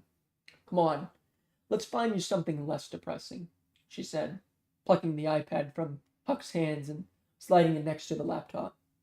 With a loving push, she edged Huck toward the door. Take your sister outside. Violet hasn't been out all day, which means she'll take it out on us tonight.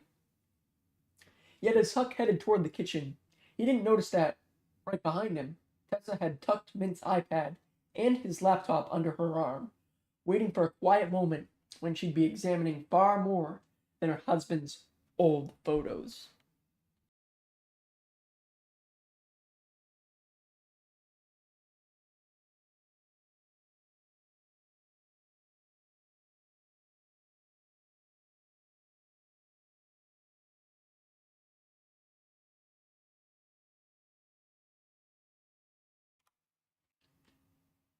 Chapter 65. You have my number. Call me if anything changes, Roddy said into the phone, especially if he stops breathing. He hung up. That was the charge nurse, Roddy explained from the passenger seat. With his tires still flat, they took Zig's car instead. She calls him Puerto Rican Andy, too. Says she knows him from the pickups he does when someone dies in there. Just tell me what she said, Zig interrupted, holding tight to the steering wheel, staring straight ahead as the highway blurred in front of them. He's still in intensive care, but his color's improving. She said it's a good sign. Unless, of course, he stops breathing, Zig replied. Roddy blinked twice. Oh, you're making a joke about my comment, to help yourself feel better. Zig glanced up at the rear view. Nearly 2 hours ago, they'd left the funeral home, following the narrow two lanes of Route 322 onto I-95. The entire time, Zig had been searching the highway for who else might be following. No doubt the Reds were still out there. So was whoever hired them. And so was Nola. Roddy, can I ask you a question? Why are you really doing this? You mean going on this ride? Not just the ride, the fighting, the investigation. I know you're a cop. Police. Police. Sorry. I don't take offense, mister. Can you please stop talking and just listen for once? I get that Nola's your sister, but even still, until today, back at the funeral home, you hadn't seen her since you were 7 years old. You grew up. You built a life. You became police. From what you said, the way she took off. She came to the funeral home for a reason. For all we know, she heard the police report and that's what brought her here, Sig said, still keeping her visit in the shower to himself. So the real question is, after all these years, why the sudden interest in her? Why now? Roddy sat there silent, which he did a lot. Do you know who you are, Mr. Zig? You mean a mortician? That's your job. I don't care what you do for a living or where you're from. I mean at your core. I was a bad kid growing up. I worked hard to turn that around, or I'd like to think I turned that around. But other days, especially on hard days, don't you want to know, Mr. Zig? At your core, who are you? And you think connecting with your sister will tell you that? Like some magic answer? Roddy stared straight ahead, reaching to adjust the small AC vent, though it wouldn't quite open. Pressing his thumb into the plastic, he popped it back in place. Good as new. At the funeral home, your friend Andy. Why'd you offer to die for him? Excuse me? Back in the sanctuary, I saw what you did. When the red-headed woman, Reagan... How'd you know her name was Reagan? You said it earlier, Roddy insisted, though Zig could swear he'd kept that to himself. It's just, when Reagan was about to slit Andy's throat, you said you would trade your life for his. Those were your words, Mr. Zig, that she should let Andy go, that if someone had to die, she should kill you instead. Up ahead, an ugly metal structure rose in the distance, the arched turnpike toll bridge, separating Pennsylvania from their destination in New Jersey. Zig didn't like bridges. He buried too many soldiers who jumped from them.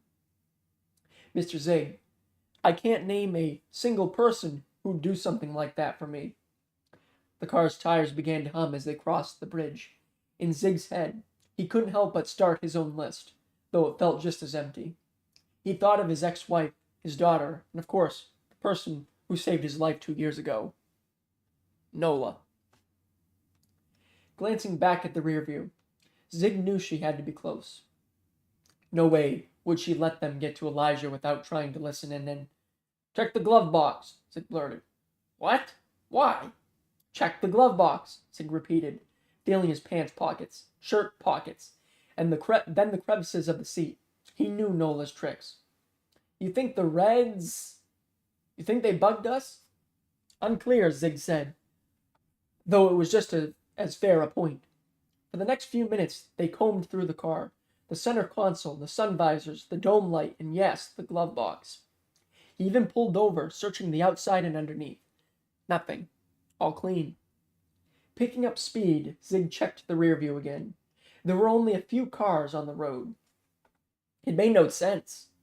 Back when Nola concerned Zig in the shower, she was clearly still working the case, still asking questions, still trying to figure out the truth behind Black House, the Reds, and whoever had hired Zion to pull the trigger on Rashida and Min. Yet the more he thought about it, this case was working her.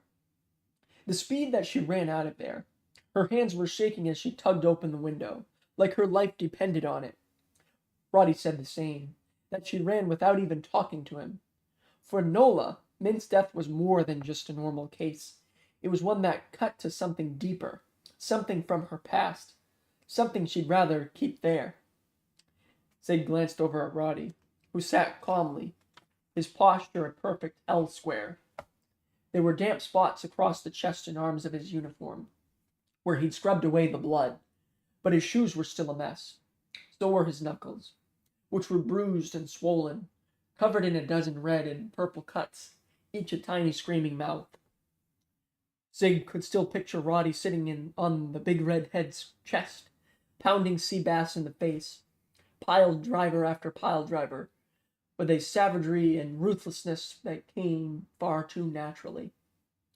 From the moment Roddy first showed up, Zig thought his best bet was to keep him close. But what if that was wrong? The way Roddy exploded on Seabass was like a grenade, and only a fool keeps a grenade close. Nola's words echoed in his brain. You don't know who he is at his core. What did he say? Roddy asked. Zig turned.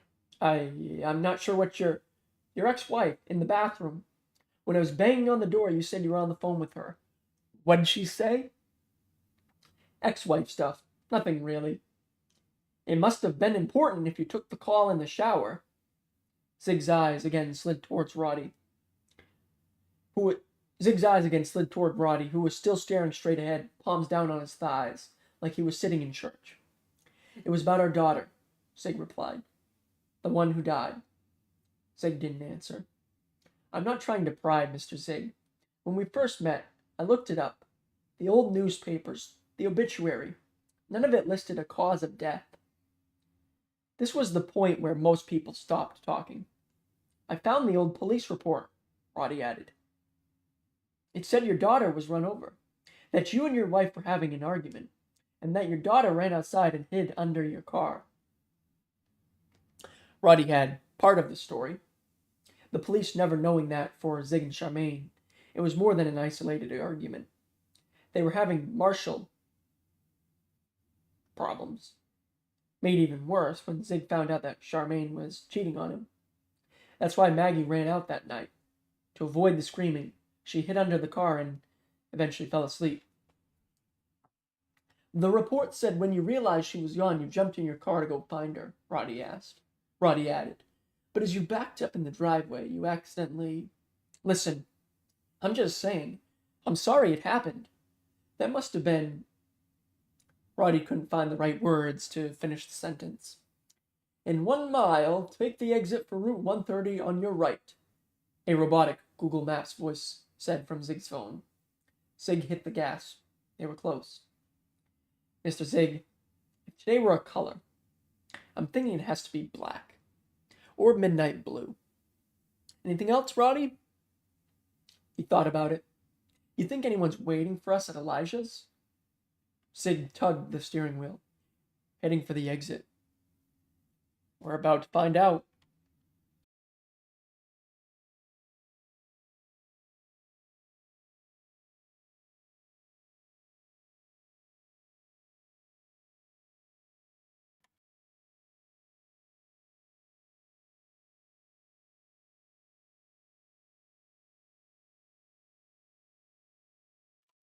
Chapter 66. Reagan did stupid things when she was angry. And she was due for another right now. I need you to think good thoughts. You got a good thought? Reagan asked, frantically emptying a red and white Target bag, a few of the contents falling to the car's floor. Crumpled in the passenger seat next to her, Seabass gave a quick nod, like all was well, but there was no hiding the pain. She'd reclined his seat to keep him out of sight, and stretched a bloody beach towel across his chest. His mouth was a ground-up mess from where the bullet had pierced his cheek and kicked through his teeth. In dental terms, he had an LS3 fracture, involving the enamel and running all the way down to the pulp layers. Even worse, since the nerve root was exposed, it absolutely killed when cool air hit it. Like now. You're thinking of that woman in Peru, aren't you? Reagan teased, though she couldn't mask the irritation in her voice. Diagonally across the Target parking lot, she glanced for the second time at a gray SUV near the front of the store. Reagan had parked in one of the very last spots. But even from here, she could see 2 young sisters, around 4 and 9 years old, both of them with messy bird's nests of blonde hair, arguing in a mini civil war. Clara, sit still! The older sister scolded as the younger one squirmed in her car seat like Houdini in a straitjacket, just like Reagan's own sister used to. At the trunk of the SUV, their skinny, distracted mom was gabbing on her oversized cell phone, holding it away from her face like a teenager, which made Reagan want to storm across the parking lot and tear it from her hands. Breathe, Seabass said with a glance, reaching over the car's center console and cupping his giant paw of a hand over her own. You need a breath. It was his standard move. He'd used it last year in Montana, when that security guard at the freezer company shot up their car. And in Brazil, when Reagan got drunk and picked the wrong fight. And even back when they were junior enlisted at Fort Leonard Wood, when that staff sergeant with the Arkansas twang put his hand on her, and she reached for her gun. Will you stop? I'm fine, she insisted, slapping his hand anyway. 4 hours from now, when Seabass went down, this was the moment she'd go back to, hating herself for her reaction. Across the parking lot, the 4-year-old sister started crying, kicking wildly in her car seat. And now, all Reagan could picture was her own sister all those years ago, and everything that went wrong on that night she'd never be able to take back. Reagan was stupid that night, too, though not nearly as stupid as Seabass again reached for her hand, and not to calm her, but for help. He was sinking in his seat, about to pass out. Sebi, the girl from Peru, she shouted, tugging him upward to keep him from aspirating on the blood he was now coughing all over his own chest. His face was bone white, his eyes not focusing. She needed to be fast. Rule 1 in any ER. Forget the pain, stop the bleeding. Sebi, wake up! She exploded, rummaging through the shopping bag. Look, I got you presents, she explained, pulling out a football mouth guard and a pack of Crayola rainbow modeling clay. As she opened the clay, she got a whiff of her childhood. Yanking off a hunk of yellow clay, Reagan stuffed it into the mouth guard. Ideally, she'd use dental cement to create a tamponade at the bleeding area and apply some pressure, like packing gauze into a knife wound. It'd also hold his teeth in place. But with no cement, modeling clay would do. Sebi, come on, she pleaded. She pinched his wrist to wake him up. 1, 2, okay? He nodded, still groggy. 1. She lifted the mouth guard filled with clay. He opened his mouth. 2. With the heel of her palm, Reagan stuffed the mouth guard between his lips. Seabass curled forward, twisting, squirming, electrified by pain. She grabbed his chin and his forehead, shoving his head backward into the headrest. As she forced him to bite down, bloodied yellow clay oozed between his lips like a human piping bag. Pressing his skull into the headrest, Seabass did everything he could not to yell, howl, or scream. He clenched his jaw tighter than ever, breathing hard through his nose with frantic huffs like he was in labor.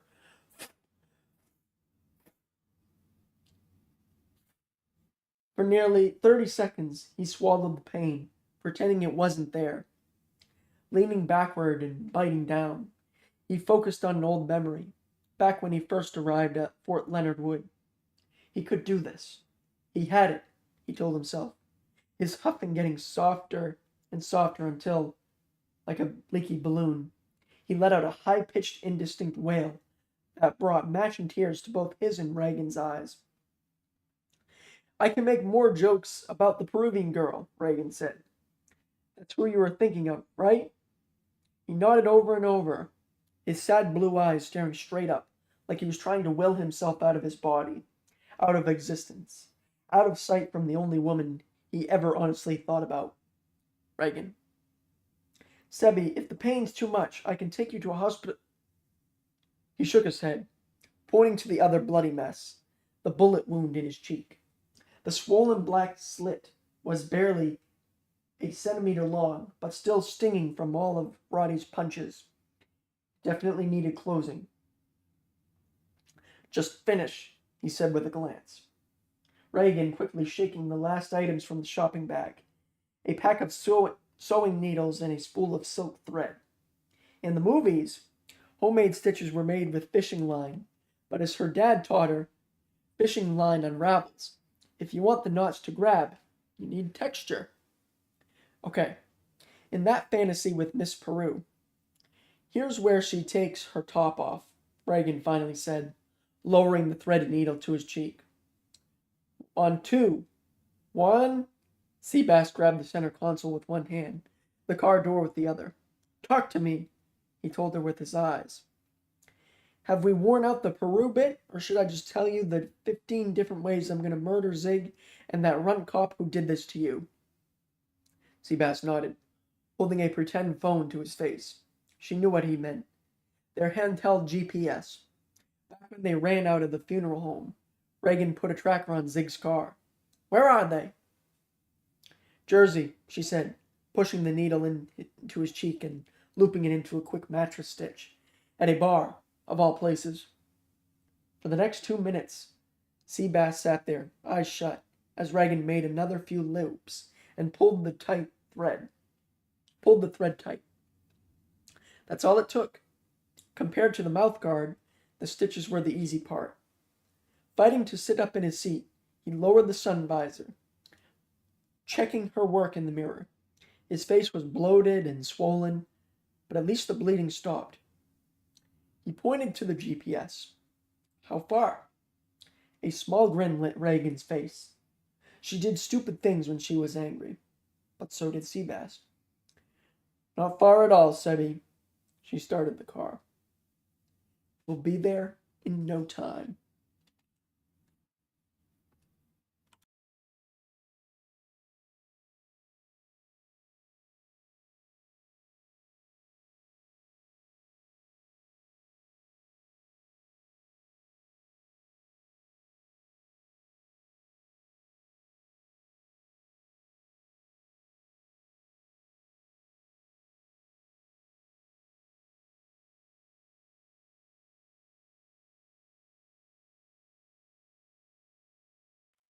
Chapter 67.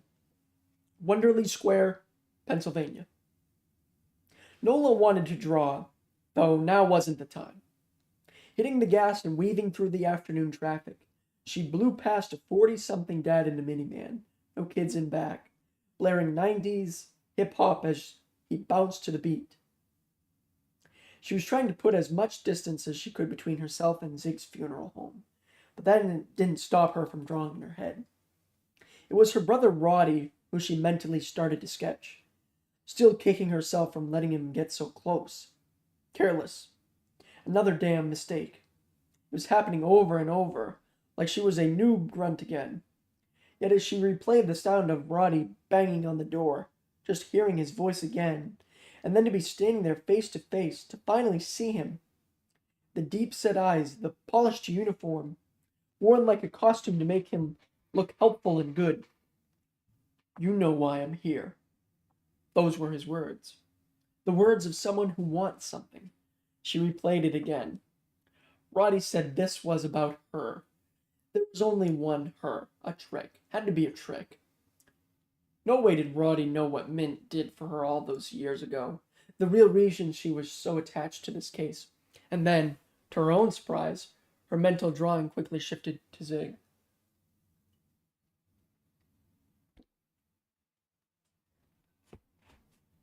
Their little meeting in the funeral home bathroom. She didn't want to say it was good. She'd never give him that. But she had to admit his concern, the panic in his lonely eyes. His hands were shaking as he tried to open the window so she could sneak out. She wanted to say there was something nice about not being in this alone, but she wasn't convinced of that.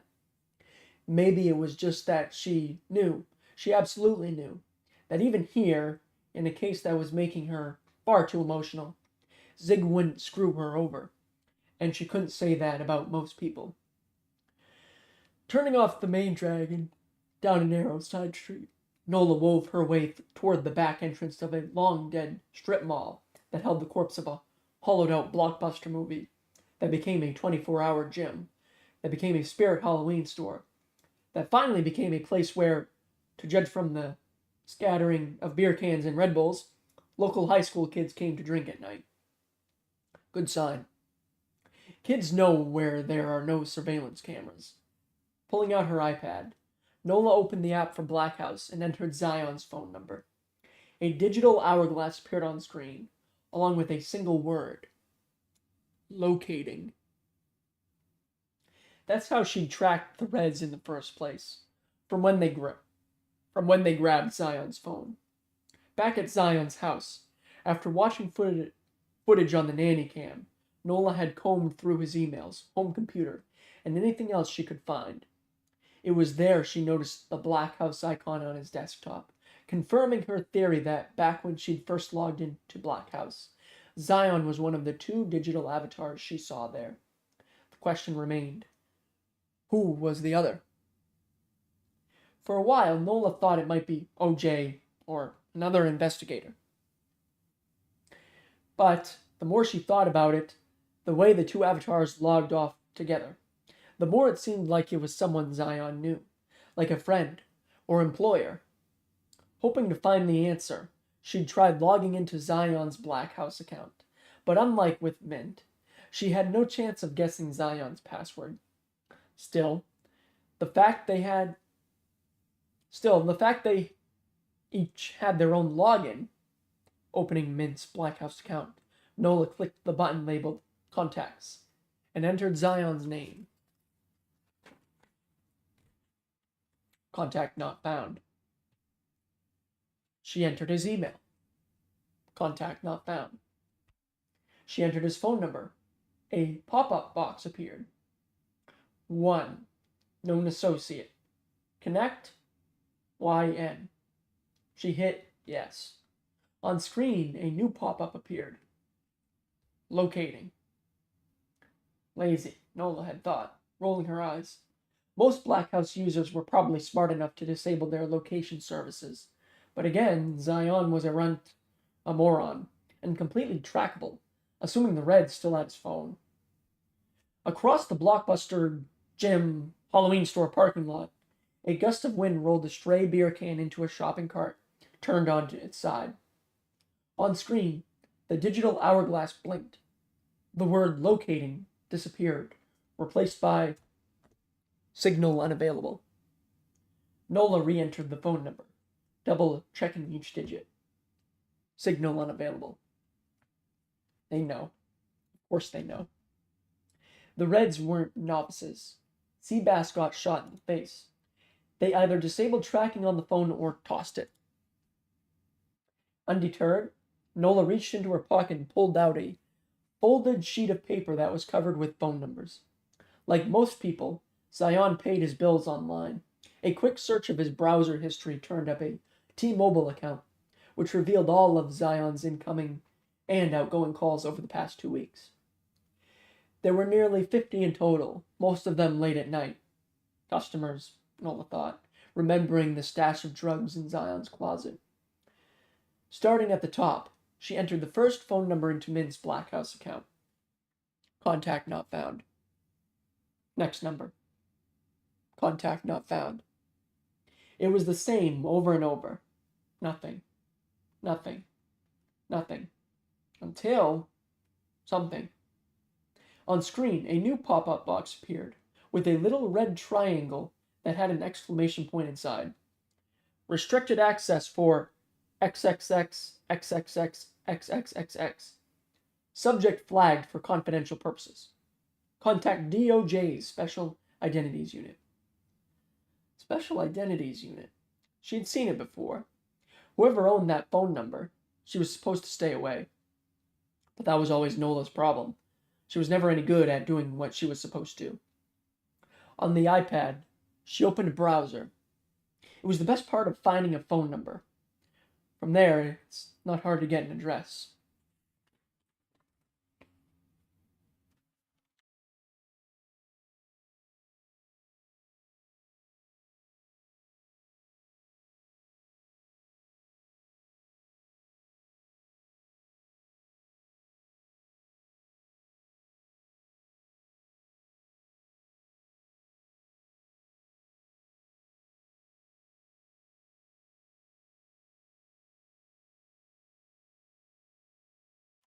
Chapter 68. Grafton, New Jersey.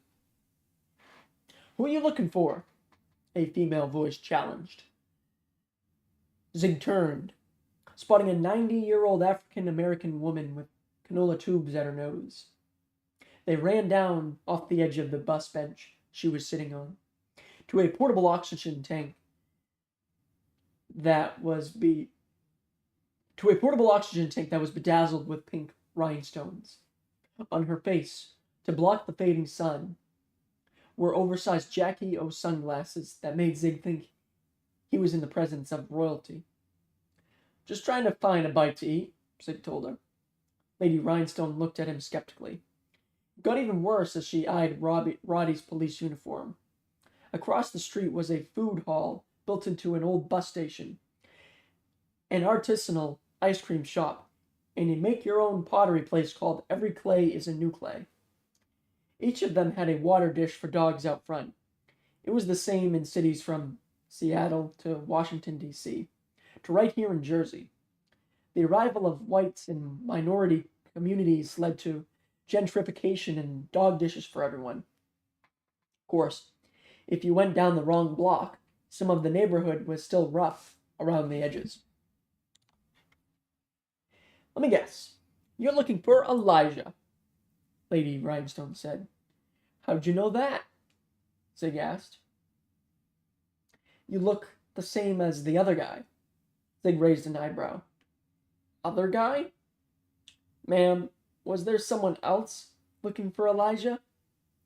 Up the block, two 20-somethings on electric scooters were riding in circles.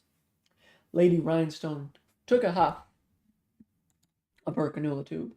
"Last night, handsome fellow. Looked like the young man who played Black Panther in Thurgood Marshall. He had a part in his hair, which, let's admit, is a crime for an afro, but he made it work." Zig and Roddy exchanged a glance. "Colonel O.J. Watley. He was here last night, though he never mentioned it when Zig was in his office." "So you work here?" Zig asked, spotting the apron she was wearing, embroidered with "Every Clay is a New Clay." "Sweetie, that's my shop." "I'm the owner," she said, coldly, lowering her chin just enough to give him the stink eye above the rim of her sunglasses. "Yeah, no, that's what I meant." "Forgive him. He's white," Roddy said. It made the woman laugh. "If I could ask one last question," he added. "The address we have. Elijah gave us his home address, but I think we might have it wrong." "You passed it," she said, pointing behind them, toward the 20-somethings on the scooters. They were still riding in circles, though now a block closer, past a refurbished 2-story red brick building that looked like a trendy bar. No dog dish in front. "He sleeps upstairs," Lady Rhinestone explained. "Just be careful when you go inside. He's been known to shoot at white people." Zig froze. "I'm teasing. That's humor." Roddy offered her a fist bump. She took him up on it. Of course she did. When Zig first met Roddy, he wrote him off as a social misfit, but it was time to admit, from the funeral home to finding Elijah to tracking him here over and over, Roddy's eyes never left the prize. Even if Zig didn't trust him, it was time to stop underestimating him and to start using him. Zig headed for Elijah's. The summer sun fading in the purple sky.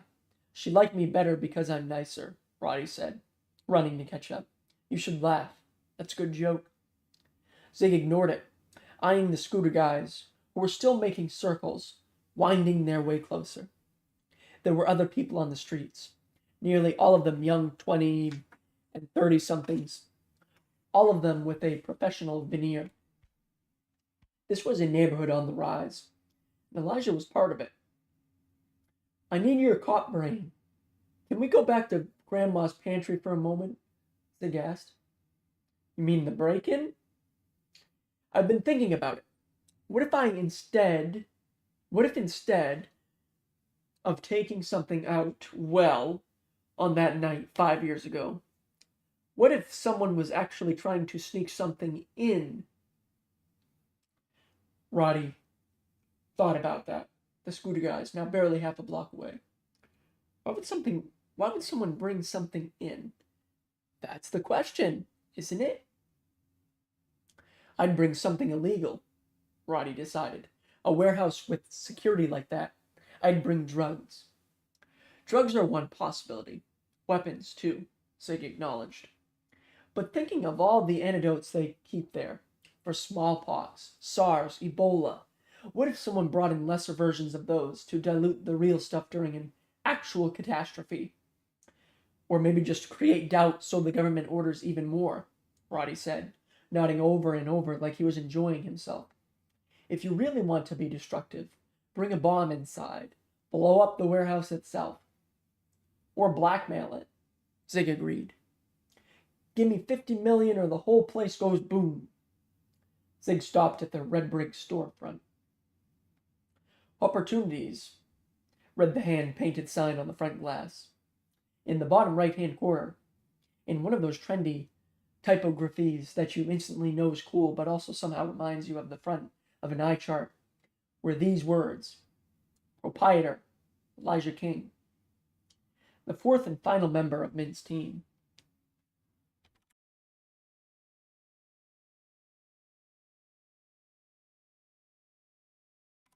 Chapter 69, Fairwinds, Pennsylvania. Sabrina S. wasn't any help. Neither was Gina Castronovo, or Sherry Goldman, or the twins, Rachel and Julia Cohen. For hours now, Charmaine had been staked out at her kitchen table, using Facebook to track down cell numbers, making phone call after phone call to Maggie's childhood friends. As expected, the hardest part was the small talk. Hearing that Sabrina S. and Leah were both married with kids.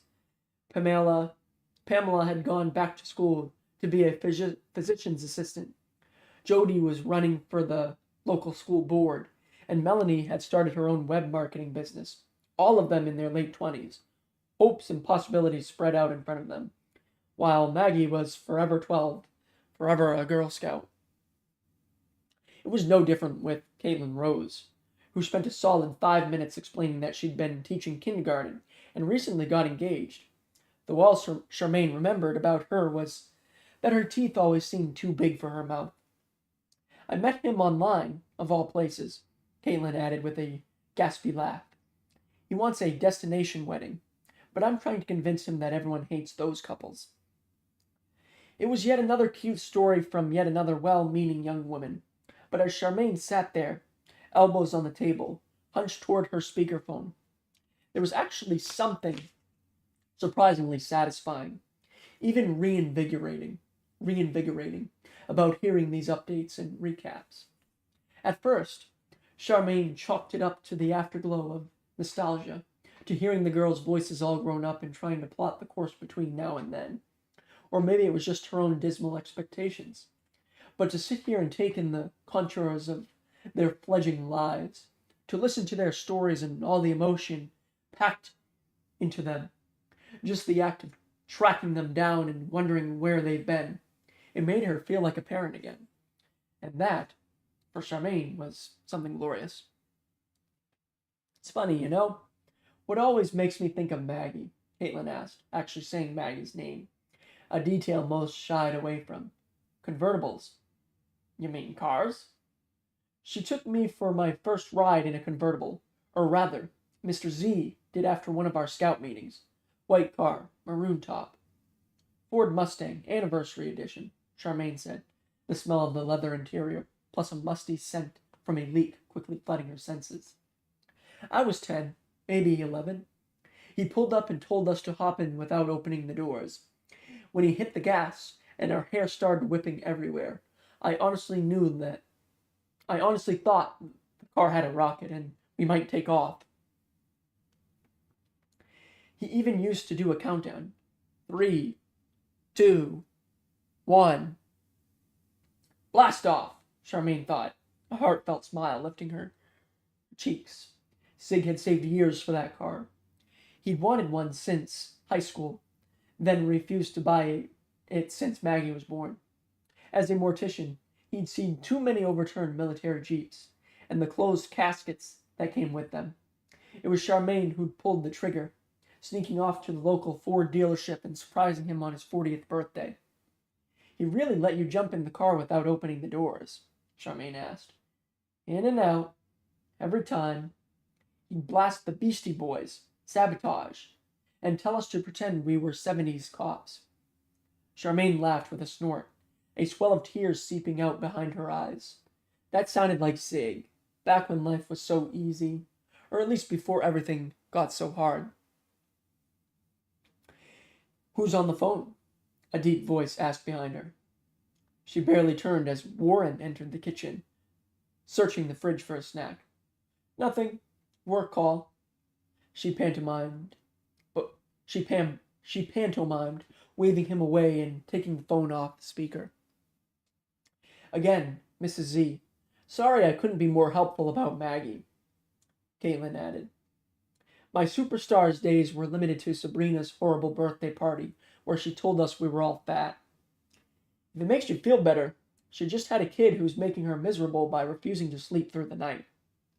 I don't wish bad on anyone." For a half second, Caitlin paused. "Except maybe her." As Charmaine laughed, Caitlin added, "Back to superstars for a moment. Have you tried calling the Ansleys? Their beauty supply place was in the same plaza." Actually, GBS Beauty was one plaza over. Superstars was with Kubatai, that pack and ship place, and that... Charmaine stopped, sitting up straight. "Mrs. Z, did I lose you?" "Yeah, no, I'm here," she insisted. Yet as she remembered one last store in the Superstars Plaza, Charmaine had a brand new idea.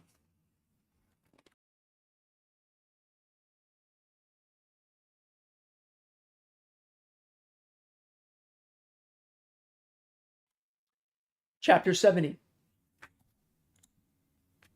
Chapter 70. It was a card store. Card Kingdom, dedicated to greeting cards, of all things. Nola didn't need a sketch pad to know something smelled.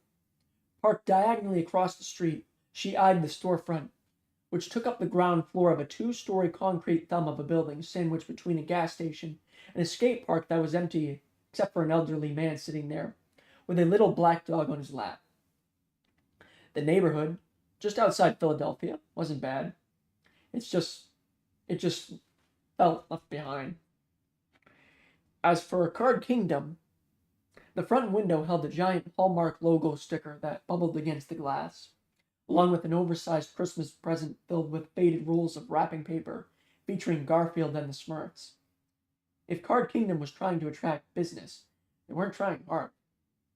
Back during her early military training, they called it sizing up the building, clear front entrance, single access point, standard locks. Most important, no cameras.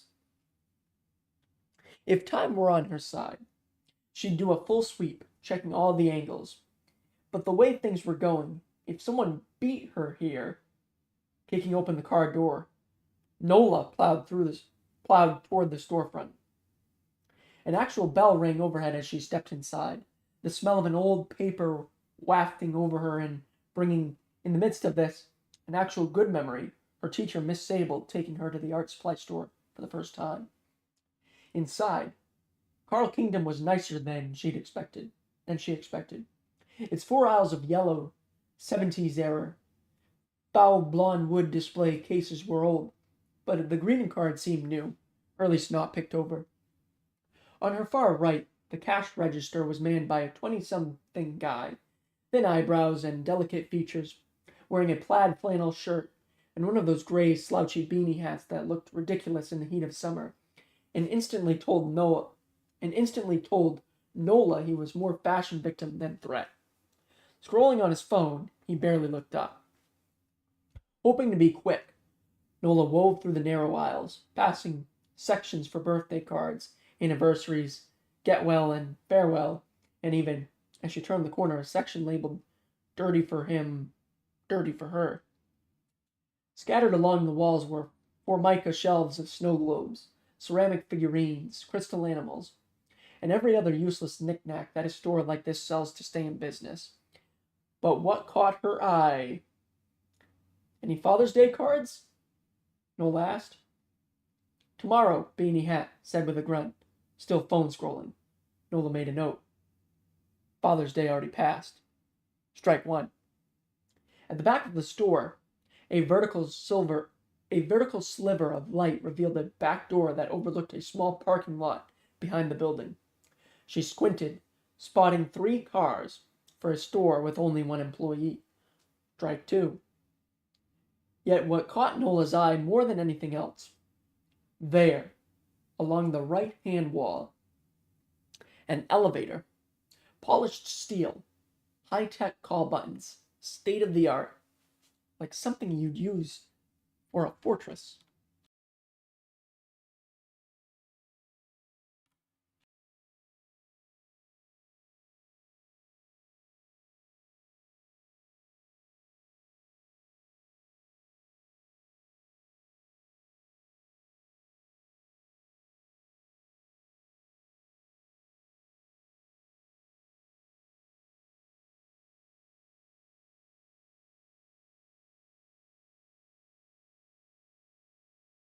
Chapter 71. A man walks into a bar, Zig called out, easing the front door open. Decades ago, Zig's father would make the same joke when 10-year-old Zig would enter their local pub on his regular quest to get your father's back here. As a kid, Zig laughed along with his dad's joke, even though he didn't quite get it. When he got older, he saw it for what it was, a great way to disarm, especially when trouble was coming. Mr. King, Elijah, Roddy added, beer whiff rolling over them, but also another smell. A faint, sour, and sweet one that Zig couldn't quite place. As Zig followed Roddy inside, he noticed that Roddy's hand wasn't on his gun. When a uniformed cop enters a bar, people look away and shut down. Roddy clearly wanted answers, not trouble. Inside the bar itself was a gorgeous rustic counter, the front of it made from brushed, corrugated metal, like you find on posh farmhouses that no longer have real farms and that people rent for fancy weddings. A dozen industrial stools sat in front of them, purposefully mismatched in bronze, white, and gunmetal.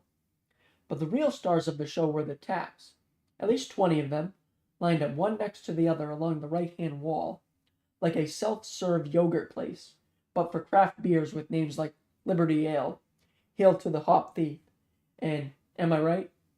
You see him? Zig asked, glancing around. A dozen customers, all young, a mix of black and white, some with an educated polish, some looking more working class, were scattered throughout, drinking and eating jalapeno poppers and nachos. "You're just a cop?" a man called out. The door to the kitchen swung wide, revealing a bald African-American man with thick caterpillar eyebrows, slightly younger than Zig, though he looked older than he did in the painting. Strolling behind the bar, he never took his eyes off Roddy's police uniform. Behind him, on the back wall, was a framed dollar where someone had written, "This was in a stripper's thong. Go, Elijah," in thick black magic marker. "You said you were a Fed," Elijah added, calm as could be. He had an ease about him, pouring himself a glass of water, which he sipped like a scotch. "I said I was investigating," Roddy countered. 2 of the higher polished customers, both with bougie beards, already getting up to leave. "He's also Nola Brown's brother," Zig added. There was a pause. "We're trying to keep her alive," Zig explained. "You as well. We know what happened to Colonel Mint and Rashida Robinson." Elijah studied Roddy's face. "You got her eyes, all right," he said. "Now let me guess. You want to chat about Grandma's pantry?"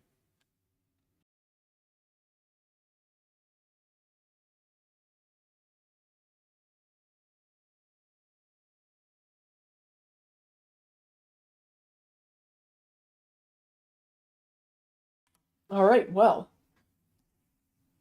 that was chapter 71. I think that's going to do it for today. I've been live for 5 hours and 45 minutes, and I've been actively reading for about 5 hours and 10 minutes, 15 minutes or so. So I'm going to call it there for today. So I'm now 2/3 the way done the book, so there's a third to go. I do not know when I'll be available to finish. It won't be this week.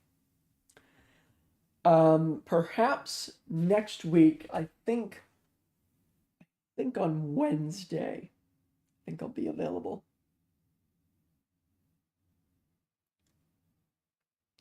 I think on Wednesday the 12th I'll be available.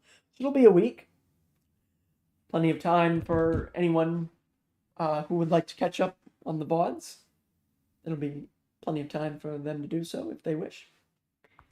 But until then, I mean, I appreciate you guys lurking the entire stream. Candy, James, Purple, whoever else stopped by. I appreciate that. I believe we even got a couple people on YouTube watching for a little bit, or listening, or just popping in. So, I mean, I appreciate the support. Appreciate you guys remaining here. That's what I'm trying to say. Anyway, that's going to do it for today. Yeah. So yes, as I mentioned before, the VOD will be saved on YouTube, the VOD of this live stream. Now, I'm going to make sure that it remains public, because for some reason the previous one went unlisted, so I don't think anyone was able to find the VOD, but so you should be able to find it on my YouTube page as soon as I end here. All right, well, that's going to do it for today. I'll see everyone soon, next week, for part 3 and the end of the book. I gotta say, I am enjoying doing this. It's already 2:00, and yeah, since I'm liking this, I am thinking about possibly doing some more books at a later date, but we'll see. All right, that's gonna do it for today. Until next time, have a great weekend, and see everyone soon.